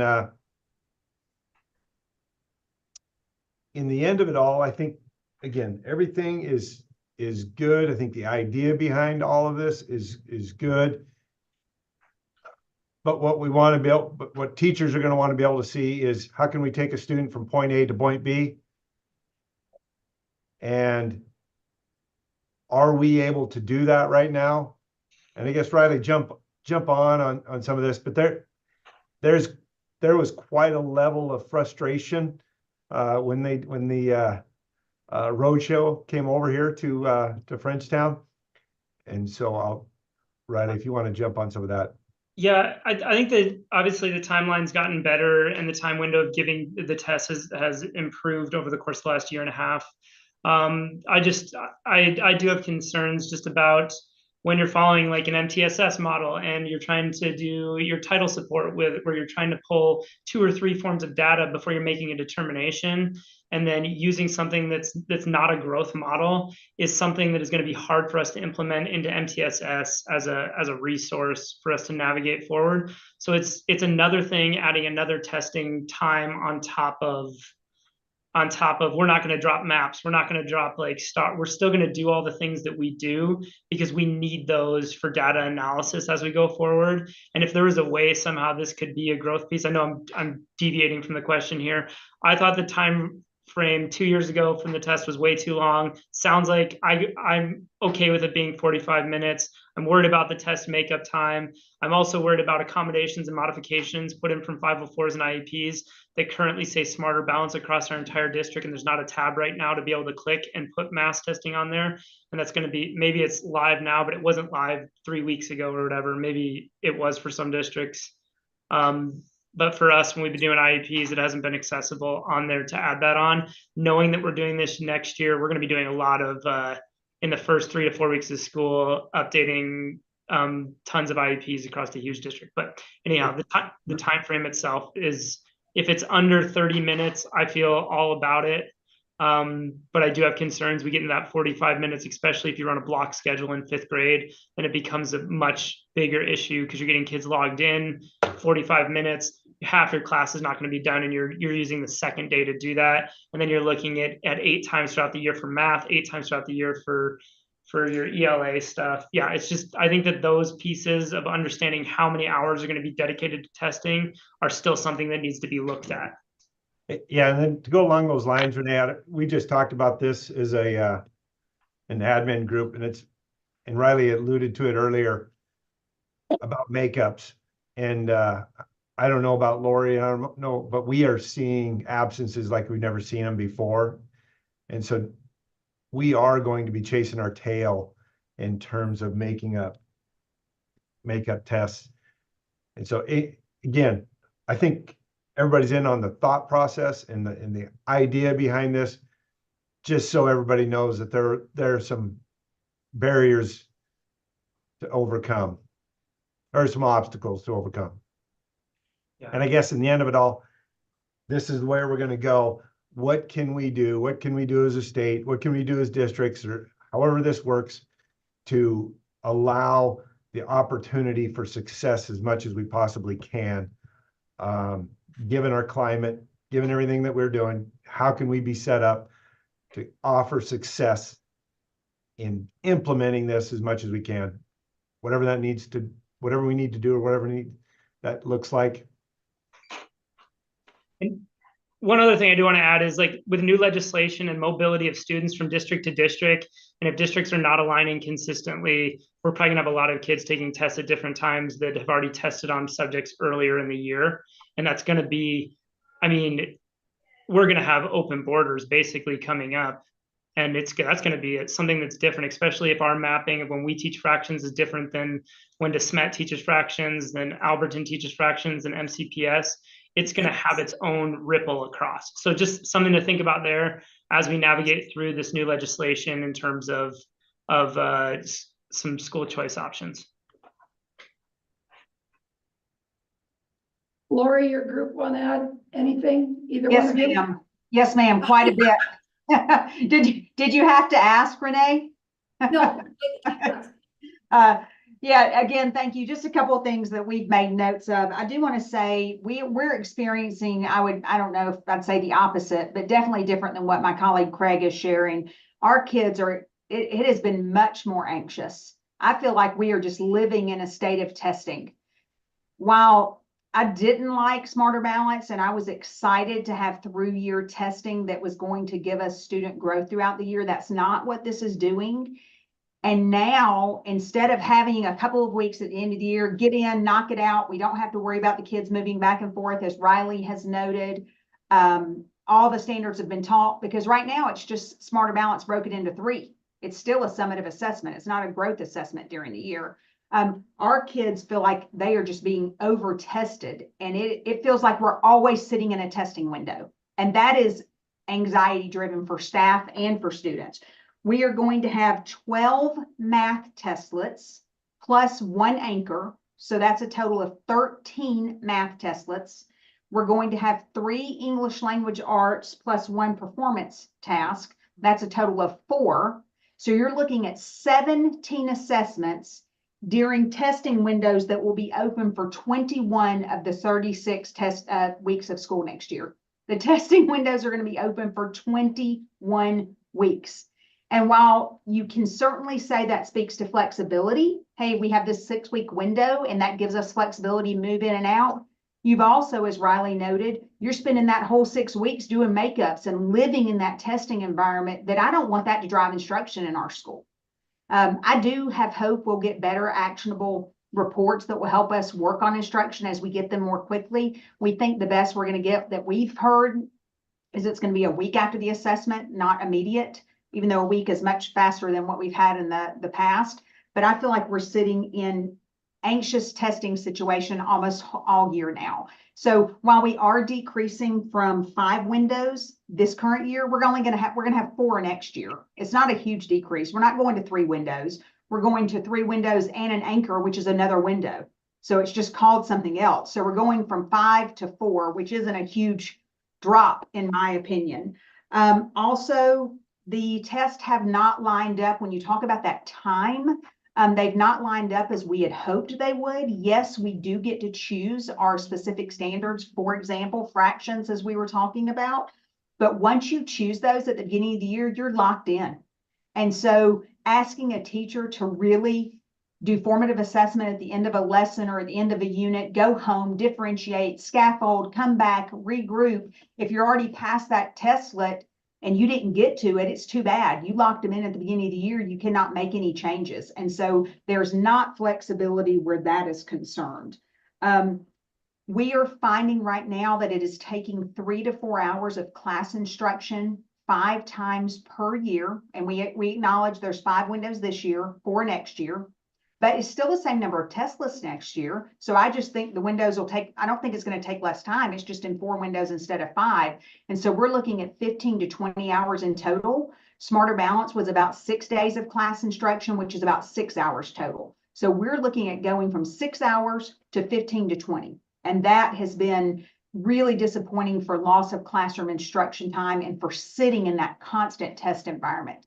On average, it's taking 30 to 50 minutes per testlet. We were told it would take 15 to 20 minutes. Again, we have seen that improve this year and we're pleased with that.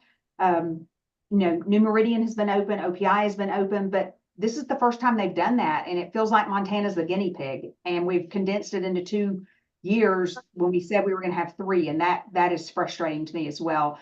And as Riley noted, particularly for your middle and junior high schools that have specific class period times, you're seeing a lot of interruption, because if your class period is 45 to 50 minutes and it takes a student 50 minutes to take the test, by the time they log in, they can never finish that assessment in 1 class period. So you're then interrupting the class period the next day, assuming the student is present.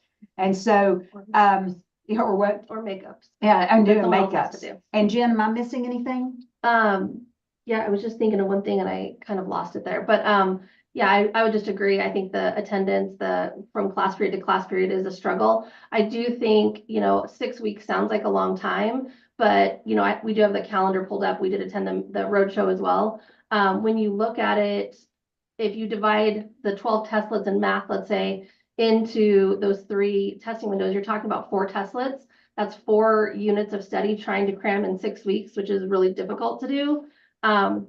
Or I can also see where maybe teachers assign 1 testlet, and then dump all 10 in the last testlet, and we're right back to an SBA situation, which is what we were trying to move away from. So with them being able to schedule however they want, I know the idea is not to move everything to the end of the year, but given the option of trying to cram in instruction or missing a testlet due to a stressful testing window, I could see people moving most of their testlets to the end of the year. Particularly because they're not growth. It's just 3 summatives right now, just added up to the end of the year. So why not wait until you've taught everything and do it at the end of the year? And again, that's not what we would encourage or submit. I just worry that the intent of bringing in mass to relieve the frustrations we have a Smarter Balance is not coming to fruition as we had hoped.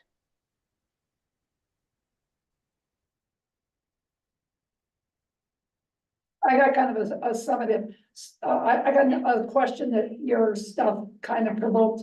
And so you all talked about, we can see this may be coming. So name one thing that you see that this test, this new format of testing could do that you see that you're kind of excited about or looking forward to? Maybe isn't quite all there yet, but what do you see on that it could accomplish that you couldn't do before? Whoever. I'll jump in. The only thing I see is when you compare the mass testing model to what we had with SBA, we did have interim assessments that we could give through the SBA system, the Montana testing portal. You could give a specific standard. So to me, it's very similar to a testlet. We did get feedback on that, but it wasn't great feedback with SBA, I would say.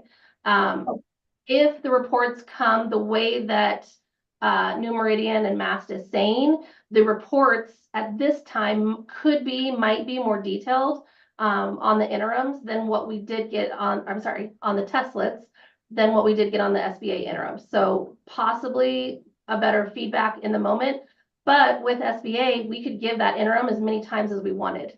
And so we could, 6 weeks down the road, hey, only 50% of my class did well on this. I'm going to retest those students that didn't make it and see how they're doing now. And with MAST, we can't do that. It's a one shot. Here's your score. So in October, whatever our students get, that's what they get for the summative. And so I would say what we could do if New Meridian was open, and since we're working with them as the vendor, if we could get New Meridian to turn this into a true growth model, I think you would see a lot more support from educators across the state. Right now, it is not a growth model. We'll just judge it year to year, just like we do Smarter Balance. If New Meridian could turn it into a growth model, so if I tested a standard in October, I could retest it in February, I could retest it in May, so I could truly see individual student growth on a standard throughout the year. I could see that as a very strong positive for MAST, but I'm not getting the feedback right now that anyone's willing to do that. I do think that could be a strong positive for MAST if they were willing to and work in that direction. And I would say that having the retesting just goes into, we're already having these, 17 testlets multiplied by 3. I mean, that's just that many more testlets. Between MAP, Ames Web Plus, iReady, that 3 times a year assessment, you hear all of us talk about, hey, we're not giving this up. The 3 times a year really works. And so maybe it's more of a comprehensive assessment in the beginning, a comprehensive in the middle, comprehensive at the end, smaller, obviously, but something that we can show growth throughout the year and communicate with parents where the student is, rather than just this one score at the end, which is what we all disliked about the SBA as well. I think one thing that I would piggyback on kind of some other parts of what I think is positive about it is the opportunity to look at it. And I'm not sure if this is legal. So if you guys are like, you can't do that, then I'll take that and be all right, whatever. But in grades 6 through 8, I could see this being a positive if we're doing this throughout the year of actually tying this to a portion of quarterly assessments and using it as a grade. That might be an initiative to get kids to want to participate and give a little bit more effort.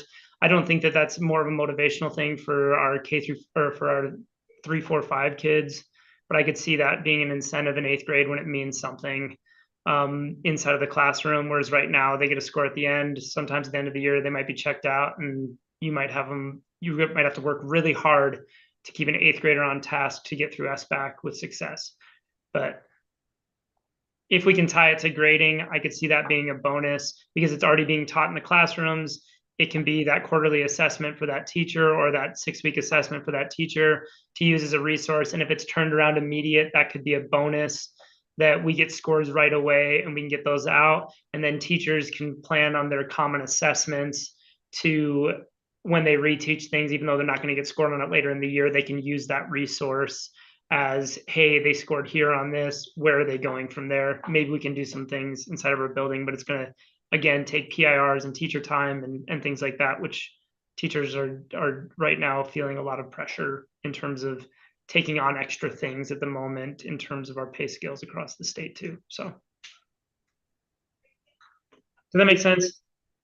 Yeah, perfect. We would have similar to say, using it for the purpose that it's built, and use it throughout the year, we teach something in October, we can test it in October, so they don't have to remember it. Or we have to ensure that they remember it at that level in May, and use it for feedback for our instruction.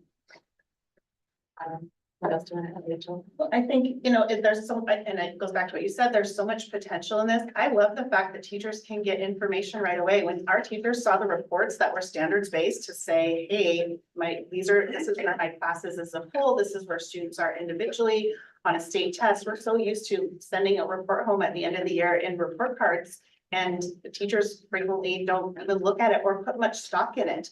That's one benefit I've seen to MAST is that teachers are invested in it. Yes, it's hard.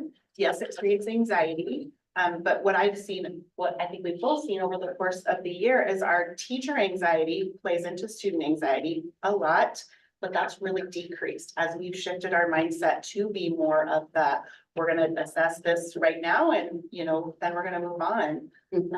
So we've seen a decrease in that, but it takes shifting your thinking about, we're not gonna go back to 3 weeks of us back where we give kids a mint because it helps you focus, and like moving away from that was our shift this year. And I see some positives. I also agree with a lot of the challenges and a lot of what everyone has said, for sure. I think I'd say, what's the intent of the testing? Is it for accountability or is it for instruction and learning? And in this model, it's still accountability. It's so you can report out on us and give us a report card on what's going on in the school versus us saying, we need to find out where the kids are at and how can we make sure that they're learning. And I think that's why we still have, whether it's MAPS or STAR or whatever everybody's using for their interim benchmarks, won't go away unless this gets put into a growth model like Lori was saying. Because with Smarter Balance, it literally is an autopsy that the teachers a lot of times don't see it. The score sheets come in after the kids have left for the summer. And so you never know what happens. So I see the plus side of this, and that current teacher gets data to drive and nudge their instruction one way or the other. But the heart of this test is still accountability more than it is instruction and learning. Renee, may I add something? Of course. You're timed out, Lori. Yeah, on that note, I could not agree with you more, Craig. One of my primary concerns that I shared when we opened this afternoon is how we're going to use this data. And if in fact it's going to help us help kids learn, and it's going to help us improve instruction, and we can get to a growth model, I see great potential and would greatly prefer it over Smarter Balance. However, I still feel like it's being dangled out there as it's going to be a judgment tool as soon as next year when we are in a pilot. And that seems unconscionable to me. I just can't even imagine that. And so I don't, I know we have different statutes and things right now that say we use our state assessment toward accreditation, but I think that's up to the state and the board, whether or not we continue to do that. Does this assessment data have to be used for accreditation? Can it be used just for federal accountability? Can we get back to using it to improve instruction and learning as the primary goal? And again, if I don't emphasize anything else enough, we cannot use pilot data next year for any purpose other than remaining in a pilot. We have districts who have not touched MAST. They didn't do year one, they didn't do year two. We've got a district that did year one and not year two. We've got districts that didn't do one and are doing two. Next year will be the first year the entire state of Montana is doing the MAST assessment. And to use that data for any purpose other than learning how to do this assessment and how we can improve and how we can use it just doesn't seem fair to staff or students. I just want to reiterate that I'm very concerned that MAST might be used for any portion of accreditation or accountability after we have had at least 3 years of longitudinal data, which the first year shouldn't be until 2025-26. I see that you guys have been great and we're getting closer to time. So I'm going to skip around with the questions. Sorry, Renee? Yes. Our next item is time certain 3:15. Oh, good. So Feel free to use the next 25 minutes if you need Okay, to. thank you very much. So I'm gonna skip around. They'll wait till I had to do these questions in order. You have to do those. You're the boss. I didn't hear anything. So I want to jump down to the parent-student concerns. I just wanted to, we haven't talked about that, so you have other constituents, including the students. What are the parents or students, what's their concerns about the new testing method, if any? And what needs to be done to address those concerns, if there are any? Whoever wants to start. I was fair twice in a row, so now it's free for all. I'm gonna start then before Lori does. You know, I love you, Lori. I think part of the concern with parents on this is what it's been through everything we do is how can they remain engaged and involved as a parent? And so I think as we get reporting data from this, it's how can they be part of the team? What are they gonna do at home to support what the learning is in the classroom? So I think we have to have better learning or better data coming out, and I think the reports that our teachers are getting are good. But there's like a student profile you can get with maps that like the parents can look and go, oh, I specifically understand what that is. That goes beyond saying, do you know the new map? Do you know the way to do the new map? It's like, here's the skills we need your kids to work on. So I think that's a concern for them. I think in piece to everything we've said of is how many days will my kid be in school doing testing versus learning? Because that's the reality of assessment. There is no new learning that happens during an assessment. It's just to gauge how much you did learn. And so we're talking about 17+ days out of the year that's tied into assessment, particularly as more and more schools go to a 4-day week. You're talking about more than 10% of the year is state testing. And that's a lot of days where no new learning is going to take place. It's just assessing, did you learn? And so I think for the parents there, that overall concern comes in, how much time is my kid being tested versus learning? And how are you going to keep me included in the process of learning with the reports and data that come out of it? Similarly, we've had concerns with the amount of testing, students and teachers and parents all having those kinds of concerns. Can't keep weighing the horse to see how much it's learned in order to teach more. So those are our biggest concerns, and we're just some things to reduce the amount of testing. I got a question. How engaged are parents now with SBAC? Not very. I've not seen over the course of my years that they've been engaged in that. I do think there's promise in the parent portal that is part of the system. One of my biggest struggles in the past few years is when OPI stopped sending us test reports, and I'm printing 10,000 pages and distributing them to 17 schools with those end of year score reports. So I'm excited about the possibility of parents being able to log in and look at their scores, and also that allows us to support parents. One of the things I asked New Meridian for was exactly what you said. We need something on that parent report that says, these are the priority skills that you need to be working on with your student at home, and here's how you can do it in parent-friendly language. Right. But I love the parent portal. We're just dipping our toe into it right now, but I think it has a lot of potential. So you just hit on it, and I guess in terms of engagement, if they're not engaged in SBAC now because it's a one-stop shop and all of that kind of good stuff, I would say they're not engaged in it. Riley, I would defer to you. How engaged are parents with the MAPS testing?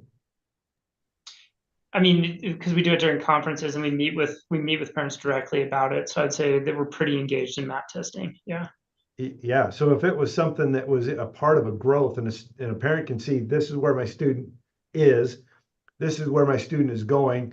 Yeah. Oh, we have a dip. Oh, we're doing good. I think that's where the engagement's going to come from in terms of the communication from what schools are doing with MAPS and the communication regarding MAST. But again, if it's a gotcha and accountability, or is this a growth model? Because we want to try to do something that's right for students. I guess that's the question that brought us out. I know with the federal waiver, one of the requirements is parent communication. And so from the beginning, I agree with one of the other districts. We were asked from the beginning of the school year until mid to end February, we were asked to send home paper reports. All we have this year right now, and I heard someone say that, you know, teachers have reports that they're getting and they're useful. Right now, we don't see that. We have individual student reports, and it's either they got full credit, partial credit, no credit. So we're not really even seeing the errors they made. We see nothing other than kind of green circles, green X's, or blank boxes. As a teacher, our teachers have really struggled. We've tried to use these for some sort of, you know, data response and to help students. It's just way too time consuming to go student by student by student and look at every single, you know, individual student report. So for us to print off the 17 testlets multiplied by the number of students in our district, and we're a small district, we're a smaller, I mean, a large K-8, but a smaller compared to, you know, Helena, Missoula, Great Falls, those districts. There was no way, we did not have the manpower to print those, let alone did we not see it as a good use of resources to hand these to students or mail them home. That was a lot of time, a lot of money. And then we knew that the parents were going to get them and there was no explanation. I mean, we as teachers didn't understand them, and therefore twofold, we knew the parents weren't going to understand them. And if the parents called us to say, hey, what does this mean? We'd be like, I don't know right now. So I think the whole part of asking us to send that home, I get that it's a requirement of the federal waiver, but it is almost impossible. We did in February, they did come out with the parent portal. I am the sole person in my district that does the back end, all the data input, organizing of all the information. And I jumped in, I'm like, okay, cool, I can finally meet a requirement. I'm a rule follower and I want to follow the rules. It was so time consuming. I don't 100% understand it. And again, I was afraid to, there was no, I couldn't get to a point of how do I show this to parents? How do I get them to this? And I know there's documents now, there's how-to guides, but again, I was fearful of what parents were going to see. Is it valid information? Is it even accurate information? And then the time it would take our teachers to explain that once they got into the parent portal was just too much. We really struggle even for our parents to get online to register their students for school. And so I think a lot of times the technology, having another login, having something else is really challenging for our families. And so it would have been a lot of hand holding, which we're fine doing, but I do think we need a very robust, ready to go parent informational video guide that we can show at the beginning of the school year that we can support students with. And I do think OPI New Meridian is working on that. I know that they're coming up with manuals, they have videos, we're getting there. We just were not ready this school year, nor did we think we should give out the data at this time, given that it's a pilot. So what, how much of our parents involved? Very little this year. Other than sending home the letter at the beginning of the year saying, hey, we're going to do this. Thank goodness they trust us and know that we're doing best by their kids, and honestly haven't asked a lot of questions. When did the timeline change for the pilot? Once we got the federal waiver. Riley, do you mean we were only going to do 2 grades last year, 2 grades this year, 2 grades next year, and then we condensed 2 into 4 this year? Is that what you're asking? Yeah. My initial understanding when we sat on the first year, that's what confused me, was that this year we tested people to death last year. So we're like, we're not doing that again. And then my understanding was the following year, we're going to have another year. I was going to jump back on with our team. And then now it was all 4 this last year. But I also having a conversation, I forget who I talked to, one of the reps, as we were navigating through after the initial first year, it was, we were going this direction regardless, whatever the data was that was coming out of it. It wasn't going to be that, hey, oh, this didn't work really well, we're going to stay with Smarter Balance. That was not going to be a conversation. The lady I talked to on the phone was that this is the direction we're heading. We just needed the number of people to be able to navigate through that. Maybe I'm wrong on that. Or maybe that wasn't the conversation that she wanted to have with me, but that was my understanding, was that Smarter Balance was going away regardless. So my head starts to spin a little bit to next year. Our high school, the ACT, the dollar amounts from the state, is my understanding is we're not paying for it as a state, or we're paid through next year. And then after that, is there a similar process? I know that 2nd through 8th grade is like the focal point, it seems like, but I haven't even heard a conversation about high school and the change in navigation. If the ACT is not what we're going to use as our data point, or if we have the money to even do that because it's done next year, is my understanding, right? The dollar amount from the state. And maybe this is the wrong place to ask that. We don't don't have, have an answer. we don't have an answer. We did hear today from the superintendent that that will be paid for this coming year. Theoretically speaking, they haven't signed I think that they hadn't signed anything, but that was the way it was looking. Yeah, I was just wondering from a standpoint of, people in the room that are nodding their heads up and down in case you can't see them. I was just saying from a standpoint of the amount of effort that we're putting into a 3 through 8 assessment, knowing that it's a lot of pressure for teachers, 3 through 8, and that often it feels like the focal point of where we're going, and then we're not even sure what's after next year for high school. So I don't know. Yeah, Riley, I had the same concerns on that, in that, did we make all these changes so that we could still get the waiver and say that we're not double testing? Right? Because there was a huge, remember, we didn't get it till last minute. We thought we were, we applied for it, and the office was right. We did get it, but it seems like we made a lot of concessions to get that waiver. And so that's one of my concerns is, why did we push it so fast? Why didn't we take our time? Why didn't we allow for more input? And again, the Office of Public Instruction staff has been so kind, so gracious, so open. I don't know why Julie Virgil even takes my calls anymore. I am waiting for her to block my phone number.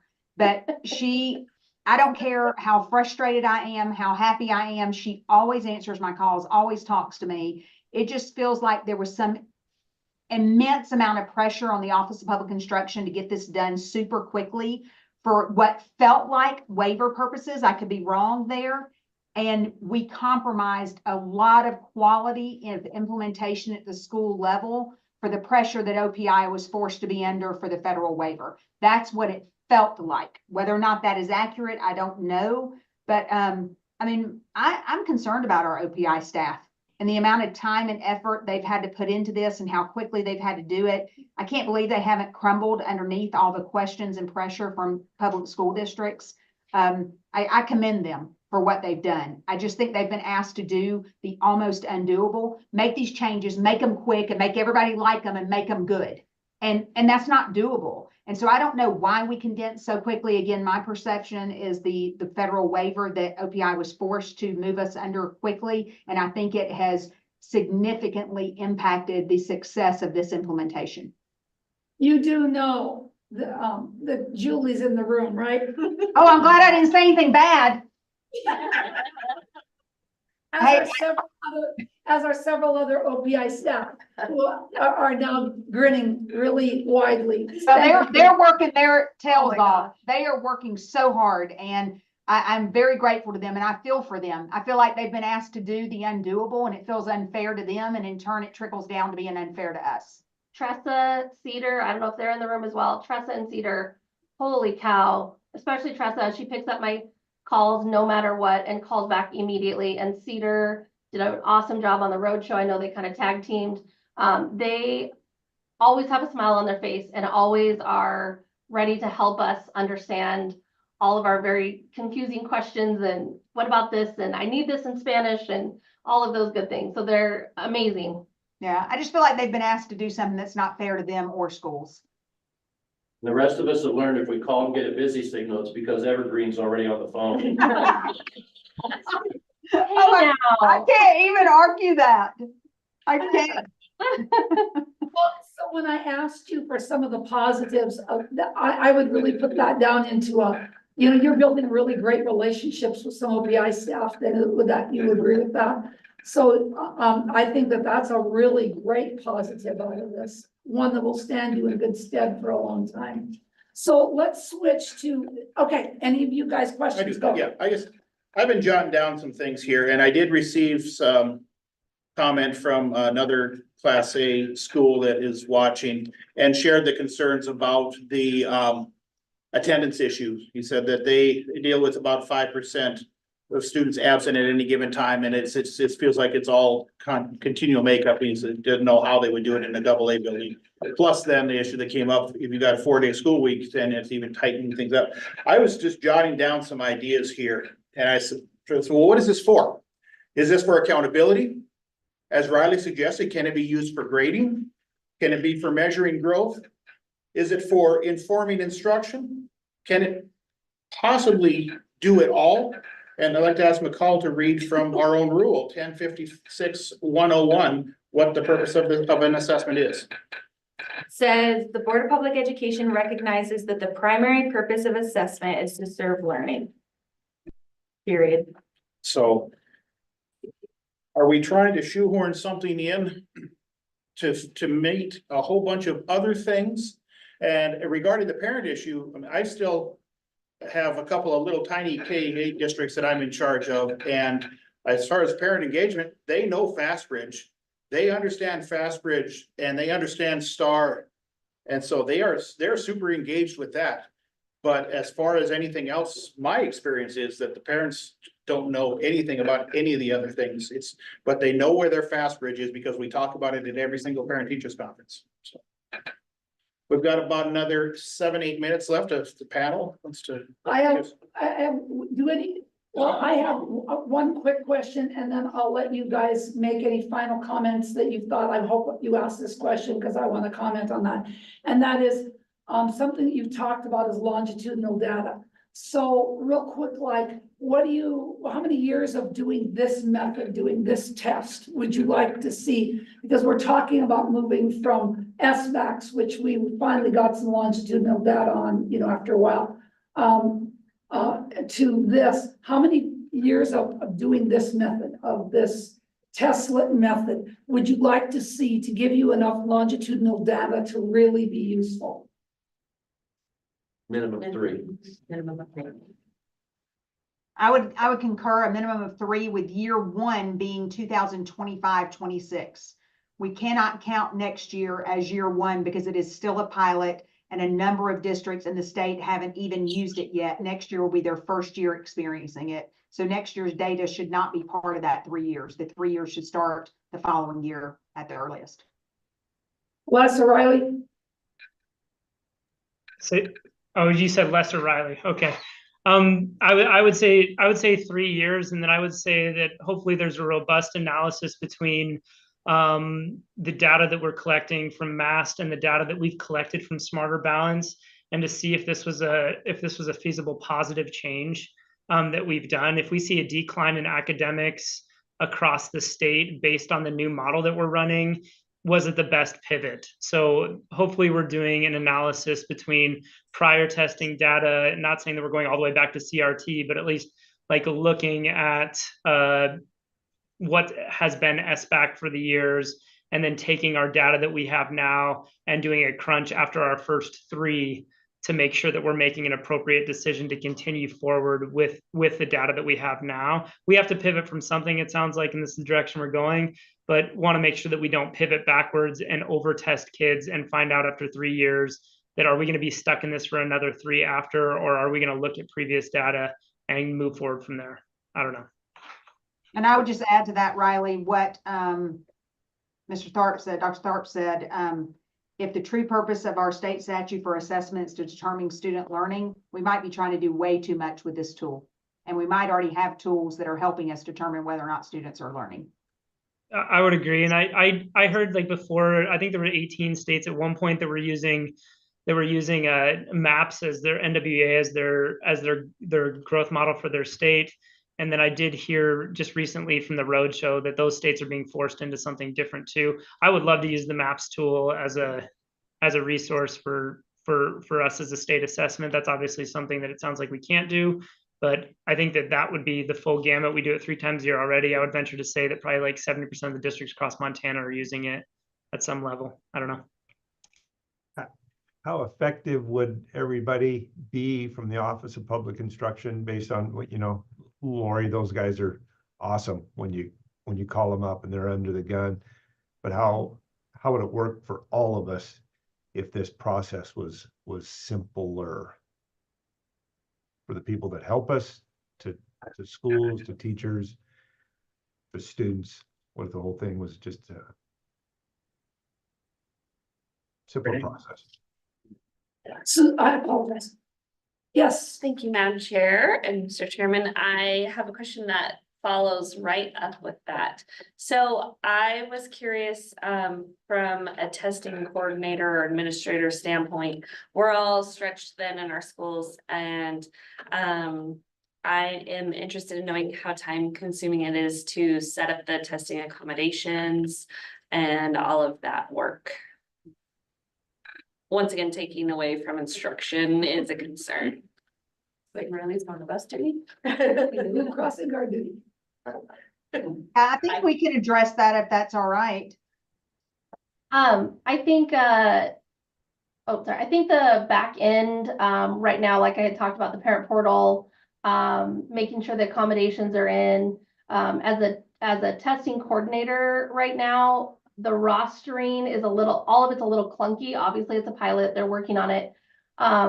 I feel like a majority of my time is spent in organizing mass, answering questions for my teachers, getting students either removed, added, whatever it might be. So it just feels like we've lived in mass all year. So as far as time, I would say, I feel like probably at least 25% of my time this year is solely mass testing. So that's very. Yeah, in our small rural districts, you've got to remember, so many of our districts in Montana are much smaller and rural, and they have one administrator. And they are doing the superintendency, the principalship, the curriculum coordinator, the assessment coordinator. I don't know what we would do if we didn't have a dedicated coordinator.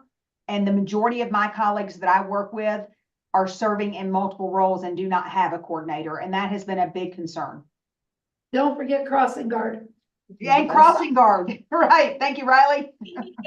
I think the other piece is on top of, so, we had the alternative assessment, we've got the science assessment. We did do NAEP this year. We have our own Ames Web. The teachers are, I know we've said all this, but when you take mass and it's just kind of on this rolling basis and it's always there. And then you add in all these other pieces, it's just picking up a baton, putting it down, picking it up, you're always picking up different batons. And it's been my role this year, I feel like, has been 100% state assessments at some point in the year, either learning about it, giving feedback on it, attending something, learning, just the amount of reading and information, and it's great knowledge, but it's a lot to take in and then give to teachers as well. Riley would have a lot more time, but he also serves as a para quite often in the life skills room. So it's just the reality of things. So yeah. I do have to jump off here. I really appreciate you guys asking questions and hearing that. We're going to dismiss here in a second. I need to be outside. But I think that there's a lot of great opportunity that we can do with testing as a state as we put our heads together. I would really encourage to echo what Lori said about making sure that we follow a window that's a little bit longer to make sure that we're doing this the right way and not crunching something into next school year that's going to be accountability for everyone. So that'd be my last little bit. Thank you, Riley. Thanks, Riley. Thank you. Any of you want to add anything for her question versus this question? I think just one more thing, just as a small C school is, yeah, it's a half of 41 rims on it. And sometimes it spins so fast, it actually just gives you a nice breeze, but the mast rim ends up out front a lot. Anybody have any last thing that they want? We have about 2 minutes. I'll just echo what Riley said. Thank you for the opportunity. OPI and the Board of Public Education has continuously solicited feedback from the field, and we are very grateful to have your ear and to know that you're listening. Yep, that's what I was going to say. It's awesome that you guys pick up the phone or email back. We really appreciate that. We know that you guys are under the gun too. So thank you very much. Thanks for listening today too, guys. Thank you for sharing. Thank you very much, panelists. I appreciate it. Mr. Chair. Thank you. On behalf of the board, we thank you all for your time and your efforts. These kind of conversations are going to continue. We, next step, I think, for us is going to be, I'm assuming that OPI staff will be watching, if they're not already watching, watch the recording, take all your comments under consideration, and then I think we need to convene our assessment subcommittee to be able to talk about some of these things and see where we are going forward. And again, like I said, looking at what do our standards say? What do our own rules say? What should we be doing with assessment? And are we trying to do too much with it and trying to make it applicable? But again, thank you all for your time and thank you for all your efforts. Thank you. Thank you, thanks. This time, we will declare the meeting in recess. We'll take about a 5-minute break or so, and then we'll come back and we will have licensure committee. 3-minute meeting. 3:15 time certain, 3-minute break.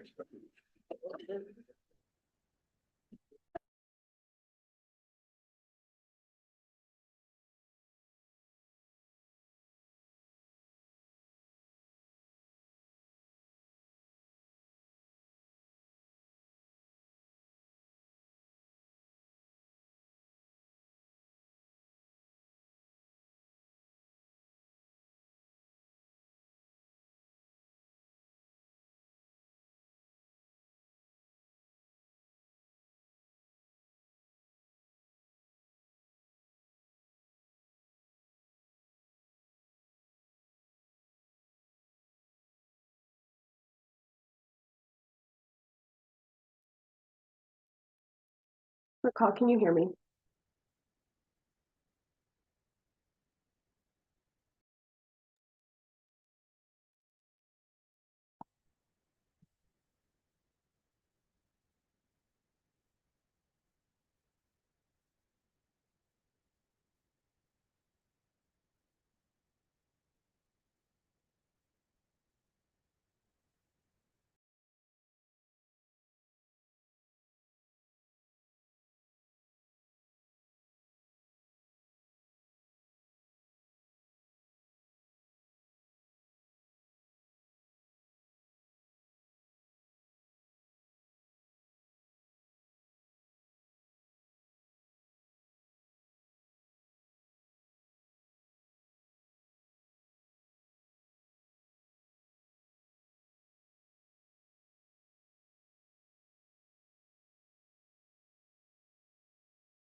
Testing, testing.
Call the meeting back to order. Montana Board of Public Education meeting at the Montana School for the Deaf and Blind. It is 3:17 on Thursday, May the 9th, 2024. Our next agenda item is item number 12. And at this part of the meeting, I'll hand things over to Vice Chair Hedlund, who is the chair of the licensure committee. Thank you, Mr. Chairman. I would like us to begin on item 12. This is the notice of surrender of BPE case 2024-05. And I will turn it over to Mr. Craig's OPI Legal Counsel. Members of the board, Vice Chair Hedlund. This was a surrender, licensure surrender following from an action of summary suspension that the Montana Office of Public Instruction took. We received information about an individual who was a special educator and was an IEP manager for a student. This teacher carried out acts that with the students for which she had managed the IEP for. That were of a sexual nature, extremely inappropriate. We moved to summary suspension and filed that on April 12th with the Board of Public Education. We provide this individual the opportunity to surrender their license, which they did on April 20th. Thank you very much. On that note, we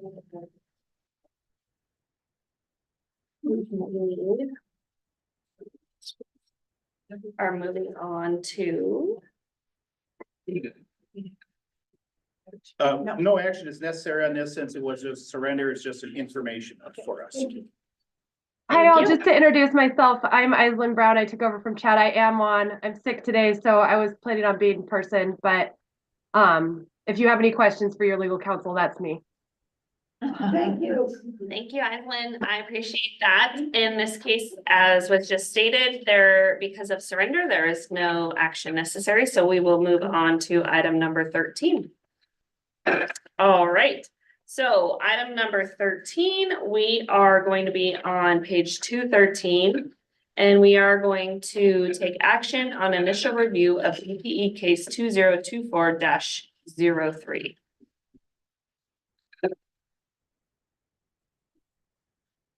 And I will hand it over to Mr. Craig's again. Quick question before I get started. I was under the impression that Mr. No Runner would be in on this call. Is he on? Yes, he is. He's on the call right now. He signed in with a phone number. So when we turn it over to him, I'll allow him to talk and share his part. Okay. And Aislinn can help facilitate that from our end too, if we need to. Once again, my name is Brenton Craigs and I serve as a staff attorney at the Montana Office of Public Instruction. This item is the initial review for licensure revocation for BPE item 2024-03, Frank No Runner. On January 23rd, the Superintendent of Public Instruction filed a recommendation for licensure revocation with the Board of Public Education under MCA 20-4-110 for Mr. No Runner's Class 1 Montana Professional Teaching License and Class 3 Administrative License, both of which expire on June 3rd, 2027. We believe that the information in the recommendation letter provides sufficient cause to move this matter to a full hearing on the merits. Mr. No Runner was principal and superintendent of St. Stephen's Indian School in St. Stephen's, Wyoming. During his tenure, Mr. No Runner allegedly engaged in multiple activities which, if true, would be considered incompetent, gross neglect of duty involving a willful or reckless disregard for St. Stephen's Indian School staff, students, and the community at large, and immoral conduct. This alleged behavior, briefly summarized, includes misconduct of a sexual nature, including attempts to hire staff for purposes of engaging in sexual relationships, significant consumption of alcohol on school premises and at school-related functions and trips, consumption of marijuana, which was illegal in Wyoming, on school premises and at school-related functions and trips, conduct considered bullying, including threats towards St. Stephen's staff, administration, and parents, misuse of his position at St. Stephen's for inappropriate personal financial gain, including inappropriate use of school credit cards for personal expenses, misuse of his position and school funds to influence subordinate staff and members of the St. Stephen's Indian School Board of Trustees, failures to report inappropriate expenditures of school funds by members of the St. Stephen's Indian School Board of Trustees, and the overall creation of a toxic work environment at St. Stephen's Indian School. Mr. No Runner's alleged actions resulted in an investigation by the Bureau of Indian Education, whose findings resulted in the firing of Mr. No Runner, most of St. Stephen's Indian School administration and Board of Trustees, and subsequently most of the teaching staff. On January 23rd, 2023, which you may recall was after the January 2023 Montana Board of Public Education hearing, the Wyoming Professional Teaching Standards Board denied Mr. No Runner the reinstatement of his standard teaching license, in which they cited Wyoming law, which permits the board to deny certification for reprehensible conduct.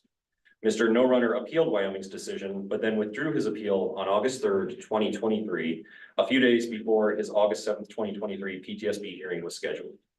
OPI was subsequently notified of Mr. No Runner's withdrawal of his appeal and has since obtained additional evidence in the case, including the unredacted BIE report on the events which occurred at St. Stephen's Indian School, numerous witness declarations, and other pieces of documentary evidence. And come a full hearing where evidence is presented in full, we are prepared to call witnesses to testify both to the events at St. Stephen's Indian School and to the investigative process which occurred around these events. The standards reaffirmed in the Olgers case stated OPI must present at least minimal evidence to support the elements of immoral conduct sufficient to move a case to a hearing. Generally, there will be factual disputes regarding allegations of teacher misconduct, which are not resolved prior to the contested case hearing level. When the board considers whether there is sufficient cause to believe that professional misconduct occurred, it is appropriate to assume the allegations are true. Based on the foregoing, I would request that BPE move this case to a full hearing on the revocation request submitted by the Superintendent of Public Instruction. Thank you. All right, Aislinn, did you have any information for us at this time? I don't, but I know Mr. No Runner is on the phone, so I did tell him he could have 5 minutes to present his side, to you all. If, that works, I'll go ahead and let him proceed, and I will be putting on timer on Mr. No Runner. Yeah, and Mr. No Runner, you should be allowed to speak now. You'll just need to unmute. We can't hear you at this point.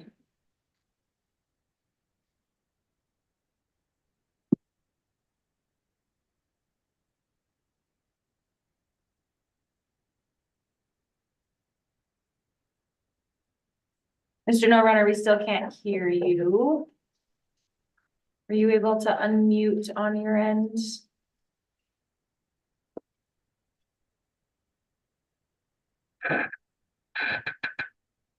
I think he's calling me right now, just.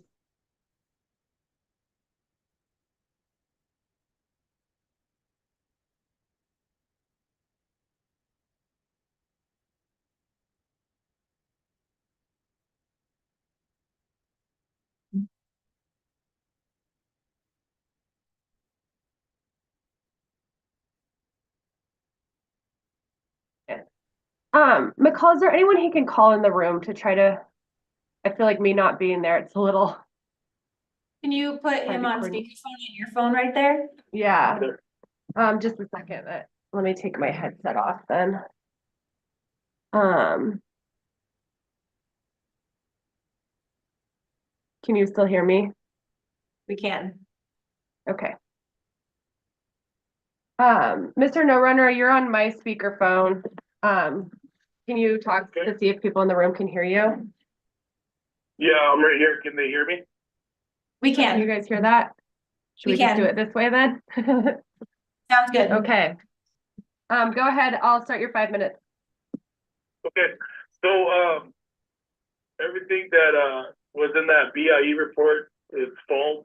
It's all the FBI looked at it. I've been investigated 3 times by the Office of the Inspector General for the credit card or whatever, and everything's false in that report. And I think what I talked to the FBI agent in January of 2023, and I told him that I wanted my life back and when this investigation is going to be over. And he told me, he said, well, it's still ongoing, but would you submit to a lie detector test? And I told him yes, right away. I'll take a lie detector test anytime. I'll do it tomorrow, today, whenever you want. And Special Agent Scott Jensen, he said that he would set it up, and I never did hear from him again. And then the FBI office in Denver concluded that there's not going to be no federal charges filed at all.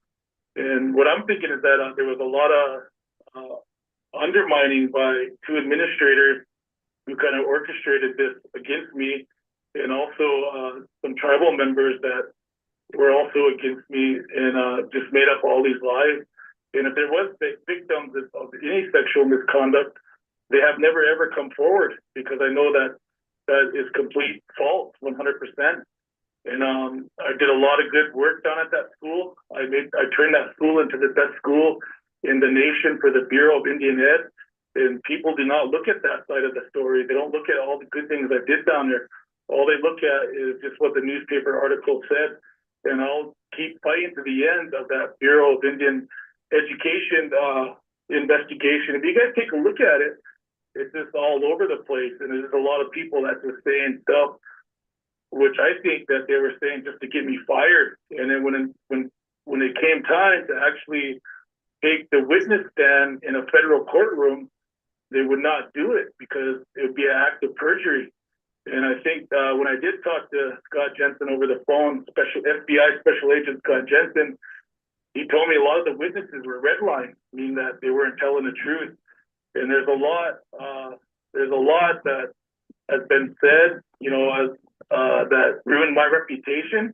For one, it ruined my life. I lost my wife over it. I lost my family. You know, I lost my home, and I lost my career. And I put 20 years of not only working in public schools, but also 20 years into my education, trying to earn my doctorate degree. And I have a lot of time invested. And I am good for Native American schools. And when the Board of Public Education, Montana Board of Public Education, gave me my license back in January of last year, I stated my case then and there. And I think all we were waiting for was the FBI report. And the reason why I pulled out of the Wyoming, I didn't want to fight for my license down there because I'm never going to go back there. And two, their rules, they don't bring it to a vote.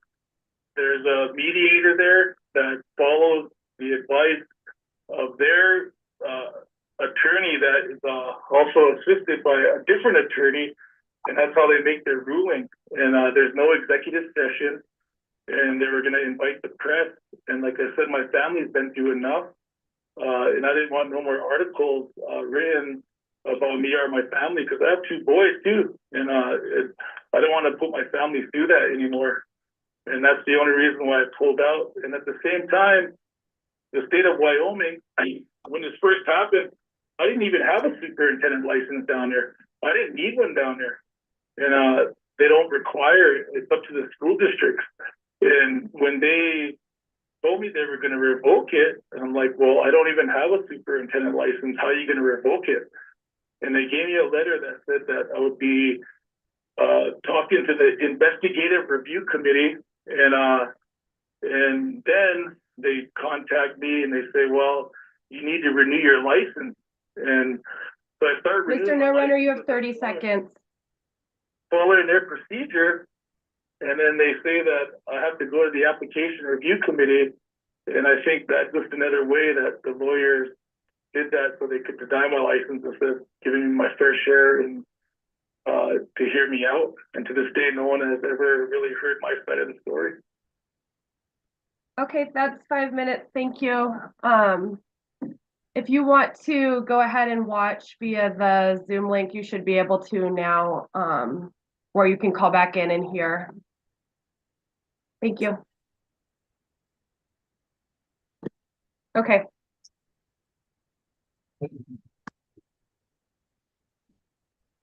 I'll turn it over to the board now that you've heard both sides. This is an action item, so you'll need to decide whether or not to proceed with a hearing. All right, board members, is there any further question or comment before we move to a vote for council?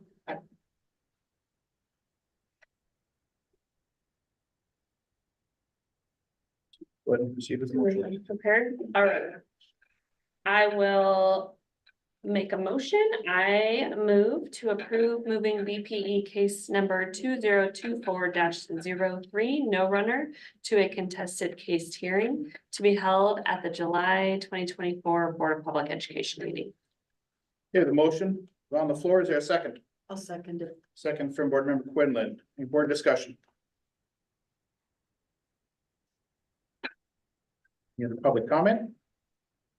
The motion is to move case 2024-03 no runner to a contested case hearing, which we will hear at our July meeting in Helena. All those in favor say aye.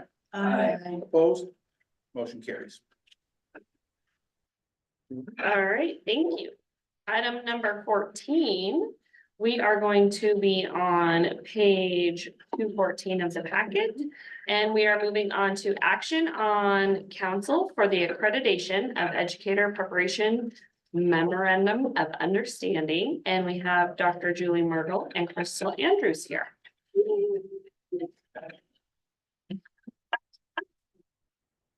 Thanks, Brenton. Thank you.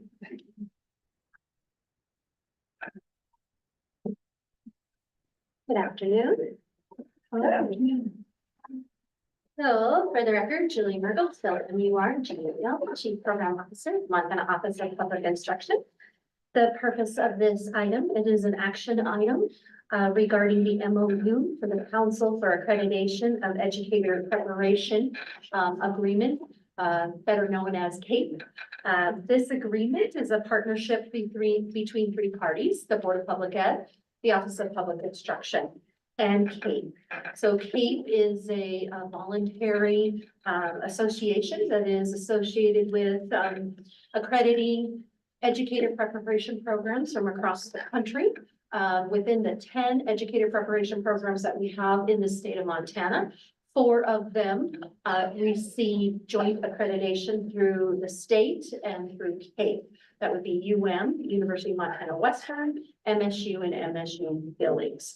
We recently have done joint accreditation for UM and Western, and we are just finishing up, received CAPE's final remarks regarding MSU, and so that will be coming forward to you as well. So what this agreement does is it kind of establishes among that joint process what everybody's roles are. So what does CAPE do in a joint process? What does the OPI do in that process, so that it defines those roles? And it's a shared agreement to say how that process will transpire when we are doing that joint process. So the purpose outlines preferences, also about program review options.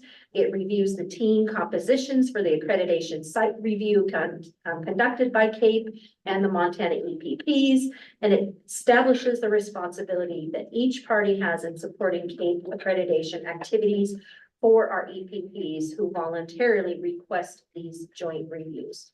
This partnership agreement that you have, that we reviewed with you in your last board meeting in March, was an information item, is for a 1-year agreement from July 1, 2024 to June 30th of 2025. I stand for any questions that you might have about this agreement. Are there any questions from the board? All right, we've gone over this quite a few times, and I just want to make a quick note to you, Dr. Mergel. As we've worked through these in the past, I want to thank you for your helpful role in this process and all the time and effort you put into it. That was very interesting to learn and positive, so I appreciate that, and I am prepared to make a motion. Go ahead. I move to approve the Council for the Accreditation of Educator Preparation Memorandum of Understanding effective July 1st, 2024 through June 30th, 2025. Okay, motion on the floor to approve the MOU with CAPE for the next year. Is there a second? I second it. Second from Board Member Rasmussen. Any board discussion? Questions? Any public comment? Seeing none, all in favor of the motion signify by saying aye. Aye. Opposed? Motion carries.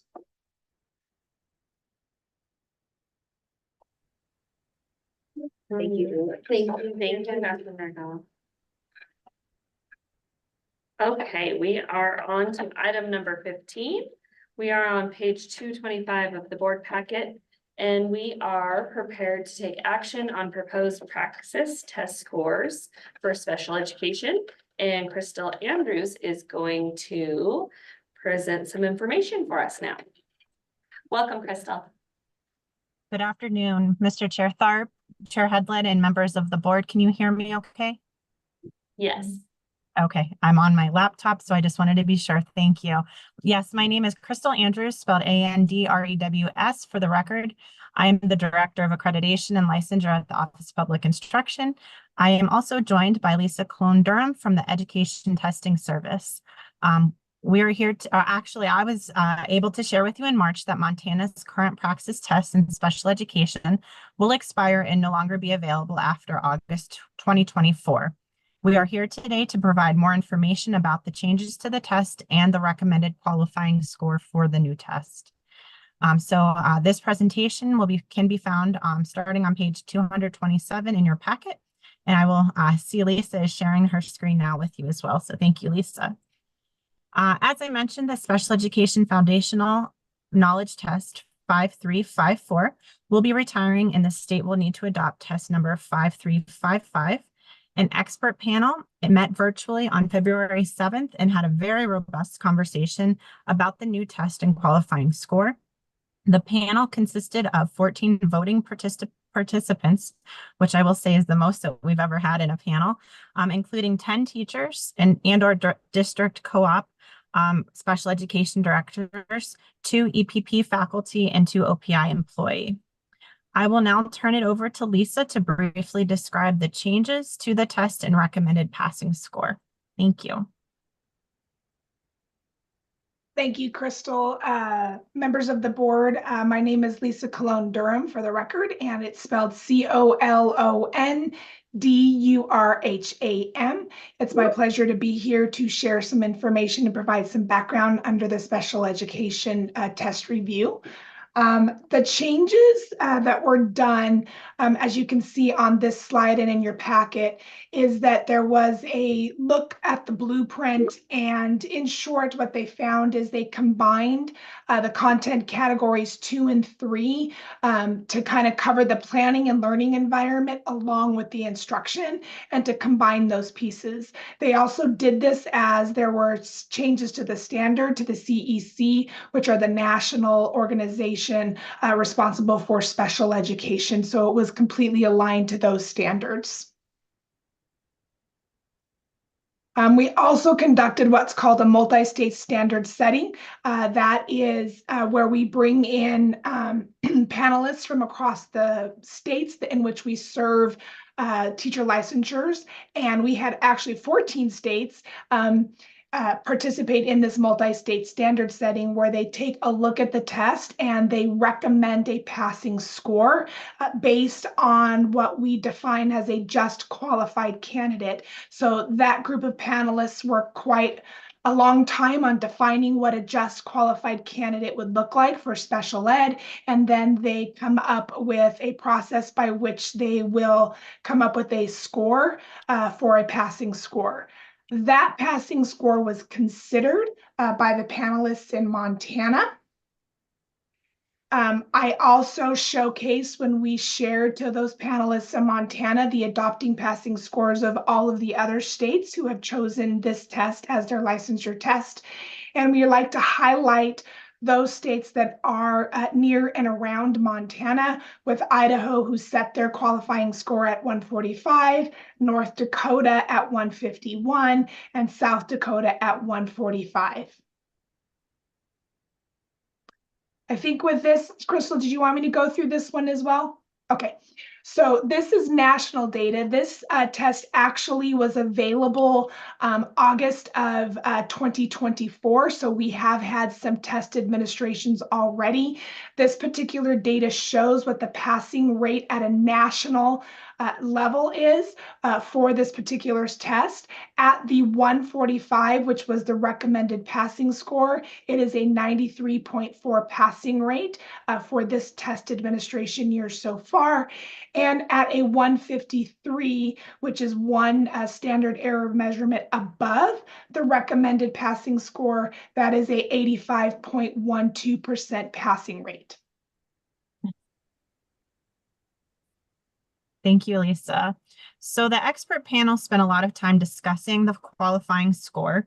It was evident through the first round of voting that the panel did not want to agree with the score of 145, with 10 of the panelists voting for a score higher than 145 and 4 voted for the 145. So we went back and reviewed the national data again that Lisa just went over with you and discussed setting the score one standard rate above the 145, which would be the 153. This is the score that the panel decided on by 12 votes to 2. It is important to mention that the current special education test qualifying score is higher than the national score as well and mirrors the panel's decision for the new test. So Christy Steinberg from the University of Montana brought the panelists' recommendation along with information about the test to the Praxis Working Committee, and the committee voted unanimously in agreement with the panel for the score of a 153. From there, the final group to review was the Montana Council of Deans of Education. Christy also brought the information to them as well, and they agreed on the score of 153 unanimously. So with that said, the Superintendent of Public Instruction recommends the adoption of the redesigned Special Education Test 5355 with a qualifying score of 153. Once the exam has been approved by the board, we can offer it in the state of Montana once the current test retires this summer. And with that, we stand for any questions that the board may have. Thank you. Questions from the board?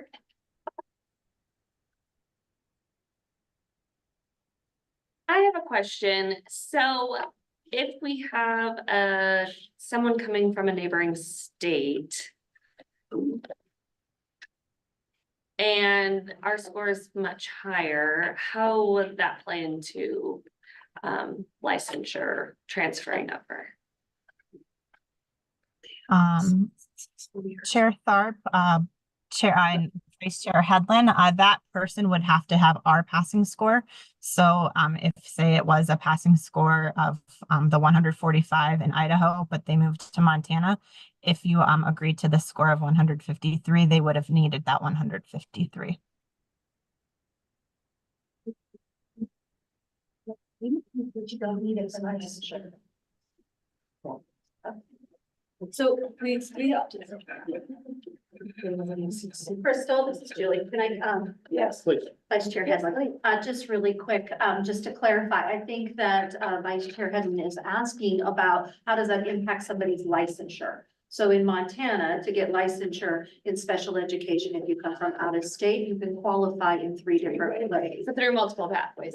Multiple Right. paths. Just wanted to be sure that was through the test, through your GPA, through a portfolio, or also if you have years of experience and have a license in another state. So there's 4 pathways. Right, but the praxis would not be an option unless they had a score at this level.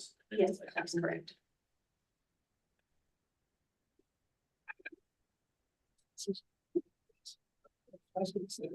Right.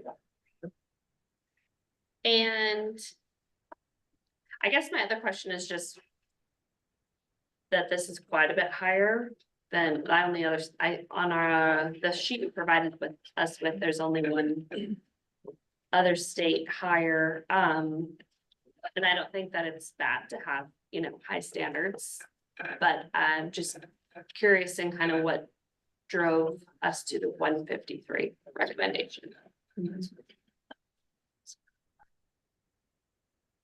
Chair Tharp, Vice Chair Headland.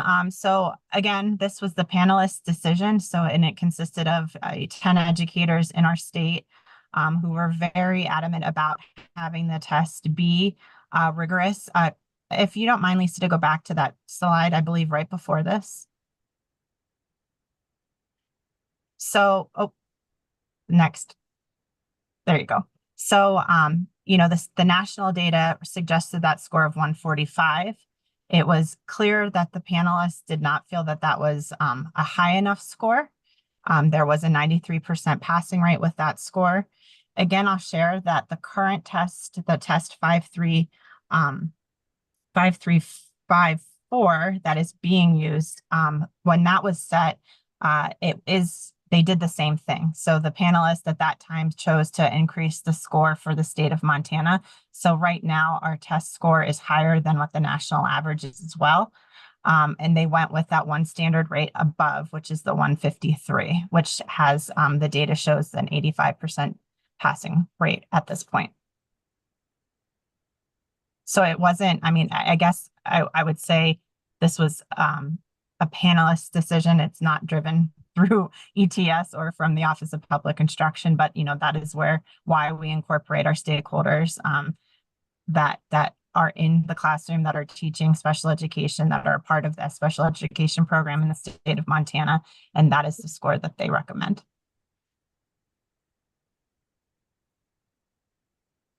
Yeah. So I have one question. Could you just briefly talk about the motivation behind that, just to help me understand a little bit more about why they felt so adamantly about the 153?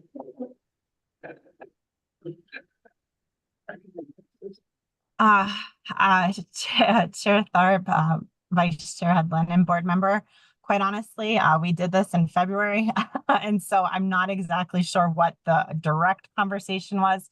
What I can share is that they were wanting to make sure that you know, they reviewed the test, they looked at the test questions and wanted it to be higher. They felt the test was not that it was easy, but that they should be expected to perform at a higher rate.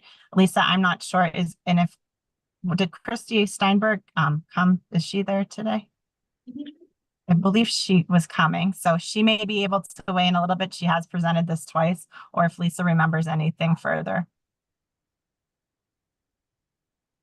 Thank you, Schmidt. Do you have anything would you like to speak to the question? Sure. Thank you, Mr. Chair Hedlund. Chair Clark, just public here. I pulled up my notes from our conversation. What's the cards? Yes. Christy Steinberg, Director of Accreditation in the Philadelphia Washington College of Education at the University of Montana. And I'm the kind of EPP point person on the Praxis Working Committee. So I do a fair number of these. And so I pulled up my notes because I knew that this was likely a question that was going to come up. Why did it go higher? And as Crystal pointed out, we did go higher the last time we did this test review and it had gone. So just kind of some of their notes reflected on the test here is that I think that their main point was, because special ed in Montana is P12 non-categorical, there's a lot of knowledge that goes into that. Many states obviously do special ed in categories, mild and moderate and severe and so on. But with Montana being non-categorical and across the full grade span, they just felt the knowledge required is maybe higher than we're seeing in some other areas. So I think that was their biggest concern. The other thing is when they take a practice test and they see how many questions you can get wrong and still meet the passing score, they had concerns about the vast number of questions that you could get wrong. And it doesn't exactly work that way on ETS. And many of you have been through lots of these presentations, so you know kind of how that gets weighted and scored within there. But their concern was about there being too many things that you could get wrong and still pass this test. And are we actually putting qualified people in front of kids? Again, as special education teachers, my other bullet talked about their concern being this is a really vulnerable population. Not that all of our children are, but that this is more so. And so I think that kind of summarized why they were deciding to do this one standard error measure, which is where that number came from in the mix. Stand for any other questions. That kind of summarized my notes. Any further questions from the board? Member Asmussen? Probably Julie will be the best one to answer this if I could prey upon her. But currently, the way we've restructured licensure, you don't have to take the praxis anymore, correct? This is only for people incoming from other parts of the state. Am I correct, Dr. Myrtle? I will call you Julie. I can answer. Oh, go ahead. Answer, Crystal. It's all right, whichever. You are correct to a point. It's a pathway. So it depends if an EPP, even in our state, wants to use the praxis exam, they can, as their, as how they measure content knowledge. For licensure purposes, it is not a requirement in the state any longer, but a pathway. So as Dr. Mergel said earlier, they could have the student teaching portfolio by showing content knowledge, they can have the GPA, they can have the praxis. Or, even the 2 years of experience out of state and licensed out of state. So we opened that up to have many measures of, showing that content knowledge. So it is just one of the areas, but not a definite requirement. Follow up? Yes. Thank you. So, oh, go ahead. I'm sorry. You can finish your. So I guess the next question I have is there any way pretend we're gonna set this at 153. Is there any way that we're going to be able to know what percentage of people, I mean, I don't even know if we're gonna have 5 people that take the praxis, over the next few years, but is there any way that we could know how many people selected that and how many people failed? Do those failure get reported to you? Yes, Board Member Rasmussen, I work closely with Lisa who can get us that data. Also, and this, remember, and I've said in past tests that we've set, we can review in a few years once we have that data and see if the score is too high. We could revisit it, have a panel come back together, come to the board and recommend changing that score. It's just sort of that starting point with a new test. And so we absolutely can, change that in the future if need be, once we have some data. Yeah.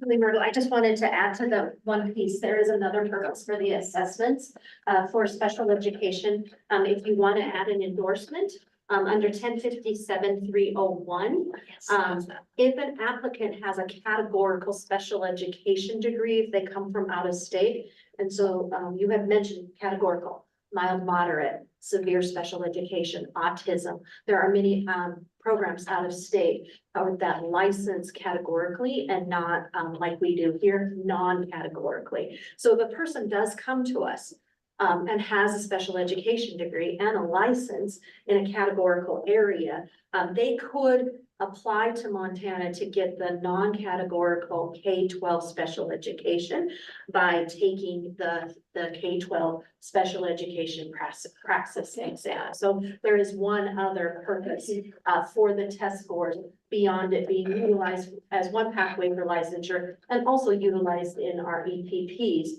to for them within their program to evaluate the impact. Thank you very much. Yes. All right, any further questions or comments? Thank you, Vice Chair Hedlund and Member Rasmussen, to respond to your question. So the EPPs in Montana who offer special ed, so Missoula, Western, Billings, Carroll, we all continue to use the praxis as well. So as Dr. Mergel said, it's a good way for us to verify that our candidates completing, it's an external measure that they have. Okay. This so we do use it. Thank you. All right, I'm prepared to make a motion. Please do. I move to approve the notice of adoption pertaining to. Oh my gosh, sorry. Keep that one handy. I'm jumping ahead here. I move to approve the adoption of praxis test number 5355 special education with a qualifying score of 153. There a second? Second. Second from Board Member Hammond. Any board discussion? I just like to closely monitor this. I want to make sure that it's not doing anything unintended. Like I said, I believe in rigor and high standards, but just since we are going quite a bit higher, I'd like to see if there, I don't know if there's a way we can make a note to follow up in a year. Thank you. Any other discussion? Okay, the motion is to set the test score for test 53-55 at 153. All those in favor say aye. Aye. Opposed? Motion carries. Okay, item 16. All right, we are moving on to item number 16. And we are going to be on page 236. We are taking action on the notice of adoption pertaining to the amendment of ARM Title 10, Chapter 57, Educator Licensure Standards, and authorized filing of the notice with the Secretary of State's office for publication in the Montana Administrative Register. And we are going to try to keep this short and sweet as we have a goal ball game coming up with the students here. So we will move on quickly into item number 16. And Madam Chair, if you'd like, I can just give a little bit of context to this. You'll see the notice in your packet on page 237. This really just details and outlines that the Board of Public Ed responded to the 6 comments that you see there. So you'll see the comments and response. Those responses are based off of the action that you all took at your last meeting. And this notice really is just what we will send to the Secretary of State to acknowledge the adoption of those rules based on the recommendations for the superintendent. Thank you. Any quick, brief questions or comments from the board? We've already visited this quite a bit, so I'm prepared to make a motion. I move to approve the notice of adoption pertaining to the amendment of ARM Title 10, Chapter 57, Educator Licensure Standards, and authorize filing of the notice with the Secretary of State's office for publication in the Montana Administrative Register. Okay, you've heard the motion. Is there a second? Second. Second. Is there any board discussion or questions? Any public comment? Okay. Take a vote on moving forward with the revision to chapter 57. All those in favor signify by saying aye. Aye. Opposed? Motion carries.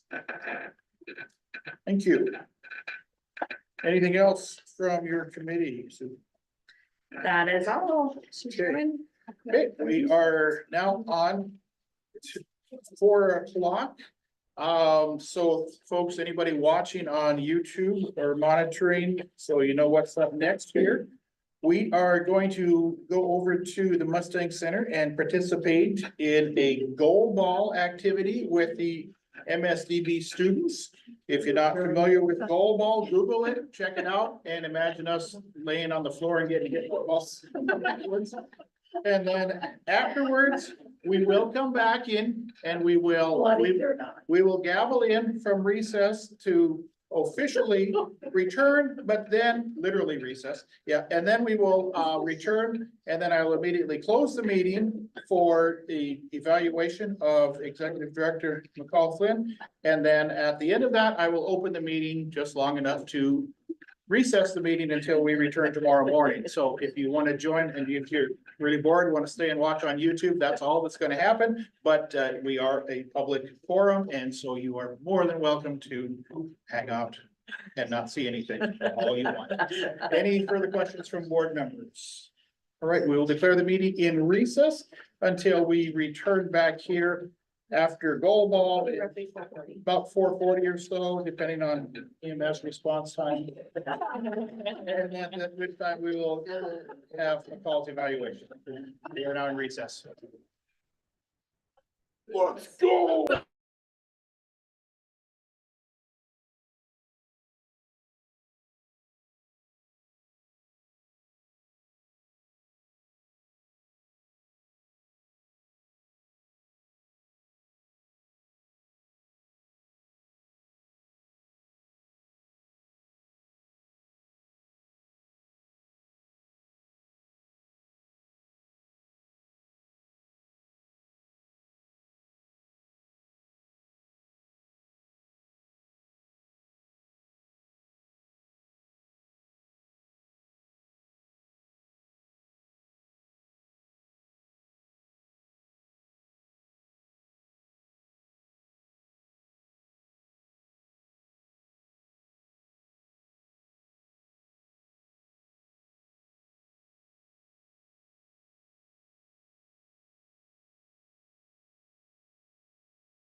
All right, welcome back. It is 4:39.